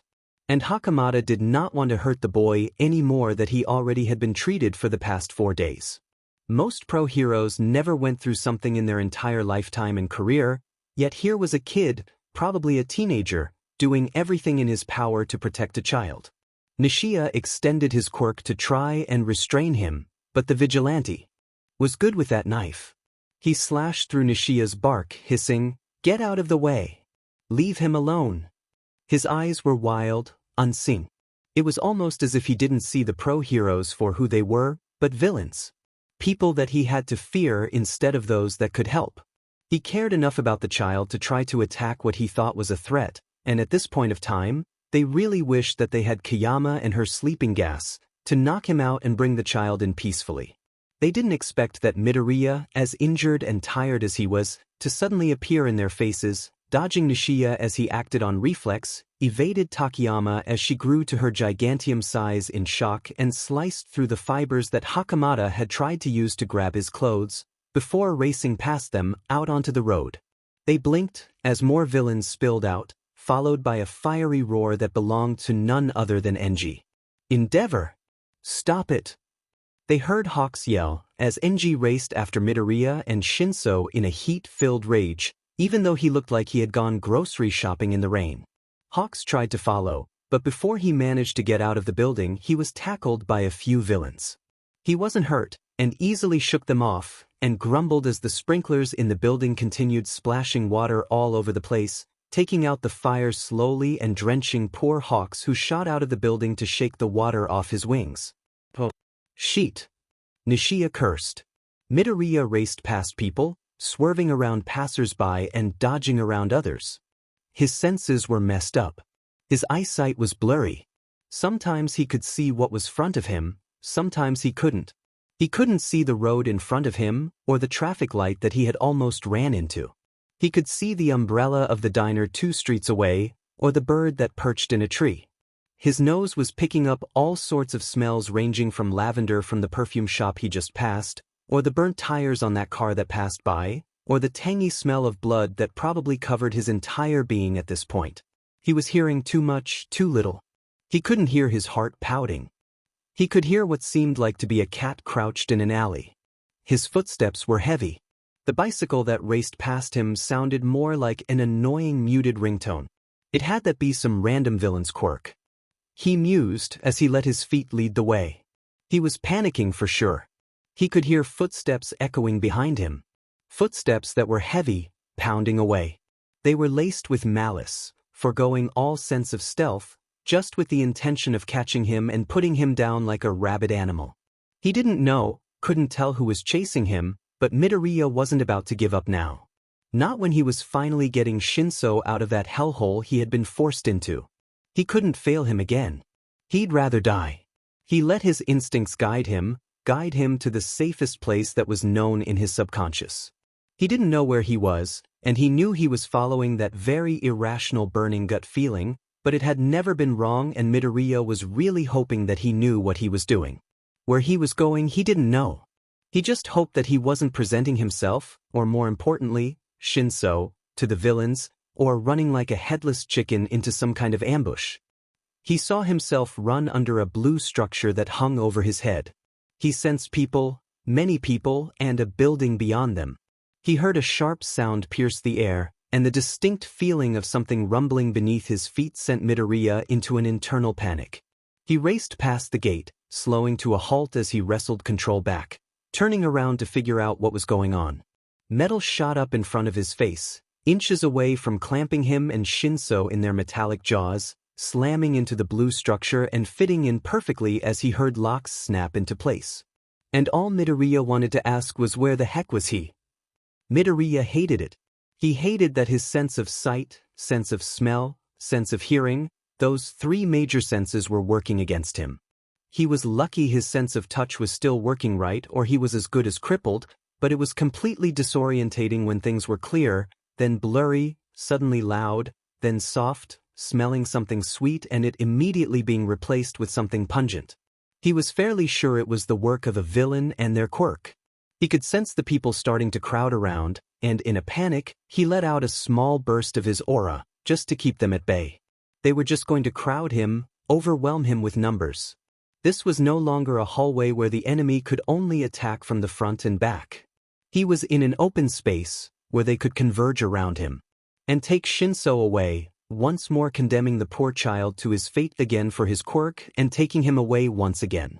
Midoriya would not let that happen. It was too crowded, too many people, too suffocating. Midoriya backed away cautiously, before his back hit something and he whirled around in a panic. Kiyama was not expecting this. She didn't have any lessons for the rest of the day, and Nizu had gotten an alert from Nishiya that Akatani had raced off with Endeavor hot on his trail. She was about to leave the school after she finished marking a stack of essays, when someone raced past the gates of UA and triggered the UA barrier. She immediately raced out, carefully pushing past students who had been released early to figure out what was going on. She was not expecting to see the vigilante who had broken out, carrying Shinso, standing right at their gates. Nizu, you might want to alert Aizawa and Yamada. Akatani's the one who triggered our alarm. Got it? Try to handle it. Endeavor should be outside the school, so I'm not deactivating the gates yet. Endeavor? Kiyama thought, never mind. Deal with Akatani first. She carefully made her way to the front, putting her hands out as if she were talking to an injured animal. It's okay. Calm down. She tried moving closer, and Midoriya growled at her, backing away warily. Midoriya had no idea who this person with dark purple hair and a white and black outfit. His sense of smell was still off, but he was certain that the smell of sleeping gas was there, no matter how weak or strong it kept alternating between. Go. Go away. He croaked, as he clutched Shinso closer to his chest protectively. He could feel Shinso's grasp on his shirt. Tighten. He hated how weak his voice sounded, but his throat was completely dry, and the fact that he could practically taste blood every time he spoke wasn't good. Leave him alone. Midoriya growled, this time more forcefully. Midoriya didn't know why, but he knew he wouldn't be able to last long in a fight. He could feel his legs starting to shake, his arms trembling from the strain. He didn't know where he was. He was completely disorientated. The blood loss and the exertion was getting to him. His body flared up in pain, and Midoriya wheezed when everything started hurting all at once. Ectoplasm slowly made his way to Kiyama's side, looked at Midoriya in concern as he hacked up more blood. Ectoplasm, try to herd the students to the other exits. Endeavor is on the other side of this gate and we have no idea how long this will take. Ectoplasm nodded, creating a few clones that surrounded the students and tried to convince them to get away from the commotion. Midoriya hissed as he barely made out a lot of copies of Ectoplasm. It's okay. We're not going to hurt you. Kiyama tried saying. Snipe just appeared next to them. So, Eraserhead and Mike know him? Yeah. They worked with him on the missing child case. And the missing child is with him too. Kiyama replied. Snipe just reloaded his gun. He knew he didn't need it, or more like he couldn't use it at this point of time unless he wanted to accidentally hurt them more than they have been in their time captured. It wasn't loud, but that faint click echoed loudly in Midoriya's ears. Snipe tensed up as Midoriya lowered his stance slightly before lashing forward. He managed to dodge the vigilante's attempt to kick him, and in retaliation, Ectoplasm acted on instinct and swung his leg in the vigilante's direction. Midoriya dodged the worst of the attack. But the sharp blast of wind from Ectoplasm's kick did make contact with Midoriya's hoodie, and he felt the familiar weight on his head disappear. "Stop it." Shinso gripped his shirt tighter, whispering, his voice quiet and raspy from dehydration, "You're just gonna hurt yourself more. Please stop." Bakugo had no idea how to react, or if he should even react in the first place.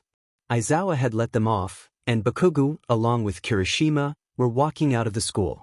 Kirishima was babbling about something or other again, and the fact that Bakugo had no idea where Midoriya was and having not seen him for so long was the only reason why he hadn't snapped back at Kirishima and told him to shut up. Then, the sounds of someone running caught his attention, and he looked up, just in time to see Akatani run into the school and the gates slamming up behind him. He blinked.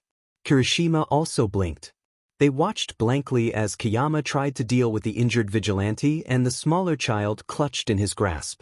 They watched Ectoplasm and Snipe joined in the effort to take down Akatani without harming him, and as Ectoplasm accidentally attempted an attack and knocked his hood off. They weren't expecting the person under the hood to have a familiar mop of green hair that was also covered in blood. Midoriya?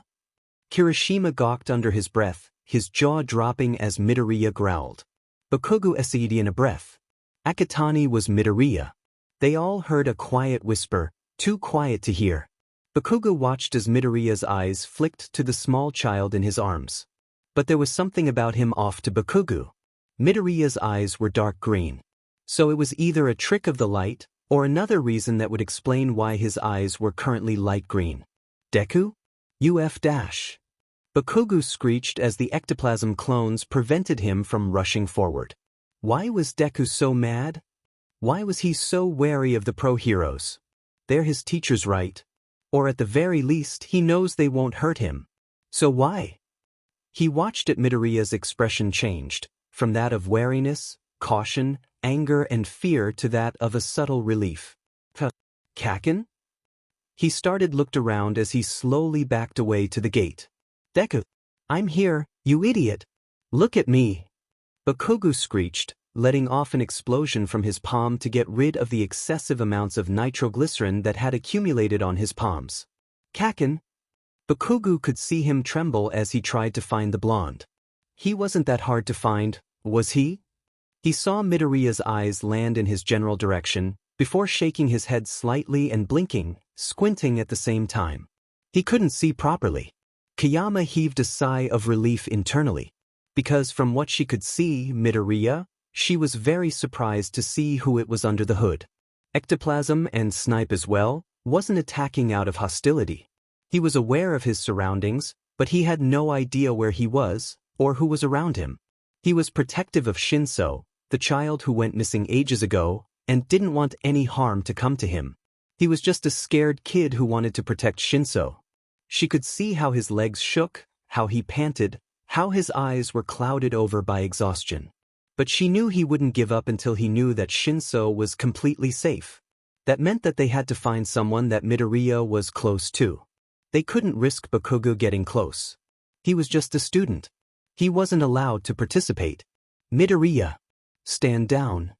She called out, but that just seemed to make it worse for Midoriya as he hissed and backed away. She didn't know how close Aizawa and Yamada were with Midoriya, but she hoped that it was enough for Midoriya to trust them. Speak of the devils. Aizawa and Yamada rushed out of the school, their equipment at hand. Where is he? Yamada asked. They heard a cough. Aizawa's eyes trailed over to the panting vigilante who was dripping blood steadily as he hacked and coughed and more blood dripped onto the ground. Midoriya? Aizawa gasped. Holy shit! Yamada's jaw dropped. Midoriya hissed and backed away more at the sight of the two new heroes, before he stopped and tensed up. Open the gates. Endeavor. Gods, why is he here? Aizawa groaned. He was chasing after him, according to Kamui Woods. Kiyama replied. Aizawa cursed under his breath. The UA barrier was made of metal. And though they were pretty sure that Enji wouldn't want to burn down the gate or climb over it, his mere presence was clearly making Midoriya even more jumpy and wary. Midoriya! Yamada called out, but Midoriya just growled more. He doesn't react well when I called him that. But he did react positively to Bakugo. Kiyama softly said. Aizawa just sighed before walking forward slowly before either of his friends could stop him. Wait. Stop. Izuku. Midoriya did not like that voice. He did not like now there were now more people. He did not like how he felt even weaker and tired than before. He absolutely hated it. He wasn't weak by any means, but his ribs hurt. Everything hurt. His legs protested as he stumbled forward. His vision was darkening. His heart pounded in his chest, and he tightened his grip on Shinso, scared that he would lose him yet again. Midoriya. They knew who he was under the hood. Whoever they were, it wasn't good. The villains knew who he was. They knew he was a vigilante now. This was even worse than he had thought. Izuku. Midoriya blinked. He only trusts two people to call him that. Ai, sensei? He croaked out, squinting at the figure in front of him who wore mostly black. He only trusted Yamada and Aizawa, but he knew that Yamada had yellow hair and Aizawa had black. This figure did not have a single speck of yellow on him, or at least that he could see with his vision buzzing in and out. Yeah. Calm down. You're safe here. Kiyama watched, fascinated. Midoriya's growling had disappeared, and while he was still looking at Aizawa weirdly, he wasn't backing away anymore. Aizawa moved forward slowly, like he was dealing with an injured, scared animal, and that described Midoriya perfectly. Yamada made a small movement, and Midoriya hissed as he caught the movement in the corner of his eye. Ashido, Ida, Uraraka, Kaminari and Yaoyorozu had joined Bakugo and Kirishima some time ago, alongside Tokage, Tetsutetsu, Minoma and Kendo, watching shocked at the revelation of who the hooded figure was. Neither of them said a word, but inside they were all screeching at how protective Midoriya was. Never mind that he was covered in blood at this point, Tetsutetsu and Kirishima were both internally yelling and gushing at how manly Midoriya was being. Yaoyorozu was very uncomfortable at this sight. Her arms were twitching, and Kiyama was very sure she was resisting the urge to make a roll of bandages or something. Bakugo, Kendo and Tokage were just staring at the sight, and Ida and Uraraka were so shocked they hadn't said a single thing. Minoma blinked. This was Midoriya? What the heck happened to him? He's in such a horrible state. He had seen the reports, the broadcasts. Even he wouldn't wish such a fate upon Bakugo, who was a literally an arrogant pain in the butt towards his class, from his point of view, and this one person that he could tolerate outside his class, that he was actually curious about, was practically dyeing the ground red with his own blood. He didn't like it. Midoriya coughed out more blood. He could feel his legs shaking. He was trying to stay strong, to protect Shinso, but he knew he couldn't hold out any longer. His muscles were screaming at him, his lungs felt like they were being ripped apart. His heart was pounding in his chest and he could feel his head turning hazy. All the sounds around him melted into a faint buzz, and the figure that he deduced was Aizawa turned into a hazy blurry blob. They all heard another enraged yell from beyond the gate, and Midoriya growled, wincing internally as pain shot through his chest from the action, and took a step forward, away from the sound on instinct. His legs gave way. Aizawa rushed forward, catching the teenager as he collapsed. He carefully lowered Midoriya and Shinso to the ground, wincing as Midoriya coughed up more blood. Hey, take care of Toshi. Okay. Aizawa could only stare at the teenager in his arms, cradling another child. His grip had loosened, and Shinso had wriggled out of his grasp slightly to the side, to avoid putting more pressure on Midoriya's chest. Tisage, don't speak like you're dying, problem child. Midoriya gave a dry laugh, that sounded so hollow and fake that even the most oblivious person in the entire world could tell it was fake.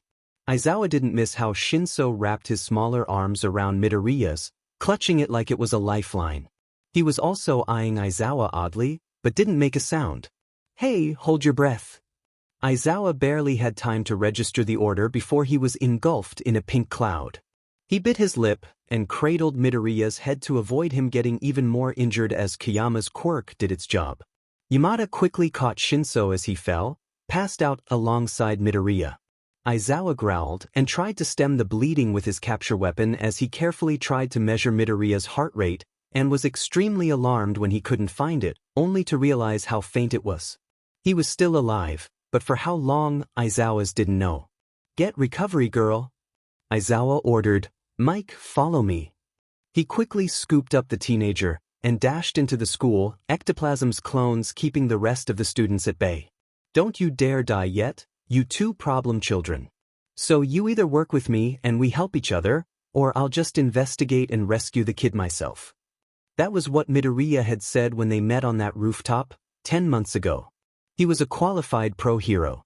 He had trained for 3 years in UA, passed the provisional license exam. He had the equipment. Most of all, he was the adult. He should be the one risking his life and fighting villains. Not Izuku. Izuku should be focusing on his studies, hanging out, making friends. He shouldn't be out, fighting villains, running from heroes, pushing himself to the brink of collapse and death. Aizawa felt like he had failed both Midoriya and Shinso so badly. He paced outside the infirmary, and Yamanda tossed him a packet of coffee that Kayama had given them before she had left the school. He swiftly caught the packet drink and jabbed the straw in, taking a sip without even missing a beat. Calm down. He'll be fine. He's a tough kid. He won't go down so easily. Yamada tried to reassure the Erasure hero, to no avail. Exactly. He pushes himself way too much. We don't even know how far past his limit he pushed himself before Kayama had to make him pass out. Aizawa hissed, running his hand through his unkempt black hair absent-mindedly. It was then a loud click resonated throughout the deserted hallway, echoing in the silence. Yamada and Aizawa both turned to face Shizenji. How are they? Aizawa immediately rushed up and asked, and Yamada was seriously considering restraining him in case he decided to try and barge into the infirmary the 5 times before and was caught by Kayama, Yagi, and Snipe. Shinsu's fine for now, physically. A few cracked ribs, some broken bones, quite a few deep cuts. He didn't have much energy left, but he did wake up after Midnight's quirk wore off and it was enough for me to heal up to worse of the damage. He's suffering from dehydration and malnutrition mostly, and he needs a lot of rest. Depending on his mental state when he wakes up, he's probably going to need therapy. Yamada nodded. No child should have to go through something like that. What about Izuku? He's alive. We're all lucky for that. Broken ribs and bones, a pierced lung, horrible lacerations, disorientation, muscles tears, and severe anemia, not to mention dehydration, malnutrition, extreme exhaustion, and infections. I managed to patch him up with surgery, so he's in no danger now, but I can't heal anything else until he gets some decent rest. I'm already gave him antibiotics to flush out the infection, but once he regains his strength he'll be fine. Shizenji paused and sighed. That boy needs to take more care of himself. He has a lot of injuries, a lot of them sewn together pretty poorly in my opinion. He already lost a lot of blood. Severe anemia can lead to heart attacks or even strokes. If Midnight hadn't practically knocked him out, I fear he might actually end up killing himself. And I have no idea how he was still stumbling around just now. He's practically running on fumes at that point, and even that doesn't fully explain the entire situation. Aizawa and Yamada both gulped. Can we see them? Aizawa hesitantly asked. Sure. Just be quiet. Shinso apparently has insomnia. He probably won't wake up yet, but just as a precaution. I'll be back in a few minutes to check on him and replace Midoriya's bandages. Feel free to stay overnight if you want. It will be good to have an extra helping hand and another pair of eyes to keep an eye on them. Aizawa and Yamada made their way into the infirmary, careful not to bump into anything as they walked to the end of the room by the window. Shinso was curled up on one bed, tucking his head under the blanket. Even when asleep, Aizawa could clearly see the slight tensing of his muscles, twitching under the covers, and the furrowed brows on the small child's face. Aizawa carefully sat down on Shinsu's bed, gently caressing the smaller boy's back. Shinso relaxed slightly and uncurled by the tiniest bit, and let out a small squeak which Aizawa hated to admit, sounded absolutely adorable.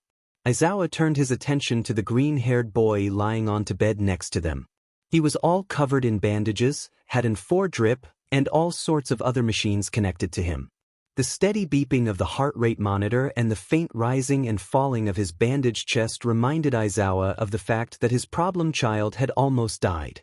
Almost died trying to save and protect Shinso. Just what had they gone through that made Midoriya like this? He had already seen how Shinso was treated in his school through the cameras. Bullied, ignored, the teachers didn't like him. But even from those, he wouldn't be able to see the full extent of the mental state of the poor child.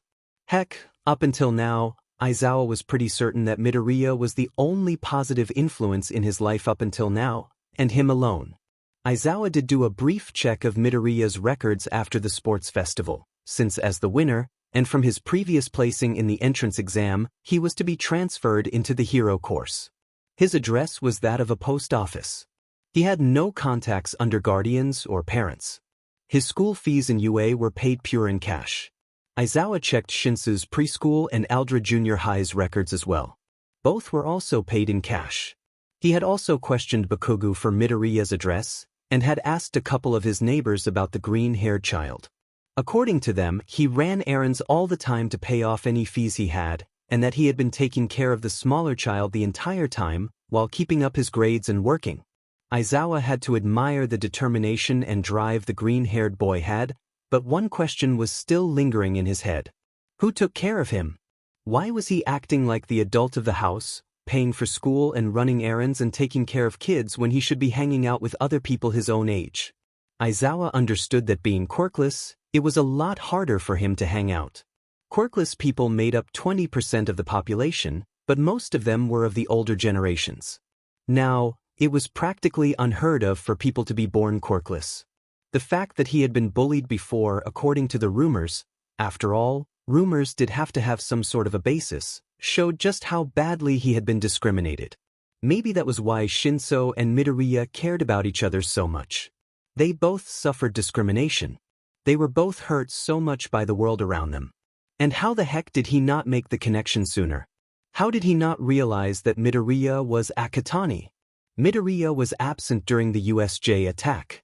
He seemed to know a lot about the case even though he shouldn't be able to get that kind of information. The day right after the sports festival, a Friday, and Midoriya was absent again, on the very day the broadcast started. Aizawa had honestly thought that the boy was just tired and slept in or something. Then it hit him. Midoriya spent all day for 10 months gathering information, and all night patrolling as Akatani. When the heck did he ever rest? Aizawa bit his lip as he gazed at Yamada, who had taken a seat in a chair beside Midoriya's bed. He pushed himself too far. He's gonna burn himself out. Aizawa gulped. The thought of Midoriya dying left a horrible taste in his mouth, and he felt the faint urge to throw up. He didn't want to admit it, but he had come to enjoy the boy's presence. Midoriya's brashness, his determination, his drive and will, his alter persona's sass and cheekiness. Midoriya was Unkaiyu, truly one of a kind. He had the drive stronger than that of most other heroes. I can see how you're so attached already. Yamada's voice rang out, and Aizawa blinked, realizing that he had been lost in his thoughts for some time. You practically treat them like they're your own kids. Aizawa made no comment. He had unconsciously moved his hand to ruffle Shinso's hair, and the smaller child seemed to like it as he relaxed further. Neither hero said a thing, until Yamada broke the silence again. He's like a cat. He'll get along well with Kuro. Aizawa shot Yamada a weird look as he compared the 6-year-old to his cat. He's starved for attention, even subconsciously. Aizawa slouched over, still keeping contact with Shinso. You didn't see the security cameras at his preschool. He has no friends, his teachers don't like him. He got locked in a closet once for the entire day. Yamada made a small, strangled noise. Izuku's doing his best, but there's only so much he can do. It's not healthy for either of them. Aizawa sighed. Like things weren't worse enough from that. With the kidnapping and what we saw on the broadcasts. Both of them are going to need a lot of help. They're both lucky they're both safe and alive now. If either one of them didn't make it out of this, they would break. I'm not sure about Hitoshi, but Izuku will definitely break down. He's strong, but this entire time he's been wearing himself out and working himself down to the bone with his goal of saving Hitoshi in any way. If he never found Hitoshi. Hey, calm down. They're both here now, alive and mostly well. They'll get better once they wake up. Yamada spoke up. Sure, recovery girl said Izuku will take some time to recover, but they have the time now. They're safe here at UA. Izuku's tough, and he's gonna transfer to your class, right? So you can keep an eye on him as well. And now that Hitoshi's saved, he'll have no reason to be vigilante NG around. I have a feeling that lull in Akatani activities that time was because of Hitoshi. What if there's another USJ incident? Izuku practically saved us that time. If he wasn't there that time, who knows what could have happened? We all could have died. And his vigilante persona is practically exposed to a quarter of the Hero Corps students. You always were a worrier, Shoyuta. You were never really that vocal about it, but Namuri, Tensei and I could always tell, you know. Yamada sighed, carefully maneuvering around Midoriya's bed so as to not hit any of the equipment, and moved to sit beside Aizawa. Nisa's upped security, didn't he? Plus, if they do attack again, we can just get Izuku to hack everything again and smash the villains with cranes and earthquakes like some kind of deity god on a high. We all got a good laugh watching the security cameras of that day, you know. Yamada was trying to joke to cheer his friend up, but it clearly wasn't working. Aizawa slouched even further. He's gonna get questioned. Hitoshi as well. People are going to want to know what happened to them. Endeavor ain't gonna be happy about all this, and I'm sure the other 4 heroes, especially Hawks, are gonna be curious about Izuku's identity. So, you don't get it, Zashi? Aizawa hissed in frustration. They both suffered from discrimination for quirks. Hitoshi's being targeted by bullies. Both of them in particular were being targeted by whoever kidnapped them. Now, the whole world knows about them and they're gonna ask questions. Once they find out their quirks, they'll be victims of discrimination all over again. People don't like anomalies. They don't like what's different. Both of them are gonna suffer out there whether we all like it or not. Aizawa sighed again and closed his eyes. They've already been through so much. Too much. They don't deserve any of this. But that's why you want to take him in, don't ya? 'Cause you know how it feels to be pushed down by everyone else and you want to give them the support that was denied to them for years. Aizawa remained silent. Yamada had hit the mark. Aizawa's erasure quirk was never the flashiest, and his floating hair and glowing red eyes had always put others off. He had a hard time making friends as a kid and had poured all his efforts into training. If it weren't for Yamada, Kayama and Tensei, the first friends he had ever made, he was pretty sure things would have gone a lot more differently. I want to help them. But you think you're not qualified. Izuku took charge and saved you guys at the USJ. He was the one that got Hitoshi out of that hellhole, and you think you won't be able to do what he did. He's been taking care of Hitoshi for so long and you think that by trying to help, you'll end up pushing them away. Aizawa cursed internally. Why the heck did Yamada know him so well? Izuku trusts us. He told Hitoshi to trust us. He let you get close, and no one else while he was disorientated. I'm pretty sure he won't push you away. Yamada pat Aizawa's back, before standing up. I'm going home first. You want to stay, don't you? Aizawa nodded. Yeah. I'll pick some stuff up for you for breakfast. If you need anything, just send a message. Yamada left the room, and Aizawa carefully untangled his fingers from Shinso's hair. He watched with a hint of fondness as Shinso gave a small whine, and stretched out under the blankets before turning around and curling up again. Aizawa stood up, standing next to Midoriya's bed, watching his chest rise and fall as he lay limply on the infirmary bed. His green hair was dirty with blood, but there was no way to clean it until he wakes up and is able to actually shower. Aizawa noticed just how bad the teenager's eye bags were. He remembered how light the kid was in his arms as he carried him to a hurry to the infirmary. He didn't like how pale the teenager was, how much blood he had been covered in, how torn and tattered his jacket was. How dented that metal mask around his neck was, and the bruises around the poor kid's neck that was probably the result of the metal being pressed or bashed against his neck for such a long time. He didn't like the blood that was starting to seep through the bandages, showing just a few of who knew how many injuries and how much he had tried to protect his little brother. As far as he knew, Shinso had not taken a single hit since Midoriya had been chained up next to him. He almost jumped when the door to the infirmary opened, and Shizenji walked in, a roll of bandages in one hand and antiseptic in the other. "Go wash your hands and put these on," she instructed, tossing a box of surgical gloves in his direction. Aizawa followed her orders without any protest, and soon he was standing next to Shizenji with his sleeves rolled up, his capture weapon deposited on a chair in her office and his hair tied up in a bun.